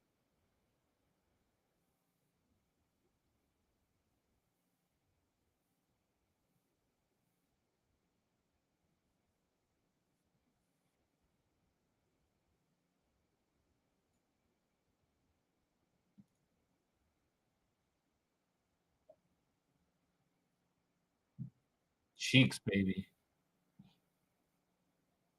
On both ends of her body.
I'm giving up any dreams.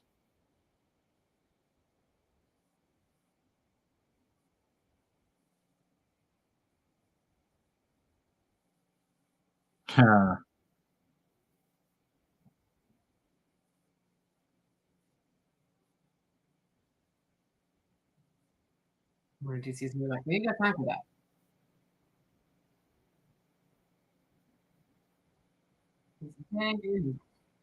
He's walking out.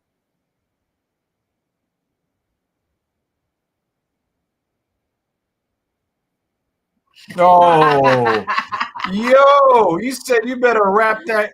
You better wrap that gavel up, Wrap B. it up.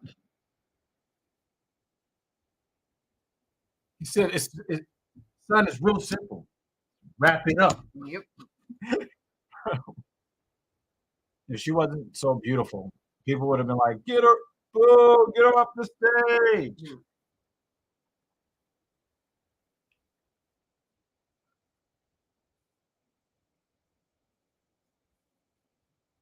I don't know if I want Ilia Topuria to win so that Max Holloway can get a chance at the belt again. Mm.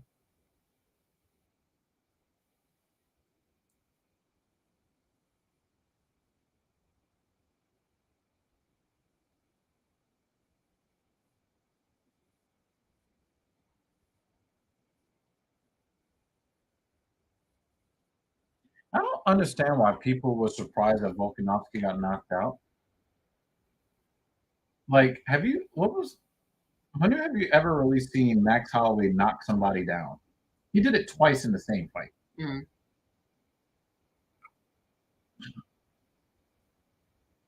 Normally stays standing up because he keeps punching it. If you would go out, you can't now because he's keeping you on your feet. He's punching it.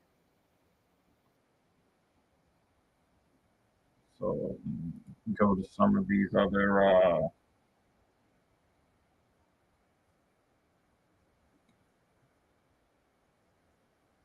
yeah, I covered this already.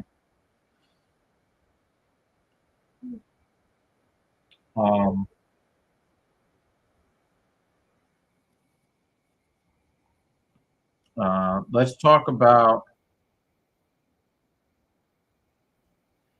the guy wasn't talking about Roman Reigns, he was talking about Roman Dolidze, the guy that was in the other language that from Facebook earlier in the stream. You're talking about Roman Dolidze, not Roman Reigns. I'm like, oh, Roman Reigns fan. Yeah. So yeah, I'm not the sharpest. So guys, when we're talking, and this is one of the things that really, really annoyed me about the IWC. Everybody is blaming Triple H for the Vince McMahon thing. Triple H knew. How many of you guys go to work and fire your boss? Have you ever fired one of your bosses? Mm-hmm. You know there's only one way to fire your boss, right? Is to do what? Just quit the goddamn job. Mm-hmm. So Triple H was supposed to quit the only employment that he's ever had in his life in order to do what? Mm-hmm. When Triple H, when Vince McMahon stepped down the first time, and they made Triple H head of creative, when Vince McMahon bullied his way back in, what happened to Triple H's role? Was Triple H the boss and could tell Vince to stand over there? Or did he have to take a step back and let Vince take the reins again? Guys, please help me to understand. Who of you goes to work and disciplines their boss? Mm-hmm. Who does that? Somebody please help me to understand that.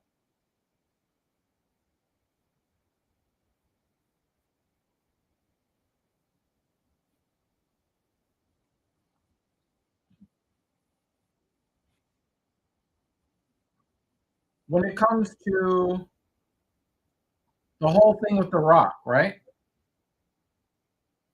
I don't even know if Triple H is on the board of directors.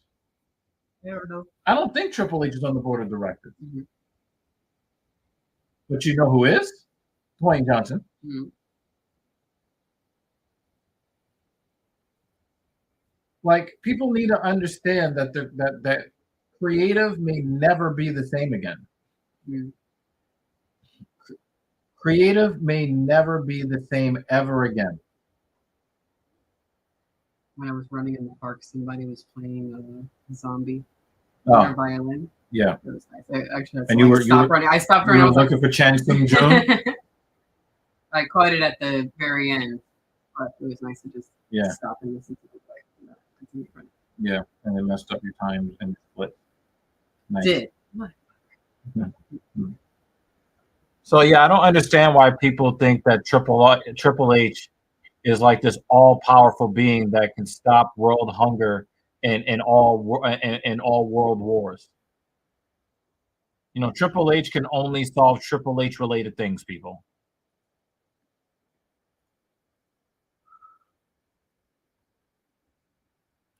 Yeah, I agree. I agree. And yeah, let's resolve judgment until everything is out, but it's going to be very very interesting. Absolutely.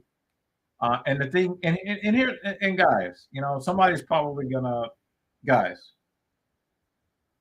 I'm rooting for a lot of salacious details to come out for just one reason. I want to see JD get 20,000 subscribers off this. I want him to get 100,000 views, streams, and videos.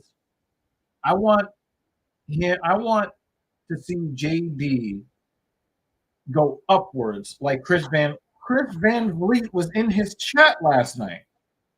Well, I don't know what that is. He is apparently a super well respected guy in the IWC, to the point where the dude has like 440,000 subscribers. Chris Van Lee? Yeah. And the dude is like doing interviews with WWE superstars, which is also just going to raise his cachet. Mhm. Everybody loves the work that he's doing. And he's in Jerry's stream talking about, yo, you're killing it. And everybody loves his interviews. Right? Mhm.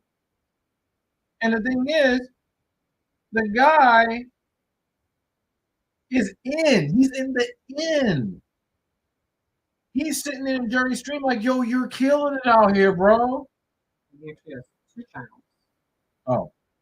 He has 400K on his main channel. And then this one. And over 500K on his CD Clips channel. Oh, that's crazy. That's crazy. Yeah. There's many of the same people though. But Yeah, but that's crazy. Still. Okay, so yeah, his Clips channel is all clips and snippets from his interviews. JD gets to like 440, 500,000 subscribers. I'm charging him $300 a session. The fuck? Share the wealth, motherfucker. This guy is a 4-time Emmy Award-winning TV host and content creator. And yeah, he has interviews with actors, athletes, professional wrestlers, and other wrestlers. And other YouTubers. She went to the Cody Rhodes School of Public Speech. Cool. Yeah, I didn't know this too much.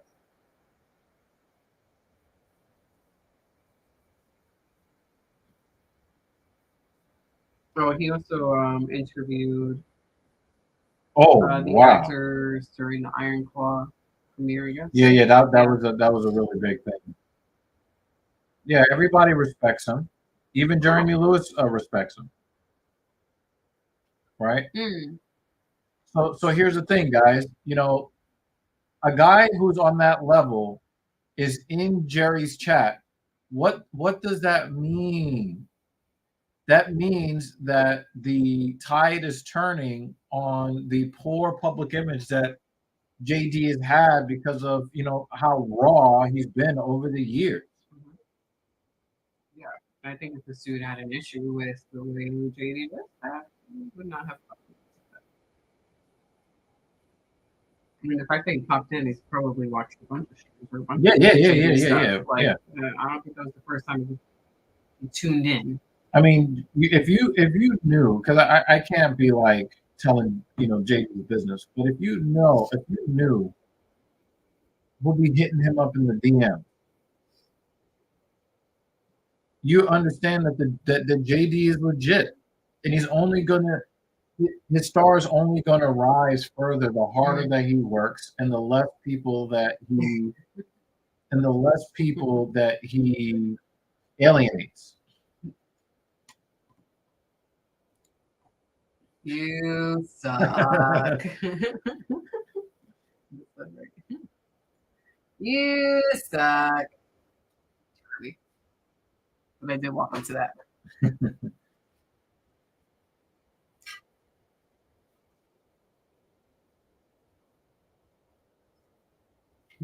Guys, please leave Triple H alone.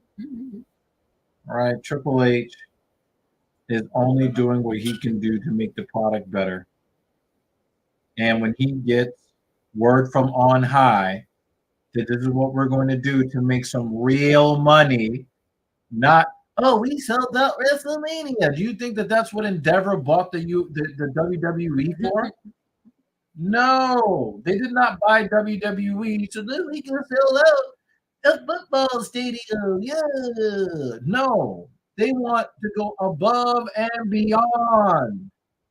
They don't care that they Endeavor poured out a bottle of liquor for their dead homies and Cody's story. They're like, how much money are we gonna make with Cody's story? You just not say the word story for the rest of the evening.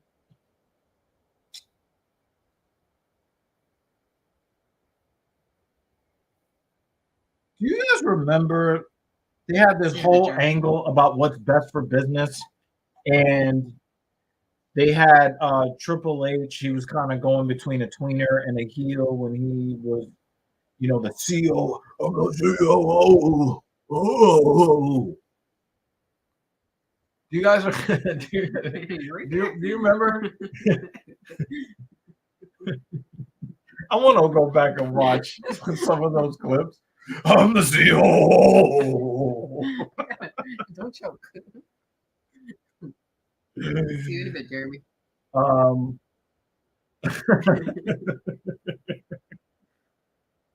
hurt yourself, babe. Like, you have to expect like clouds of like coal dust to come out of his mouth. I'm the CEO. Brother. You want to want some peas?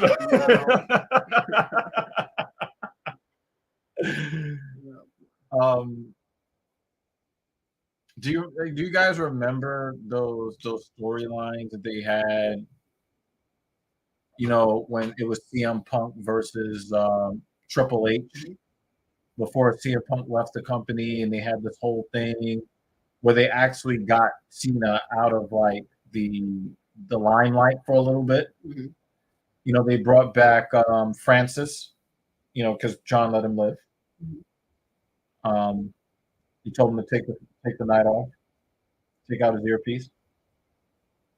Oh yes. Sorry, I know I had to kind of lead you there. No. When you said Francis, I thought Deadpool. And I was like, yeah, but no, I got it now. Yeah. Yes. Right. They brought back Francis, whose life was spared by John Wick. Mm-hmm. Molotov always looks bored. Yeah.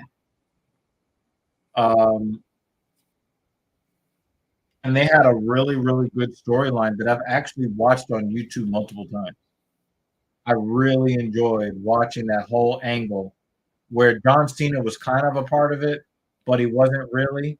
And then they had like this whole thing with CM Punk versus Triple H, you know, Like I really, really enjoyed that. I really enjoyed that. But Triple H is an employee just like everybody else. When they sold out to Endeavor, if you would have looked at all the many, many, many, many, many millions of dollars everybody got, you know what Triple H got? $5 million. $5 million is a lot of money, but it's an insult compared to all the other people that cashed out when they sold out to Endeavor. So, Rude Boy, he's going to try to use his footwork and his length, and Salikov is going to use his technical ability and his discipline. Now, the thing is, Salikov obviously, for his height, weighs more than Randy Brown, but Randy Brown's got a lot of range here. And it'll be very interesting to see how Salikov is able to solve the length of Randy Brown. I think I was almost killed. Now, just like a black man in the UFC, Randy Brown does not check calf kicks. And we count Jamaicans as black men for the purposes, especially since Randy's from, he's lived in my neck of the woods.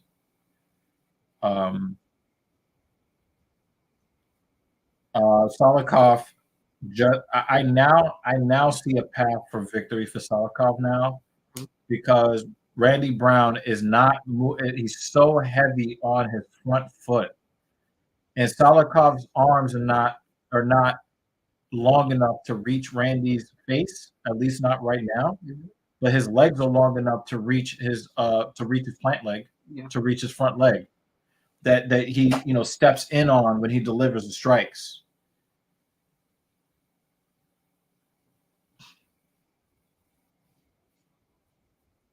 I just don't know how long Randy Brown is going to be able to play this range game. But basically, Randy Brown has to do a bunch of damage and score a lot of points with the judges before Salikov finds a way to disrupt his movement with the leg kicks, and these shots to the body that he's going in on and all of that. I mean, the reach. If you look at the reach, you can see. Just look at the length of their arms. Although I got to give a lot of credit to Randy Brown, he's chiseled in this fight. I don't know if he's put on muscle mass or whatever, but this dude is looking like he's been taking his training very seriously. Salikov isn't moving the strike either. Randy's coming right to him. He doesn't have but even in those situations, Salikov can't really reach for significant shots to the head. He can't. So he tried to poke both of his eyes at the same time, and he gave him the V for Vendetta, like right. Live long and prosper in your eyeballs.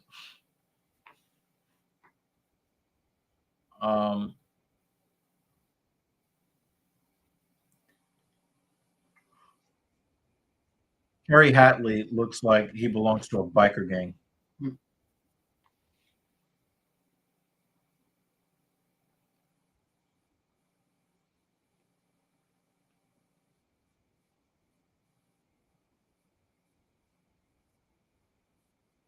Where's the warning for Randy Brown? He just stuck like 8 fingers in this guy's face. Well, we've already established today. Can we just make? Can we not just the make judges this time? Can we just make eye pokes legal and cup checks legal if nobody's going to pay any penalties? Let's make missing weight. Let's make that legal too while we're at it.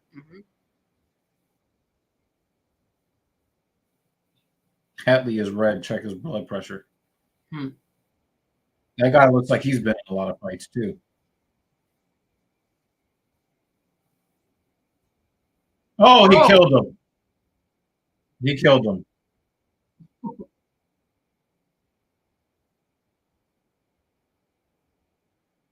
But he did poke the guy in the eye first, so I can't really be like, as soon as they restart the fight, he knocks him out.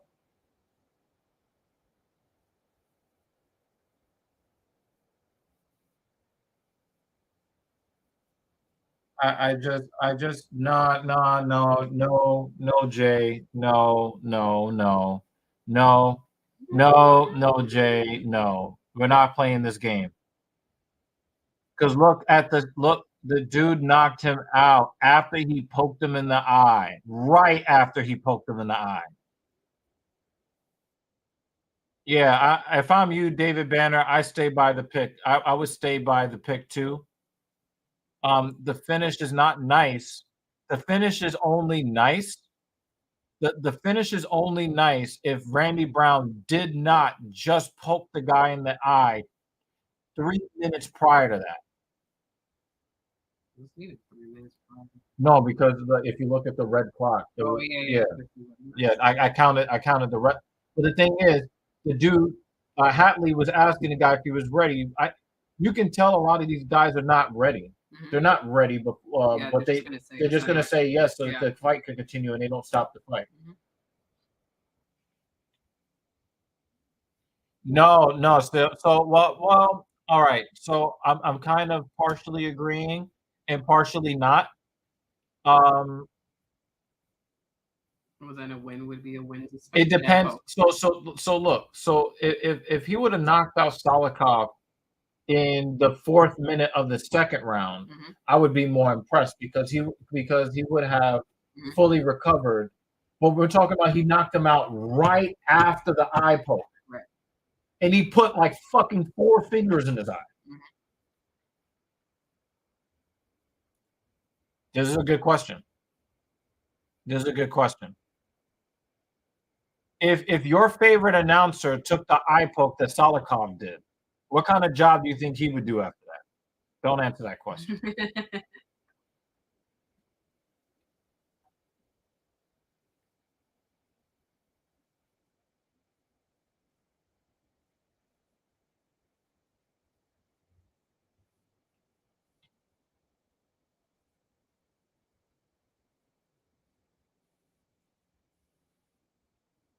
Well, that looks interesting. Maybe we'll watch it off the air. Mm-hmm.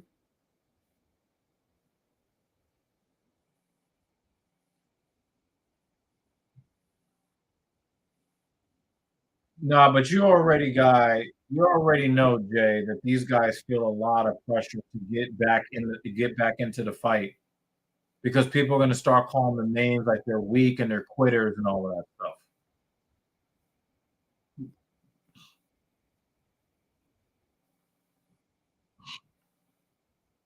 Yeah, you know he's from New York. Yeah.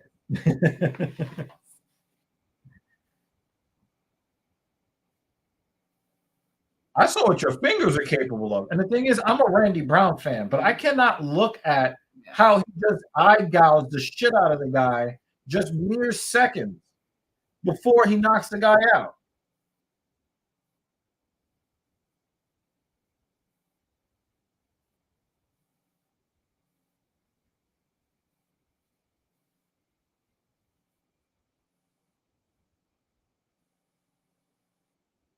Almost hear him go, oh. Yeah.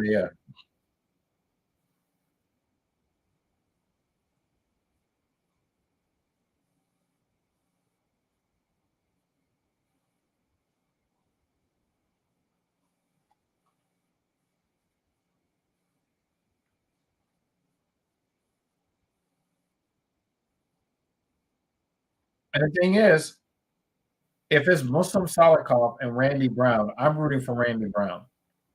But I can't ignore that he just dug the guy's fucking fingers out of his eye sockets like an ice cream scooper. I can't ignore that.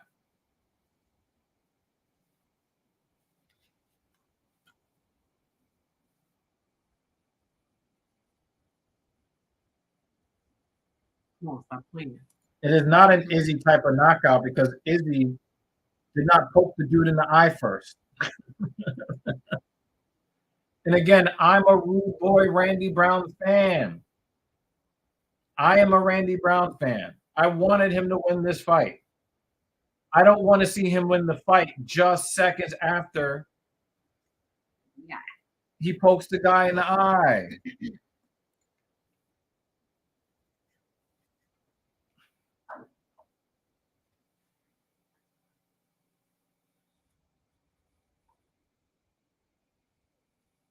Did you just slam him on his head?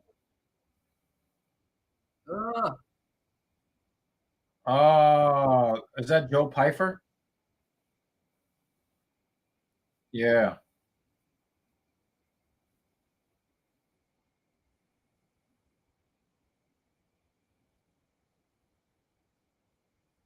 Isn't MVP going to fight somebody else? But yeah, I would like to see this fight. This is a great fight.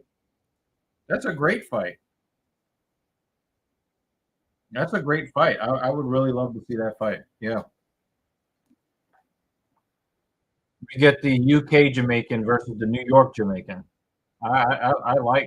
Yeah. I'm definitely good with that. I'm good with that matchup.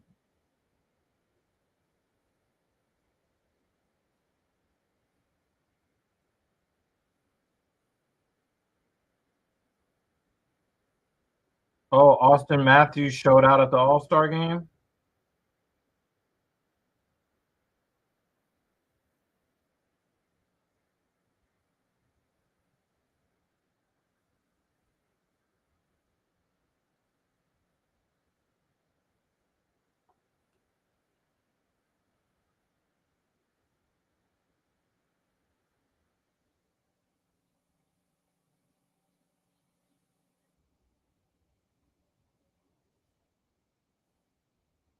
Wow, so Toronto really got what they wanted from that event, huh?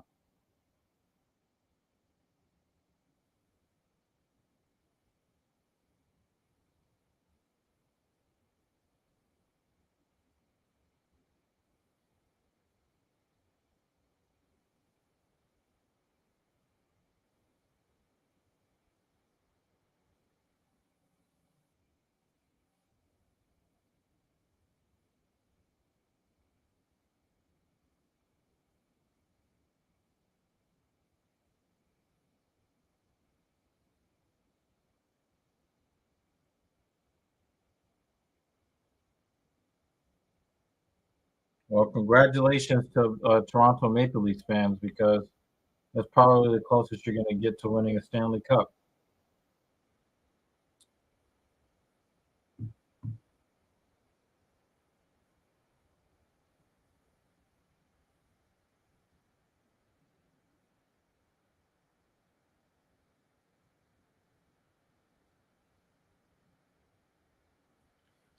So the thing is, MVP does have a problem with ego that Stephen Wonderboy Thompson doesn't have.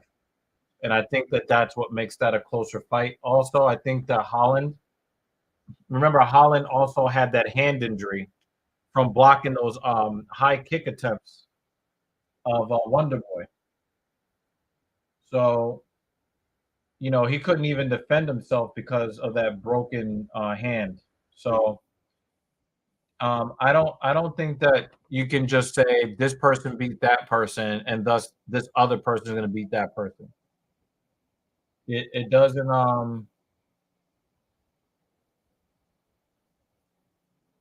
doesn't work that way. Actually, it's another nice yearly movie. Same exact time as today. You said what? The next week's event, starting at the same time as this one. Well, we're not upset about that.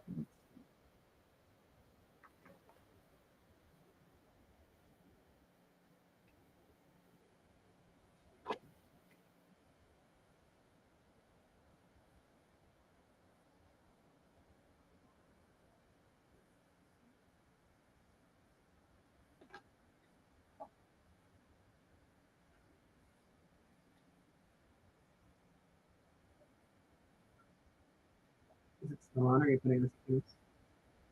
Um, Oh, that's good. All right, David, I'll officially call this a double watch party, okay? Call me out on it earlier. So a basketball and UFC watch party. not really. Ish.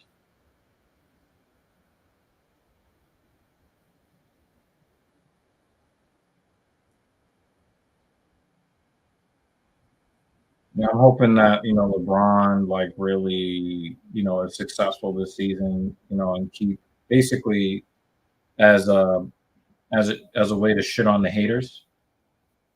But I really do admire the spirit of the New York Knicks right now, and they've always been my team. But sometimes I'll root for them to lose because I have some other reason for wanting certain players on the other team to win. Um, when I look at the lineups, I really do expect that the Lakers are going to probably demolish the Knicks. The Anthony Davis and LeBron James did not play in the Lakers' last game, and they won that game against a really good team in the Boston Celtics. But I, I just don't. The Knicks are missing some of their best players, and they've got bench players and multiple bench players in the starting lineup that are just not as good as they're just not as good. So I'm pretty much expecting that the Knicks are going to lose this game actually pretty handily. I don't think it's going to be close. But that's why you play the game. So yeah, there are no easy. Also, another thing, guys, I don't like seeing this, and here's why, David. I got a bone to pick with you on this one for this reason. MVP looked like a killer in which MMA organization? MVP. Oh shit, I forgot his actual name. We're talking more on WWE. There's certain Yeah, right. Yeah. WWE, and I'm like, I know that's not who they're talking about. It's not Montel Vontavious not Porter. him. I'm just the name's gonna pop up eventually, so I'll sit and wait for it. Michael Venom Page. Okay. Michael Venom Page was in what MMA organization prior to him just now signing with the UFC? Fair enough. Bellator. Oh, I'm just looking at the. Is Bellator's competition level on the level of the UFC?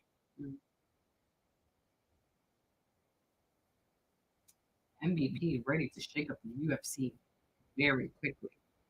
That's a headline from Sports Illustrated. Yes, he's a Bellator badass. Anybody remember this fighter named Michael Chandler? See you at the top. The top of what?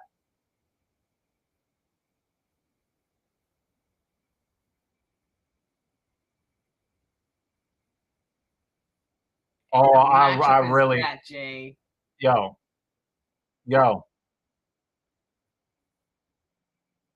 yo.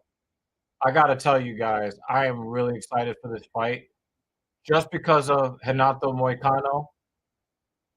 This dude is just a savage individual. He's just no fucks given. He does not care. I love Renato Moicano.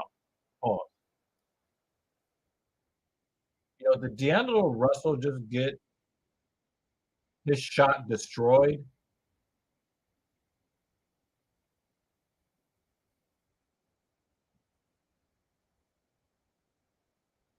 Yeah, Renato Moicano. I'm a huge fan. Wow, neither team can shoot. Yeah, the Knicks field goal percentage has been markedly lower with this skeleton crew that they've got going on here. Wow, Davis it looks like Davis is going to have his way with Hartenstein.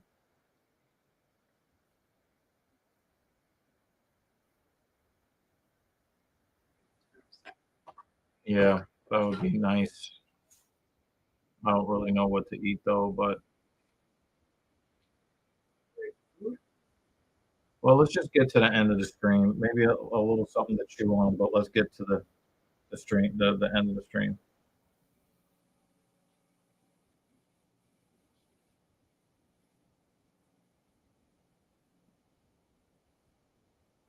And the thing is, Drew Dober is a very likable guy. I don't really have anything against Drew Dober, except that, like, when I look at his face, I see like he would be a bad guy in Inglorious Bastards. He would be one of the evil people in Inglorious Bastards. Just I look at his face and I say, you would be in that movie.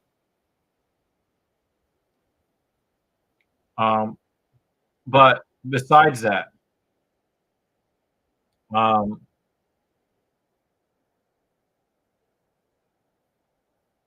besides that, I think Drew Dober is just a cool guy. You know, I like his persona.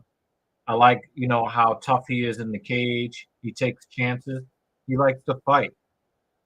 He's a real fighter. Um, Give me a German name as well. Germany. A male's German name. You can I would say that he's one of those guys too. Um, you know, there's only one way to eat those, right?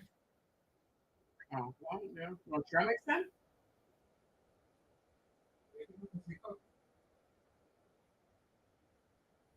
You can give me one of those weird ass cookies that you bought.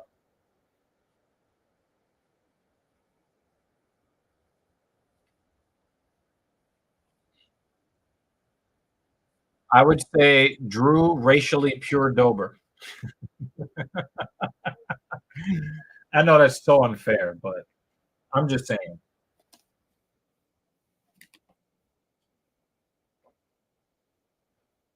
Wow. Anthony Davis is changing shots, man.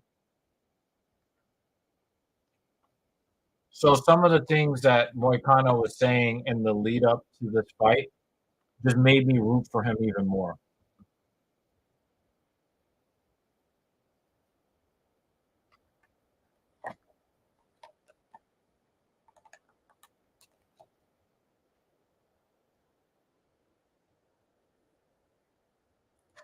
Drew, the final solution, Dober. I'm going to hell.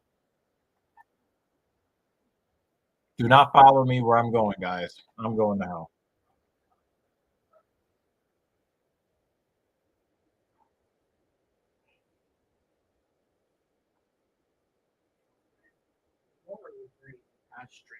All going home together.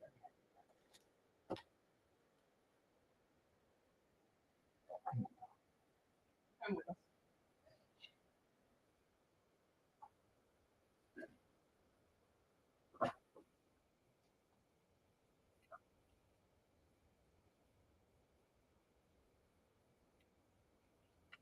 I don't know. I do believe that he did say why he doesn't use his last name. Mhm. Also, why do the Portuguese? What do they have against the letter R?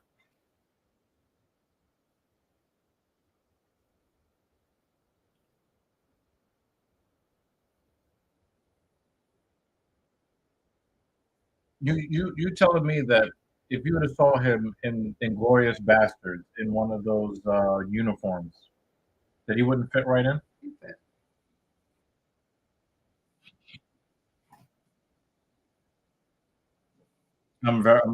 Guys, I have not really been excited about really anything this week. I'm really looking forward to this fight. Wow, Drew Dober is ripped. Reminds me, you know, once I'm able to get out of this emotional depression, I'm going to be able to build muscle again.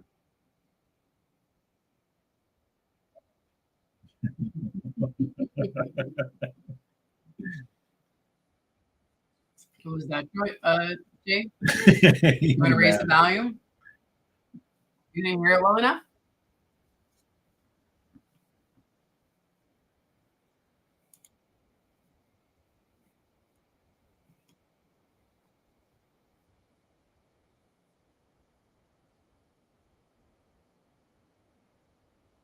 I know Robert Whitaker said some weird shit lately. I don't remember what it was, but I do know that I looked at it and I was like, yeah, that's two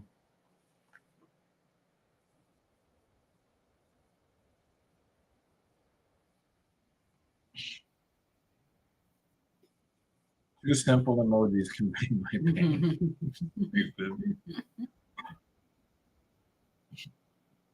Is the fight about to end right now? Moicano looks so much taller.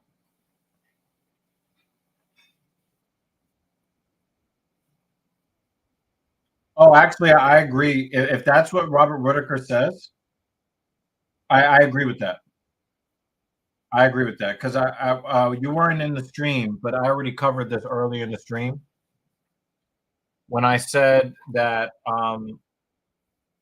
Robert was dominating the fight on the feet, especially with the timing. Robert Whitaker lost a timing battle and got caught one time, and it completely changed the rest of the fight. Robert Whitaker is a better fighter. Robert Whitaker is a better fighter than Dricus du Plessis. It is not even close. But even a fighter who is lesser skilled or even slower can win a fight if lightning strikes and lightning struck. And that's just the way it is. So I think that Robert is giving Dricus his just due because he says 9 out of 10 times he beat him. What does 9 out of 10 times also mean, JL? That means that he admits that Dricus would beat him 10 times out of 100. Right?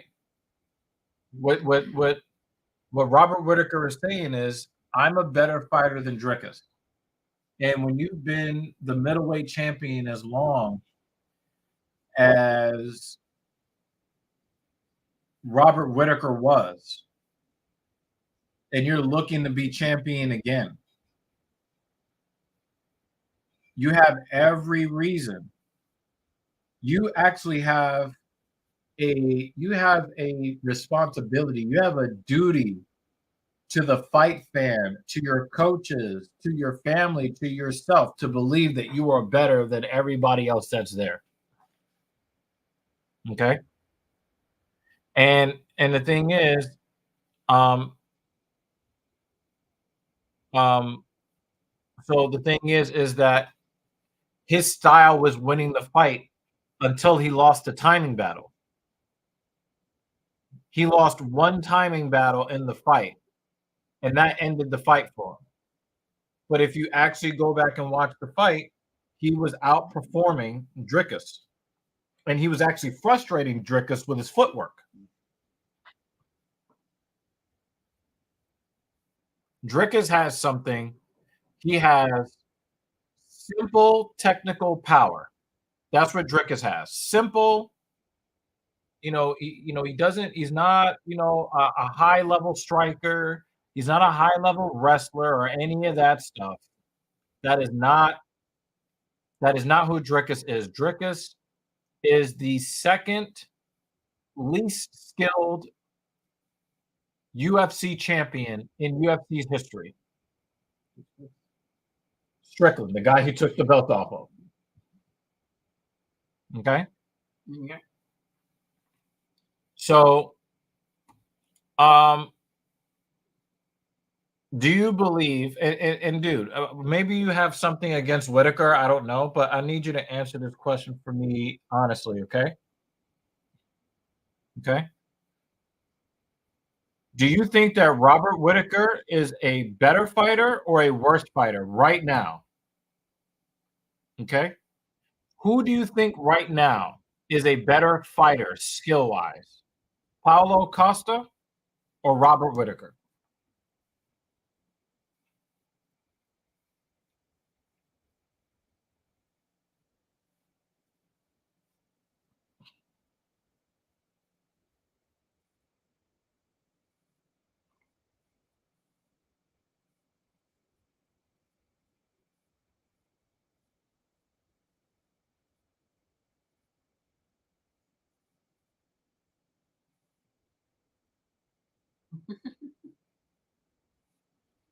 All right.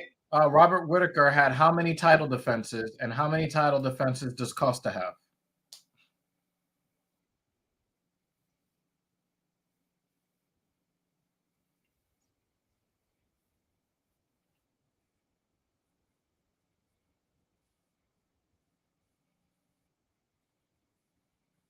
Because my memory served me correctly. I believe that I had Whittaker actually beating Izzy 3-2, even though I thought that Izzy was the better fighter. I thought that Izzy was the better fighter in their last encounter with Whittaker and Adesanya. I thought that Adesanya looked like the better fighter, but Whittaker won on the scorecards. Mm-hmm.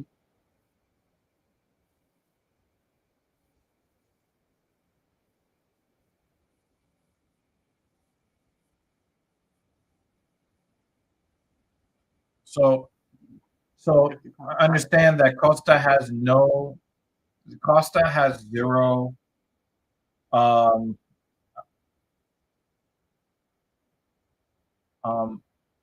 Costa has zero title defenses because he's won 0 championships. Meanwhile, Robert was a great champion. Robert Whittaker is just plainly a better fighter than Paulo Costa. He's just a better.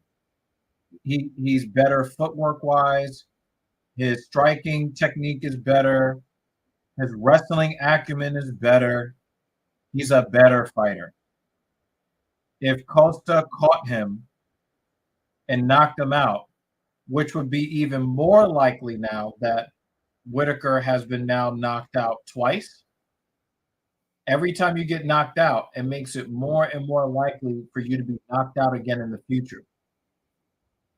So it would not mean that Costa is a better fighter if he beats Izzy. It just means that he got the best outcome that night. But anybody looking at these fighters would tell you that Robert Whittaker is just plainly a better fighter than Paulo Costa, win, lose, or draw.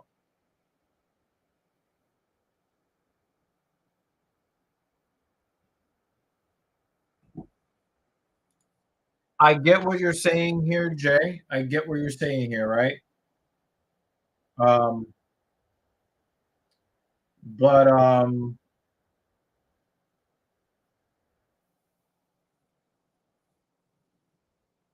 there's a grittiness to these guys that you have to love. There's a grit to this. So I'm entertained by this because of how hard these guys are fighting to get the best of each other, because these are really tough guys. But if this is like stylistically the fight that we expected, I'd say no.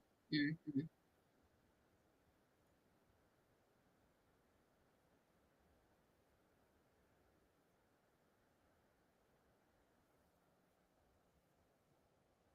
Yeah, I'd have to agree with this, and I think this is Jay's overall point when he talks about his issues with Whittaker's comments. I think that Jay is saying what you're saying, and I can't really argue with you guys, but I'm not going to argue with you guys. But I'm a big Robert Whittaker fan, and I'm going to be partial to Robert Whittaker, and that's just kind of what it is. Colby was never a full-time champion. I think he had the interim belt for a couple of days, but he was never an undisputed champion. So he's not really comparable to Robert Whittaker.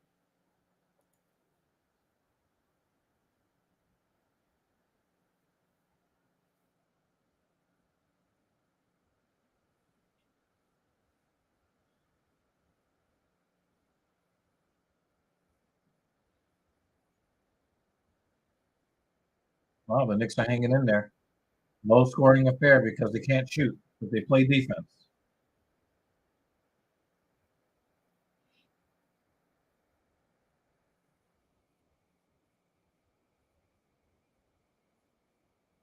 Oh, he was a little bit too quick. Yo, that was a quick body train. Oh, nice reversal. Back to the middle, guys. Back to the middle. Nice. I like this.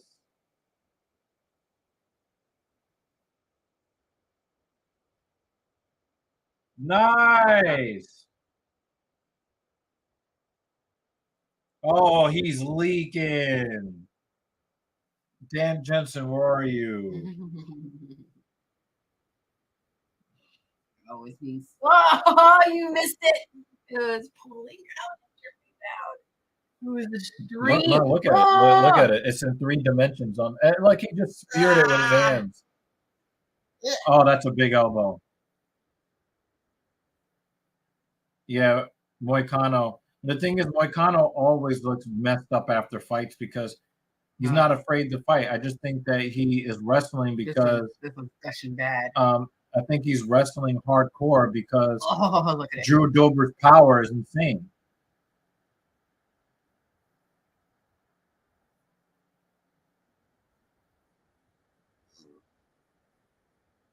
He said he's got his big old jaw. Weird.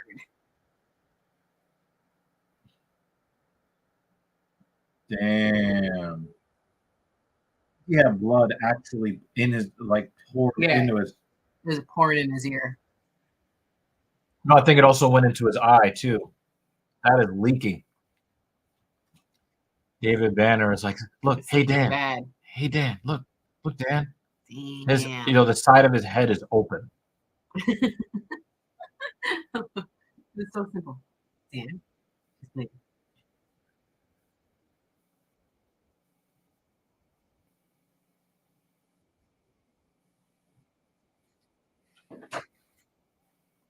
Yeah, I do agree. A lot. I wonder if they're gonna have it continue. His face is open. It's like it's just... No. Did you see? He's got a vertical thing here where his face it actually has a mouth.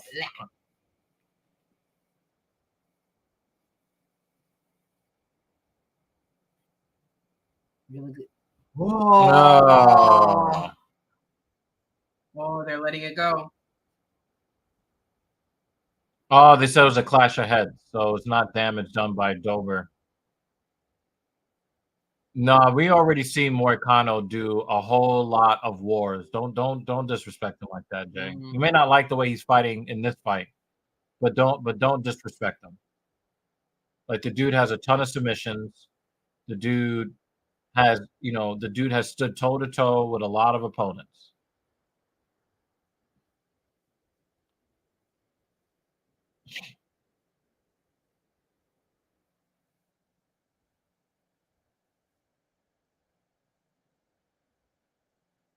Moicano seems like he's in trouble, but I don't think he cares. He has a very similar tattoo to The Rock. Mm. So yeah, it's tied right now, but I would probably say that Dober is winning the early going in the first minute.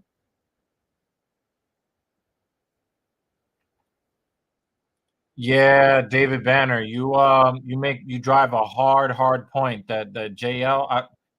Hey Dave, great point. I would love to see what JL says, because according to JL, Sean Strickland is a better fighter than Izzy Adesanya.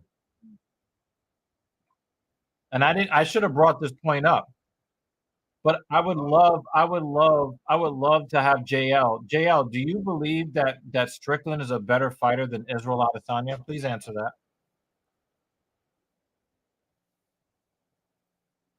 Is he choking? He's got his hand around his throat. Yes. We're talking about Izzy now. We're using your logic. We're using your logic. You said that it was classless for Robert Whittaker to say that he beats Dricus du Plessis 9 out of 10 times, and you used the outcome of their last fight as your as your thought process for why. So I'm asking you. We just saw Israel Adesanya get embarrassed by Sean Strickland. Do you believe that Sean Strickland is a better fighter than Israel Adesanya?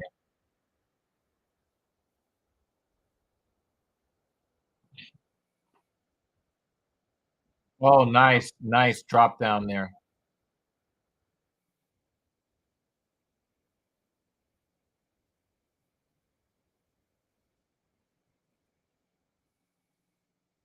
So I'm gonna ask you again.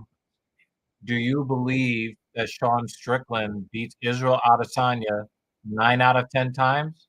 Or do you believe that Israel Adesanya beats Sean Strickland 9 out of 10 times? Look at this. Look at the blood spray. I'm asking you, JL.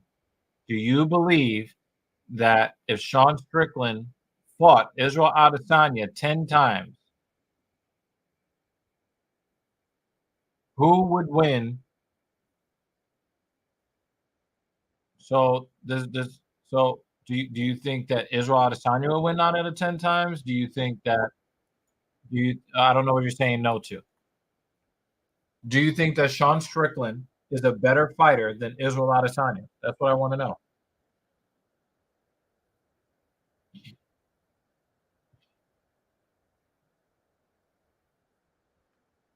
So, would you say that it would be disrespectful after Israel Adesanya just lost to Sean Strickland? Would it be disrespectful for Izzy to say that he believes that he would beat Sean Strickland 9 out of 10 times? Would that be disrespectful of Adesanya to say?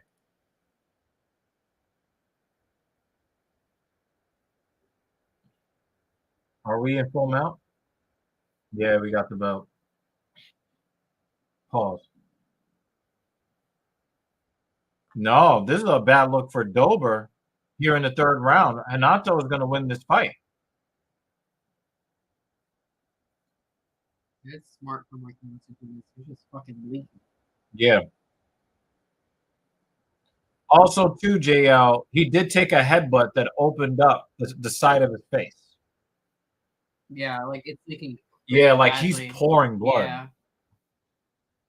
Now, if you don't like panic wrestling, I don't like panic wrestling either. So I'd have to agree with you. I would say this is not Renato Moicano's greatest performance. But I would not rise to the level of saying embarrassing. Ron Brunson had embarrassing performances.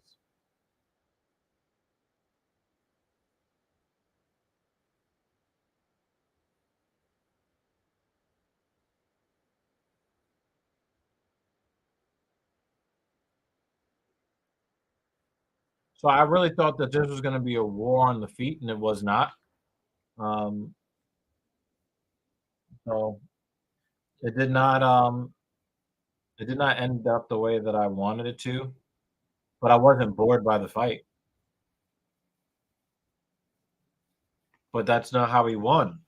I mean, he mixed it up, and he got dominated in the second round. They were on the feet, trading.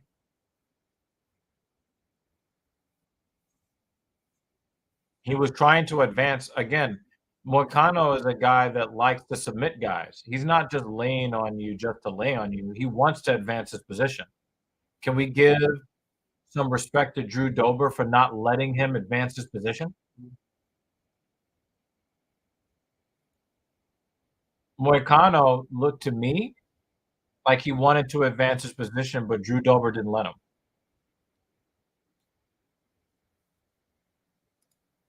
Yeah, I don't think he looked at Drew Dober and says, you know what, let me just hump him to a 29-28. I don't think that's what he was thinking.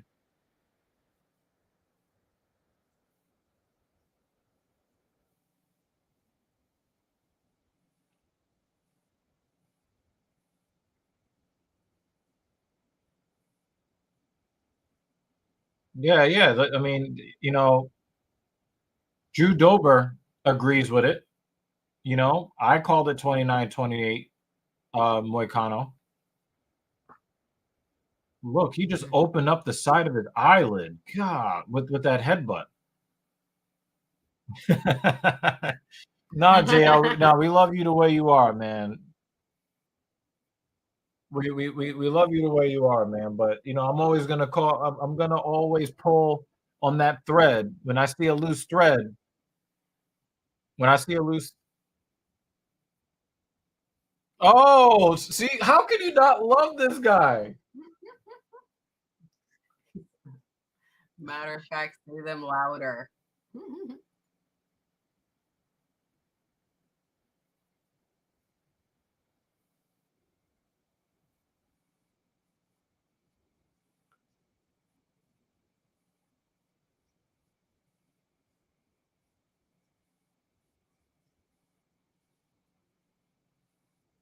You're not getting hired now. You're not getting hired now.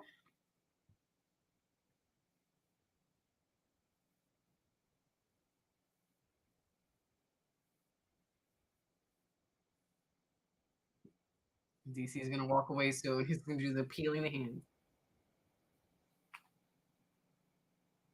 Yeah, you're not getting hired, guy.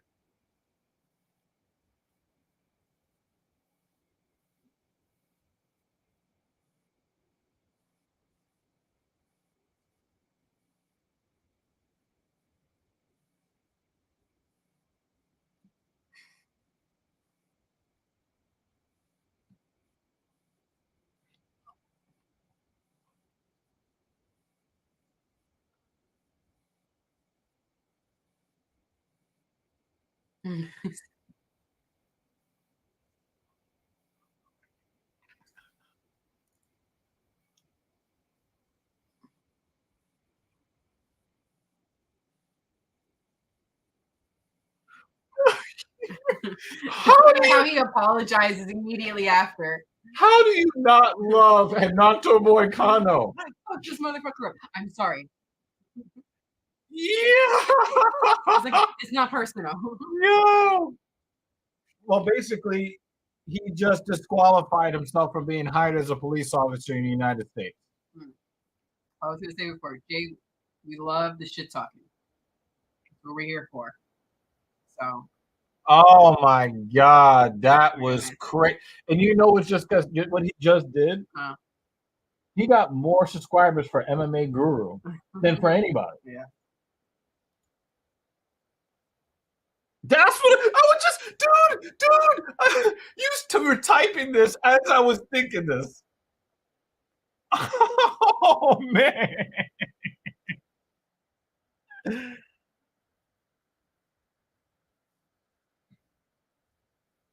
Oh man.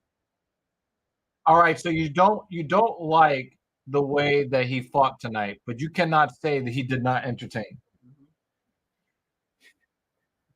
He says, I'm gonna go get my wife pregnant, make America great again.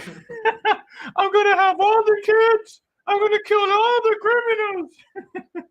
Subscribe to my YouTube channel. That is one of the greatest promos ever cut. And do you know who's mad that he's not here right now? Lutch. Mm-hmm. Who's Lutch is sleeping right now? Yeah, he's supposed to be. I think he was live streaming.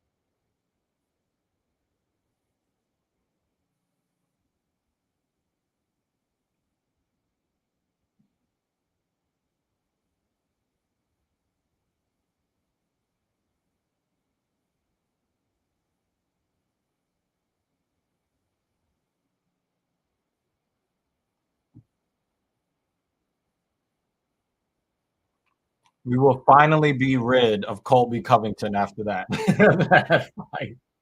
and he's gonna say a bunch of racist stuff, and he's gonna go off on all on. In fact, I don't even know if it's safe for him to go to Saudi Arabia. Yeah, I don't know if it's safe. The type of shit talking that Yeah, I don't know if it's safe He for him to may go to not make Saudi it back Arabia. home. Yeah. I don't. This is a bad idea. I don't like Colby Covington, and I don't like his gimmick, but I don't want to see anything bad happen to him. I don't. I think that he should just stay stateside. Don't let that happen. I don't like that idea at all.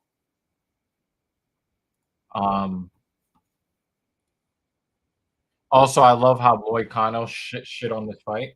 He was like, "This should not be the main event." People know who I am. People know Drew Dober. People know Hinata Moicano. You don't know. I don't know who these guys are. They shouldn't be the main event. Like, no disrespect to them. That was really the funny part of his shit talking. Yeah. Super shit talker. But I'm sorry, I still respect you. But fuck you. Yeah. But I still think you're I great. schooled this motherfucker. I love you, guys. I respect you. Oh man, that was great. That was really great.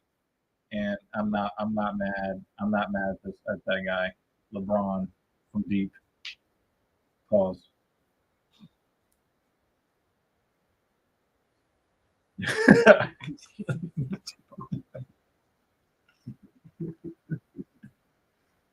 I'm from Harlem. Right. I gotta represent. Mm-hmm.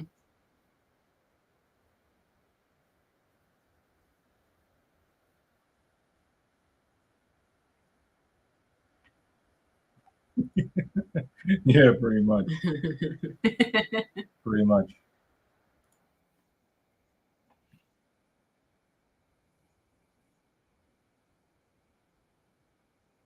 I really don't. I really hate it when fighters switch fight teams. These are guys that believed in them, that helped them get to the UFC. You're like, well, I got a new team. I'm going to get to the belt super fast. Like, I don't love that. All the guys that help you get there, all of a sudden, they're not good enough. Yeah.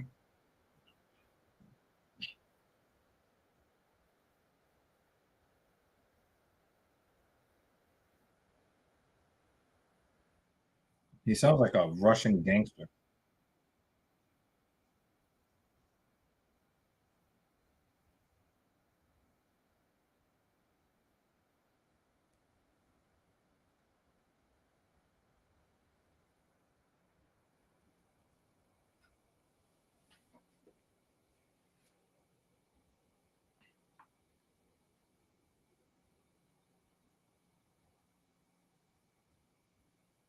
Why are they using this graphic?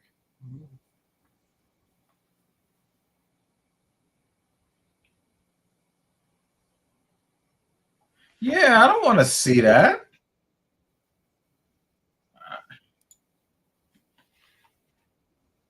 I have no desire to see her in the cage ever again.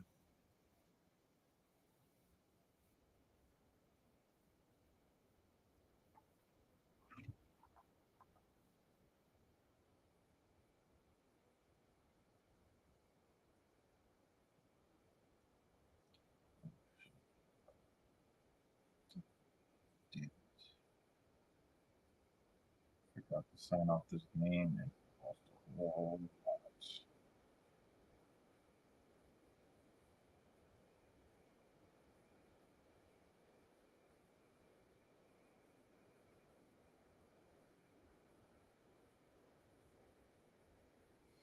pause.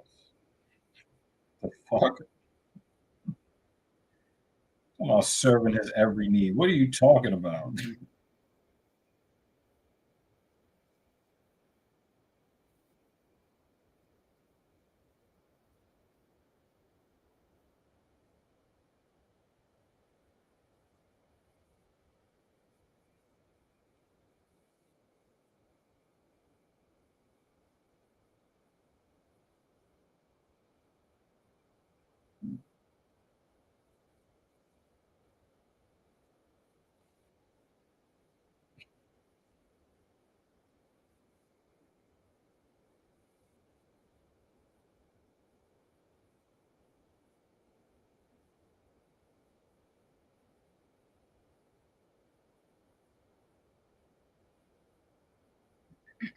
That was a good shot. Got the rebound. McBride for 3. Nope.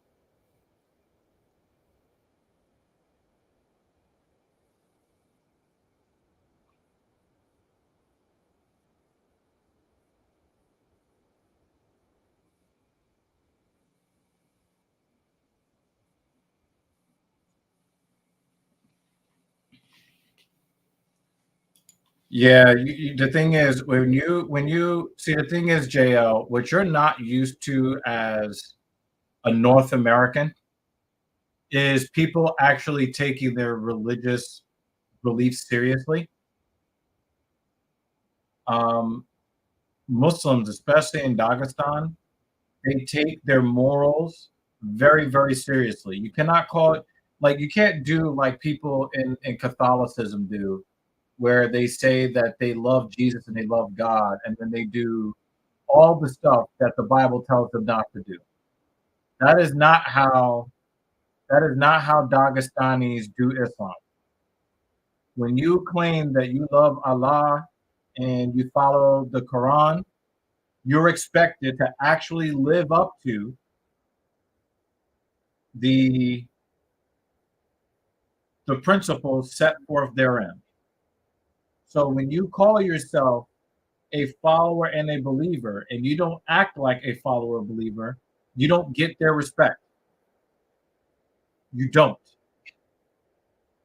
You're used to Roman Catholicism where somebody says, hey, all your sins will be forgiven. Just keep on sinning and it's okay. Right? Right?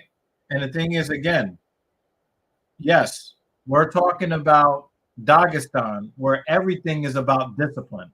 Everything is about morals. Everything. They like everything. Yes. Yes. The West is not the same.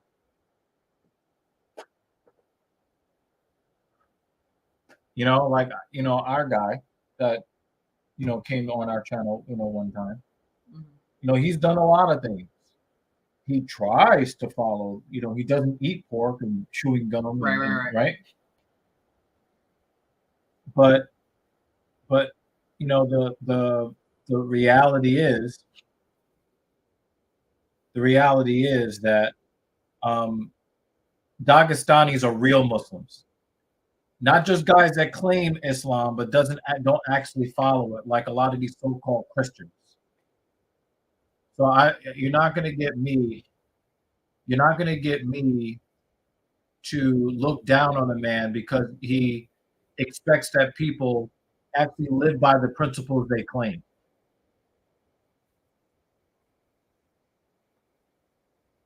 We should be looking down on people that claim to be certain things and they don't live up to it. We should be looking down on those people.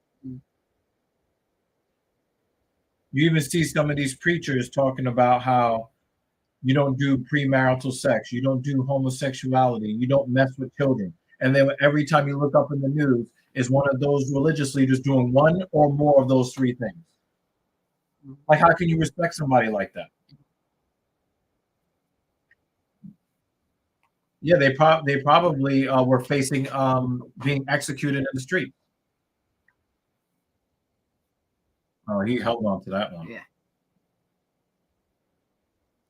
So yeah, we're not gonna make fun of somebody because they remain true to their code. They actually hold true to the code that they claim.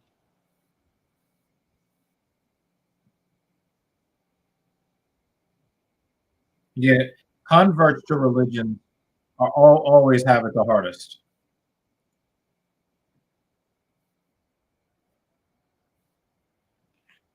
Backstage report on why WWE swapped The Rock in for Cody Rhodes at WrestleMania 2024. Dwayne "The Rock" Johnson appears to have replaced Royal Rumble winner.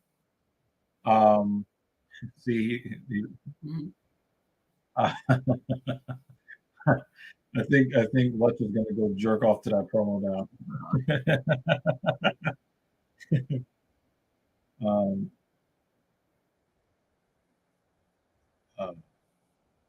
Dwayne The Rock Johnson appears to have replaced Royal Rumble winner Cody Rhodes as undisputed WWE Universal Champion Roman Reigns' opponent at WrestleMania 40.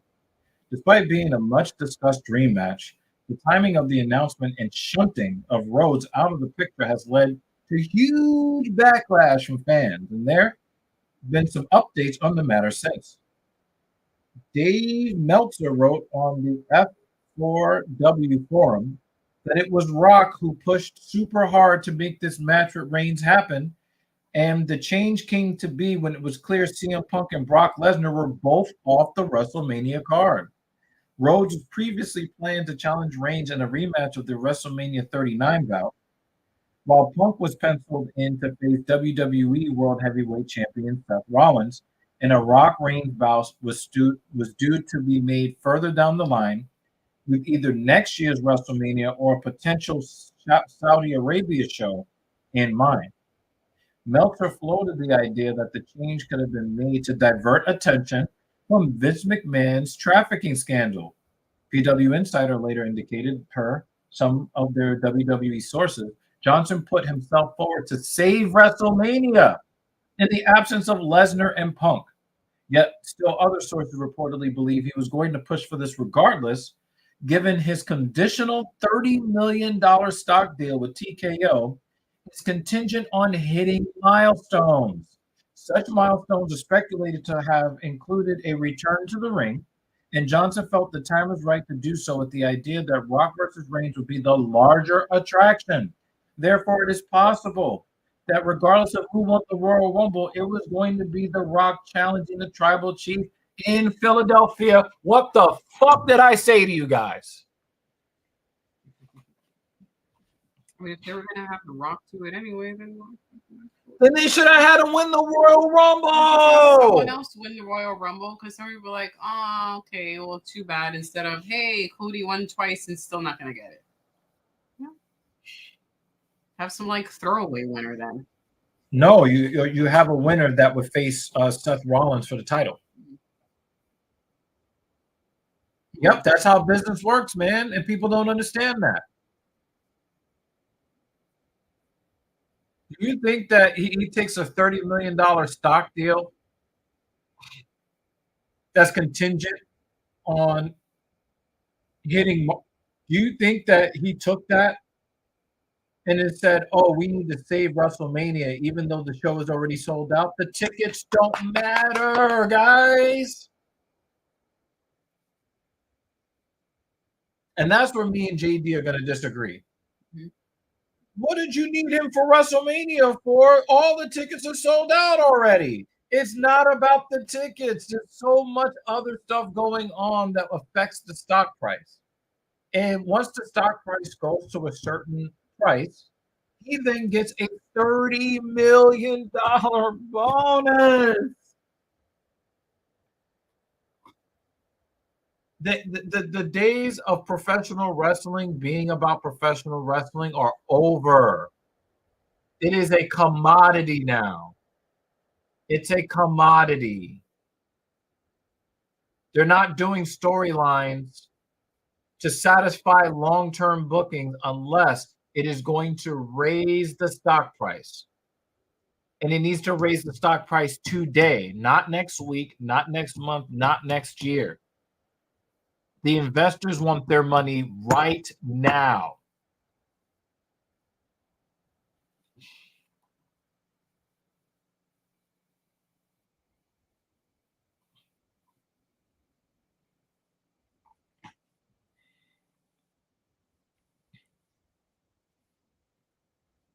Oh, nice right hand, nice right cross. And he doubled up on it and he caught him with it. Imavov, it really is a decent striker, for real, for real. Oh, he is right crossing him to death. It might be Dolidze's stance as having him catch cross after cross after cross. Another one. Oh, he's perfect. Killing him with that right cross. Oh, and the fight's over. Good night. Good night. Pause. Hey, Herb Din, do your job.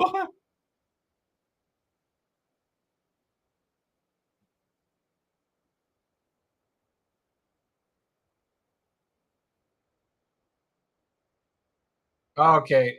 How about like if I'm like Herb, do your job. He's hit him like 20 straight times unanswered. Doing the urban shuffle. Yeah, he's like, well, Skips I'm around. gonna make you stop this fight.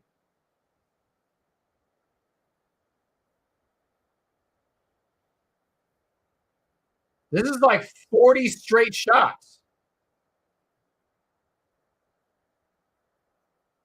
Yeah, these are heavy shots. All right, he's too high up. All right, Dolidze might get out of this. Oh, he's going for an armbar. He's going for an armbar. His arm is straightening out. Don't let it happen.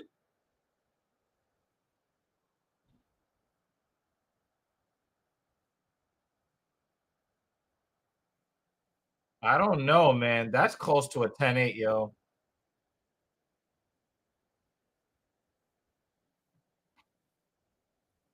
Oh yeah, dude. I was so angry about that for so long.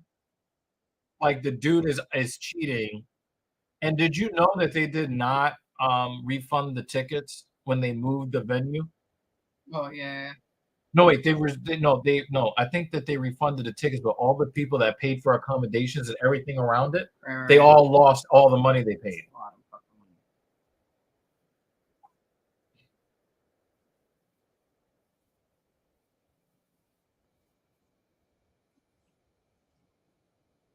I think that's a 10-8, guys. That was like 40 straight shots that he took. His face looks tenderized. Yeah, hell yeah. Meat. Meat.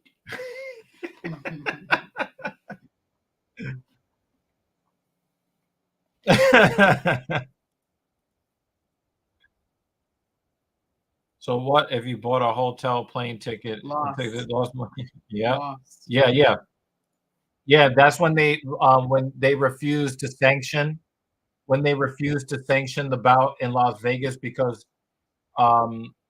Jones popped for PEDs, and then California said, "Hey, we'll give him a license to fight in California." They moved the fight on like 2 days' notice from Las Vegas. I think they moved it from like T-Mobile to like some old abandoned basketball arena or some shit. So I think it was like the Forum where the Lakers used to play before they moved to the Staples Center.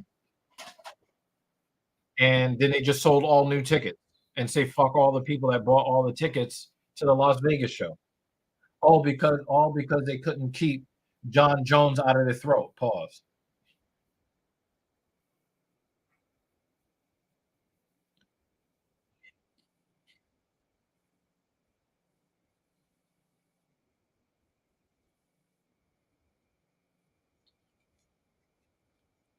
And you know how Dolidze ended up in that problem? His stance allowed him to take 4 straight right crosses straight to the left side of his jaw. And he just let it happen 4 times in a row.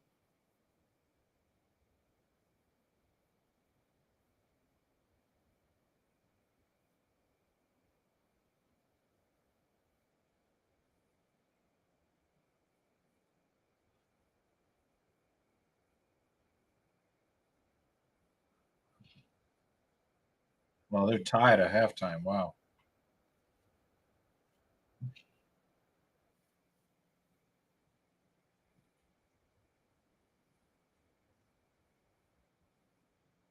Really slowly. Yeah, he's just leaning on him so he can't get off. Yeah. This is the kind of stuff that JL doesn't like. You can't fuck with the guy on the feet. So you're doing the panic wrestling thing and lean on the cage and just try to like salt away the time. The dude can barely stand. Yeah. Nice stepping on toes and all of that. And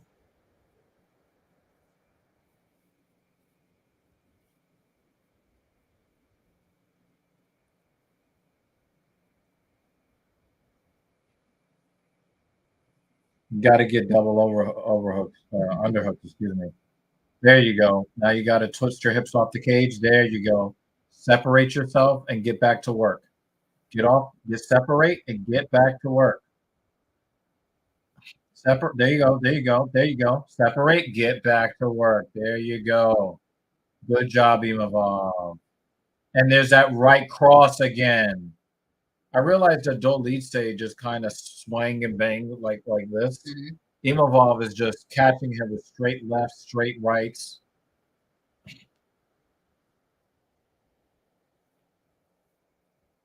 He tried to right cross him. He ducked underneath it again. Well, for the first time, he ducked underneath the cross.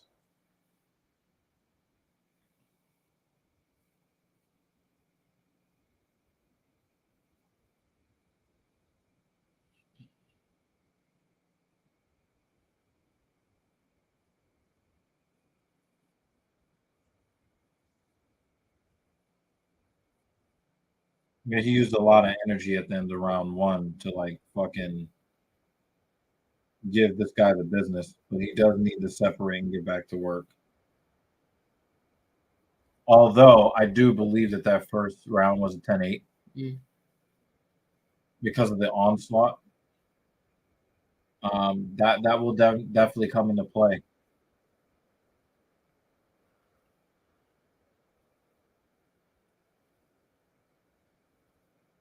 I understand that Dolidze has a lot of clinch control time, but I still think that Imavov was better on the feet in this round. So if he just goes, Dolidze could be fucking himself over on the scorecards.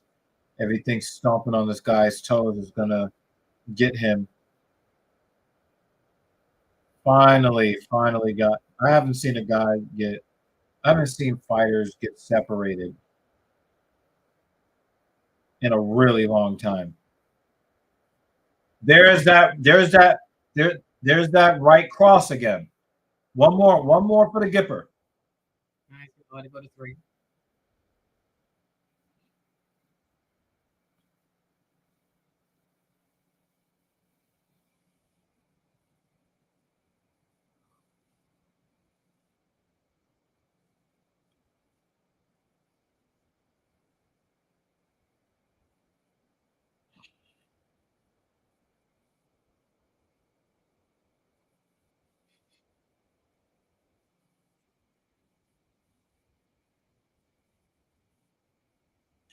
I disagree. I don't think that Dolidze. I don't think Dolidze stepping on Imavov's toes did anything, and that's why Herb Dean separated them. And I think that the judges are going to take that into account. That even though Dolidze had control time, he did so much nothing with it that he's the first guy to get separated by a referee since 2016. It's been almost 8 years since a referee called time and made guys reset back to the middle. So, yeah, I'm going to say that Imavov took round 2.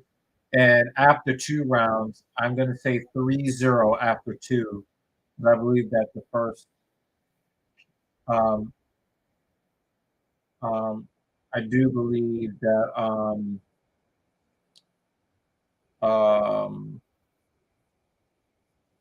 yeah, I do believe that he was a 10-8 in round 1. Usman did it to Jorge, but Jorge did not outstrike him on the feet and then get leaned on the gate. That's not what happened.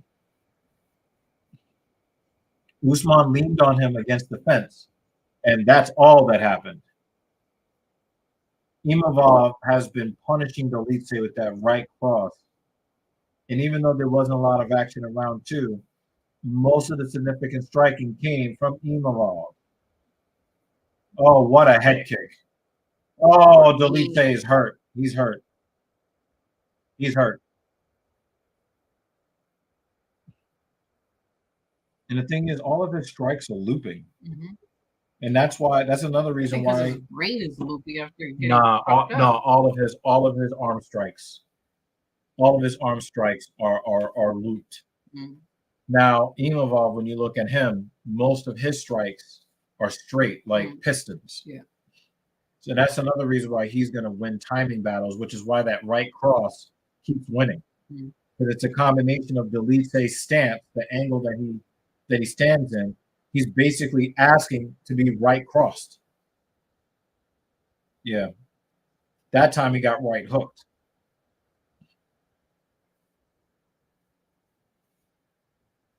Herb Dean apparently is not one to actually stop fights when a guy gets punched in the face 40 times in a row.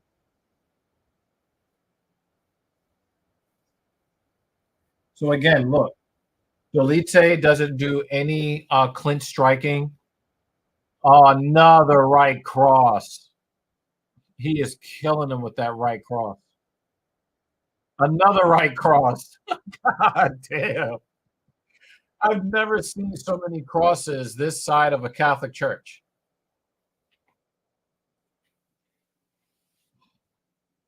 We always say we want them to leave the religion out of the cage, except for Imavov with the crosses.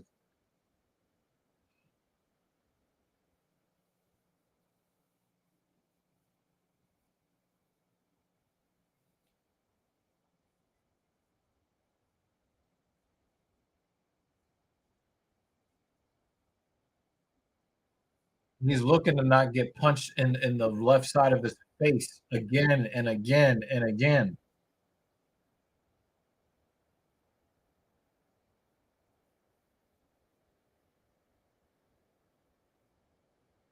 Looks like they're doing partner dancing. Mm-hmm. Herb is going to separate him again. He clapped at him again to work, but he's not going to, and they're going to get separated. Back to the middle, fellas. See, look, he's just leaning on him.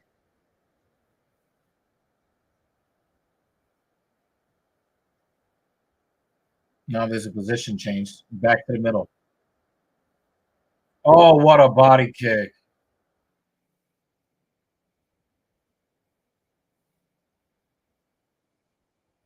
Oh, another right cross. Golly. And back to the side of the fence. Yeah, Dolidze is doing all he can. Nothing. He can't do anything. Because he's just taking right crosses to the face.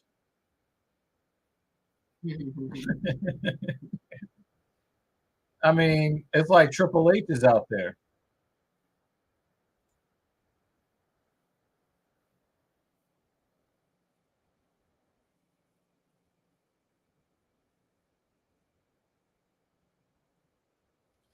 I really wish that Lorisenko would not disrespect herself the way she just did. I do not like that. She's like, "See, guys, look, I do my research." No, you don't need to say that. You're disrespecting yourself as a professional. High kick. One more good shot, Imavov. One good shot. Oh, the one good shot came from Dolidze. 4-0 after 3.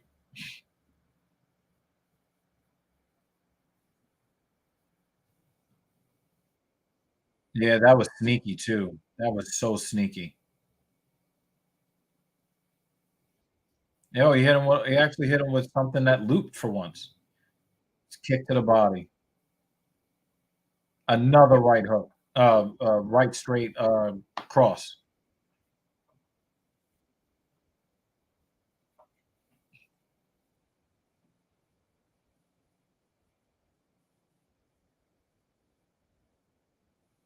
The fight's over already. What are you talking?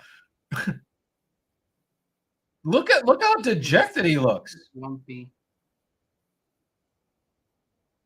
Yo, you could tell JL is just hating. Jay. Imavov can't gas because he's being held against the side of the fence until they're being separated by Herb Dean. 2 separations in this fight. Mm-hmm. Did you see how dejected Roman Dolidze looked? He looked like he lost the fight already.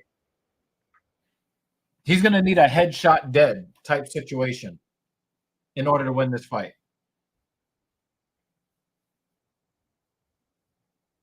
Oh, nice left hand. 3 of them in a row. And it looked like Dolidze was going to come out here and try to really do something too. Yes, thank you. Yeah, I get it, but don't disrespect yourself that way, you know? And Bisping is not even on the desk. You know, do I think that we need women in everywhere on camera on sports all the time? Obviously not. But it's clear that she has earned her keep both as a professional in the media and also as a fighter. She's earned it. Quit it with the, hey guys, can I join and play? I know that this is a boys' club. No, just sit there, do your job. You're knowledgeable. Command respect with your work. That's it.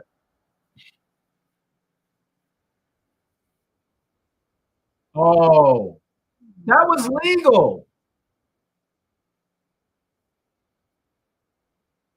His fingers were down, not his hand.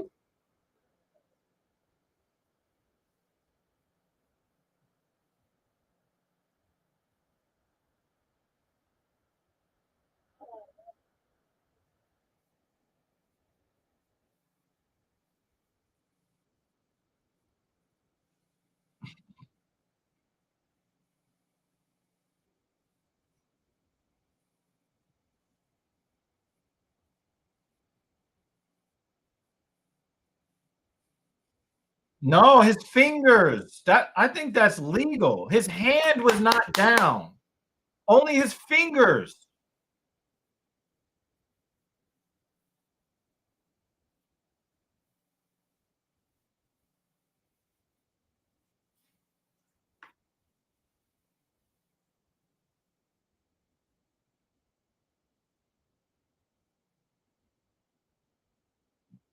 His hand wasn't down. Only his fingers were down.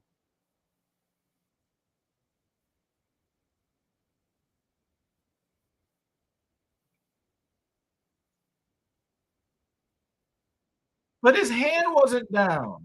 But it looks like we're counting the fingertips. And you know, Dolidze is going to quit here and try to take a DQ win.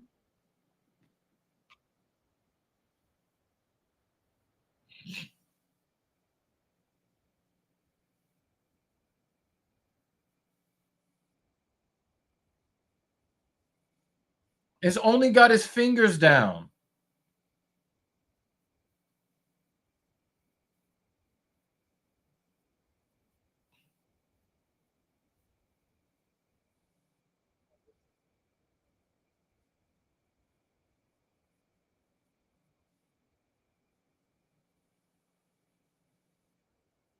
I think that if you're going to do the hand down rule, you got to have your fucking palm.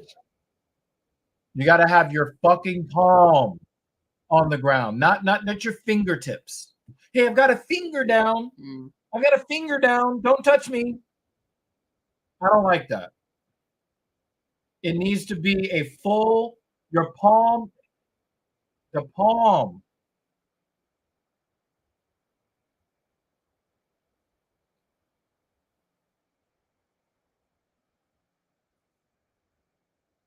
Yeah, what you got there?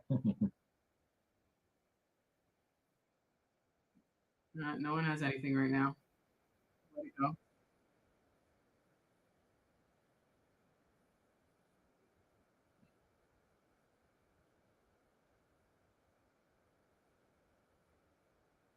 That's when I thought we were going to get out of here early. So basically, they removed the 10-8. Mm.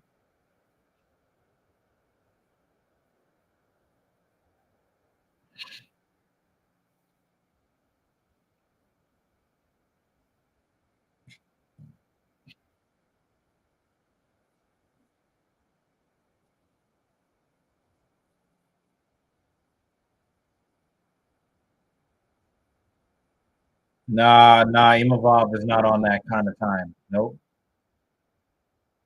Yeah, he's not on that kind of time.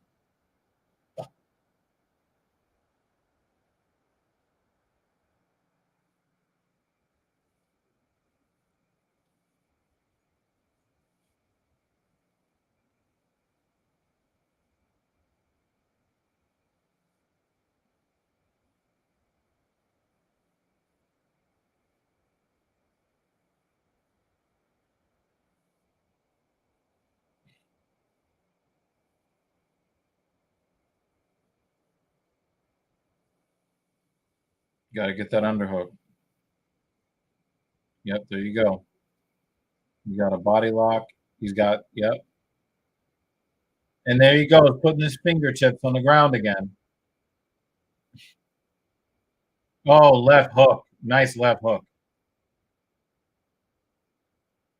He tried to right cross him again. Another right cross. Another right cross.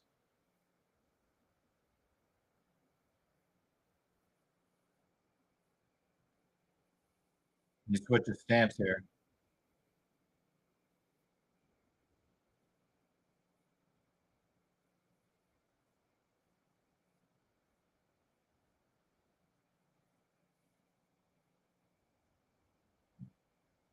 Oh, he fell.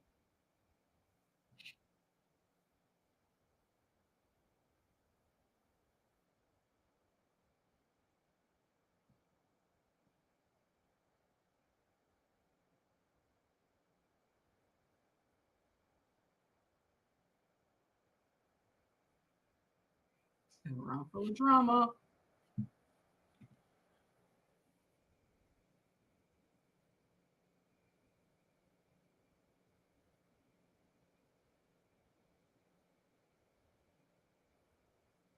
People say fighting at the apex isn't exciting. I think it's pretty awful. I have not been entertained that long house. Not even with a bit of drama. Well, that first round and that third round was like an ass whooping. Like it's all just hugging against the cage and waiting for Herb Dean to split them up.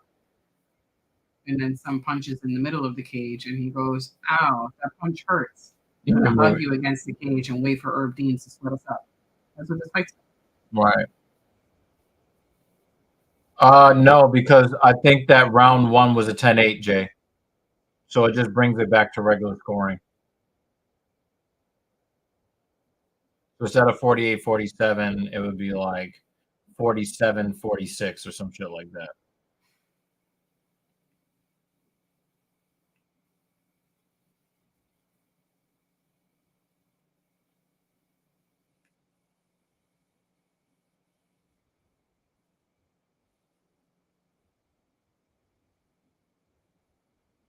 Wow, that kick to the body stopped Dolidze right in his tracks. It didn't even look like a hard kick. It just looked like he just kind of flicked his foot out there. It wasn't the first. Well, it's not the first time he got hit with. Why did he just go to the ground like that?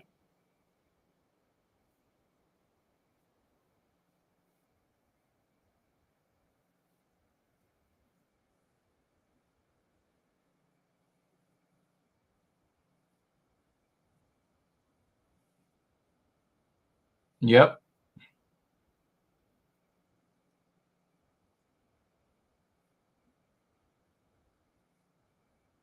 Dolidze finally throws the high kick that he was asked for 2 rounds ago by his coaches. They're gonna fuck on the cage for 2 more minutes. Yeah, the Apex cards, man, especially, dude, I love hearing the strikes hit the face. I really love that. You hear all the coaches yelling instructions and all of that.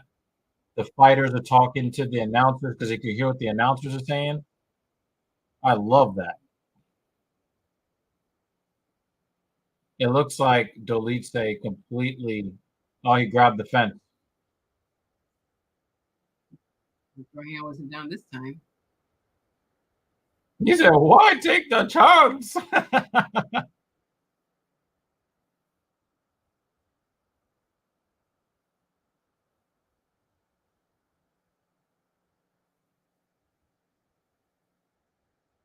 Yeah, I think that JL is rooting for Dolidze, but if he wasn't rooting for Dolidze, he'd be really angry right now to see how he's fighting.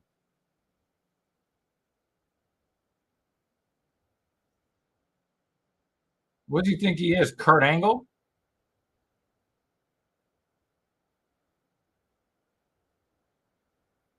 That's a big elbow. Yeah, it looks like he's kind of crumbling a little bit. I think Imavov just let him off the hook.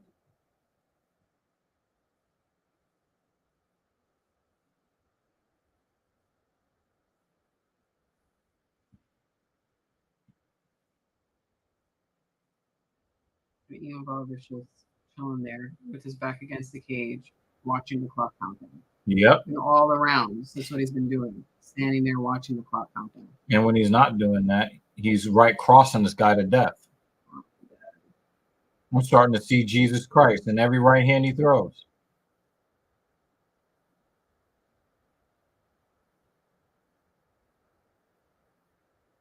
Dude, separate him, dude. Ain't doing shit. Come on. Thank you. This is what, separation number 3?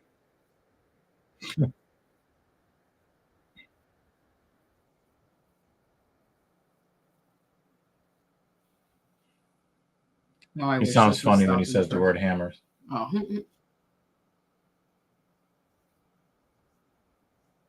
I was going to say, if Dolidze knocks him out, that would be the craziest shit ever. Let's just walk around the cage. Yeah. We're just going to waltz a bit.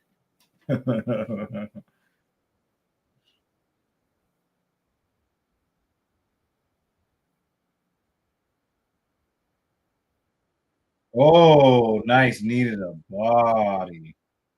Dolidze could not wait to get away from him after he caught that knee to the body. Flash your heads there.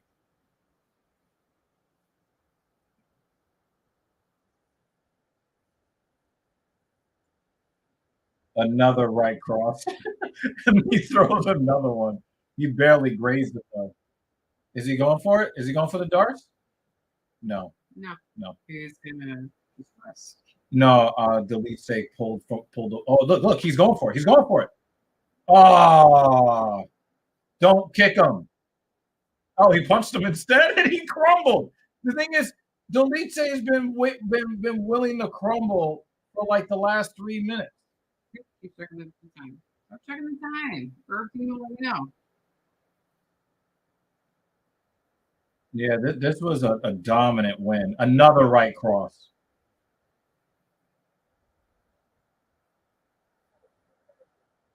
Put your fucking arms down, Dolidze. You got mashed. And when you wasn't getting mashed, you were hugging. You fought exactly the way JL hates fighters fighting.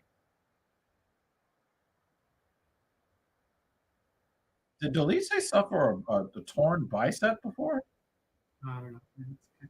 His left bicep. I'm gonna say 4-0 Imavov. 4-0, 5-0, something like that. 5-0, a straight 5-0. Or because the reason why I say a straight 5-0 is because the point deduction makes it a 9-9, and there was a 10-8 in round 1. So it's going to end up being like 49-44, something like that.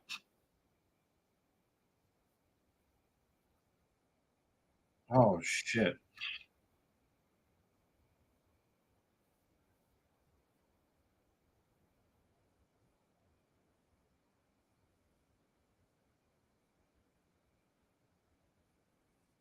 Yo, that tendon in his hand that pulled. Oh, shit.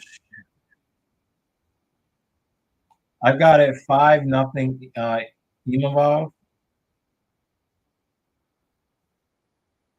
10-8, 10-9, 10-9, strong 10-9. 9-9, no, 10-8, 10-9, strong 10-9, 9-9, and then 10-9 Imavov. I think they're not letting the corners into the ring.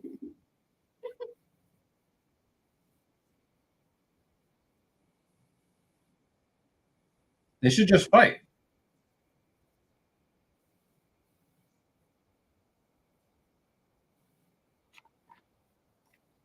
I did not see evidence of that, Jay, because Imavov is very clearly the much better striker, and Dolidze's wrestling was it just wasn't effective at all. I wasn't impressed by either dude.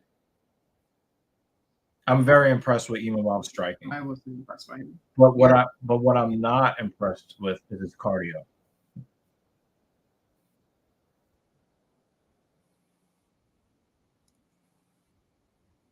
Boom.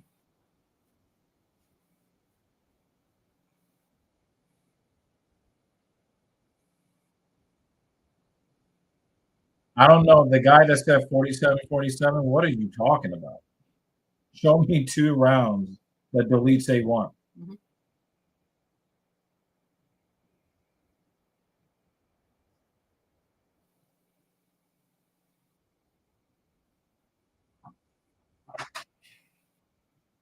You want to help them with their argument? All right.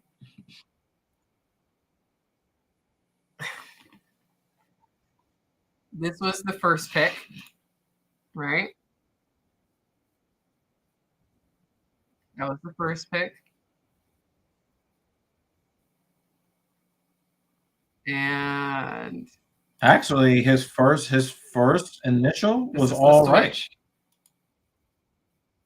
He changed his pick. Yeah, he did. But your initial pick was correct.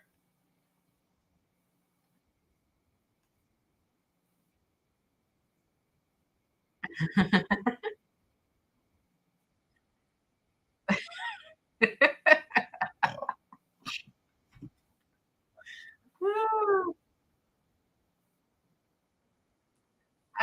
just gonna let you comment away, Jay.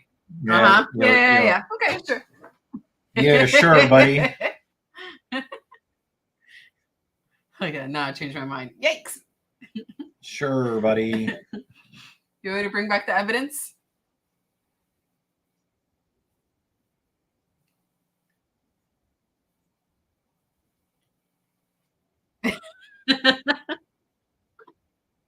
You know, we star them all.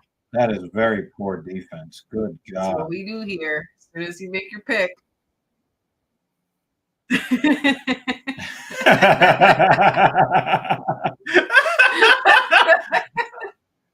Oh my god. Oh man. Oh man, JL. You had a rough night, Jay. As soon as one of us changes our picks, you guys give us shit. So and he we're started gonna give it off back strong. He started off strong because if he would have just kept his picks that was your original and not bring up Robert Whitaker, he would have been fine.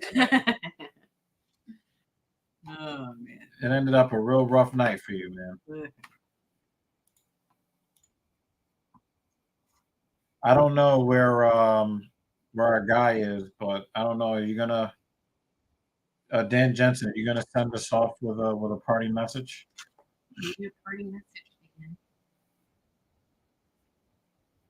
Maybe he fell asleep. It is After midnight. That's usually the time he's up.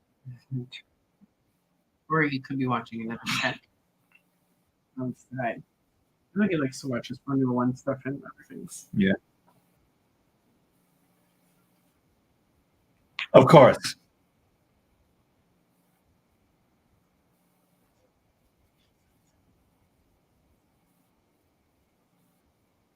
He's looking behind him.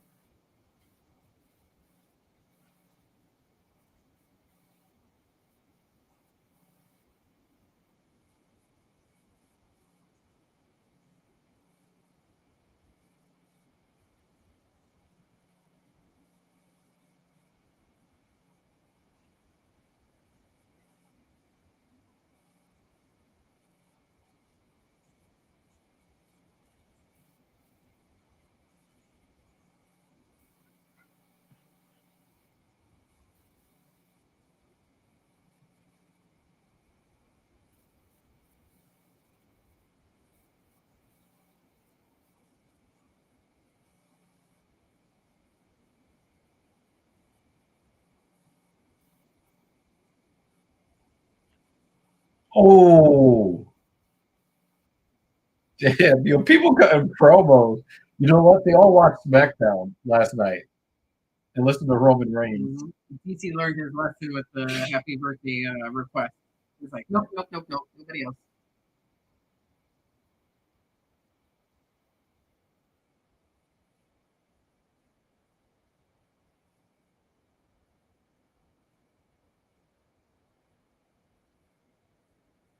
Yep. Well, it looks like we lost Dan Jensen, but we're gonna kind of clean this up toward the end here. Wow, Anthony Davis out here just. Oh, that's a huge foul.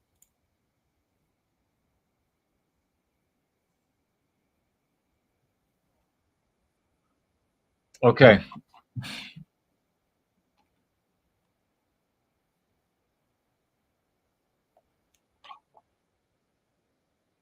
We can just kind of watch this privately. Yeah, tomorrow. So I'm just saying, like, not going to. Yeah. I'm saying that we could just put it on the TV. That's what I'm saying. Watch it privately. Like, put it on the TV or something. So. Oh, it does? Yeah. Oh, I thought that they were about. I thought it was just about the. 11:30 tonight. I'm like, Oh no, I might watch that by I gotta myself. be at work at 9. All right, y'all. Again, I want to thank all you guys for your support. Continuing to support our platform, and a lot of respect for you guys. And we're not going to talk about anybody's anybody named Jay. We're not going to cover your content, but Dan Jensen, Dolidze, and Dober. And I think that's why we don't see him anymore. I think that's what happened. I think that's where he went. Muslim Salikov by points, Money Moicano by sub, Imavov by TKO. So you got Moicano the winner right. You got the Imavov winner right. Salikov got what? Eye poked and then knocked out. So you were wrong in that one. But that was still a good pick in my opinion. Yeah, we're not going to cover all of these. I changed my picks. We're going to get rid of that. Get rid of that. Get rid of that. Kratos. In a way, he donated to the platform by becoming a member. Really do appreciate you guys.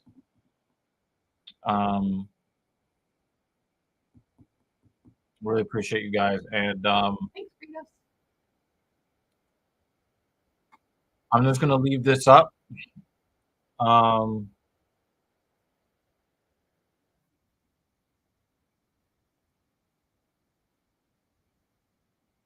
Words really cannot describe. I want to do what I can. I don't know, man.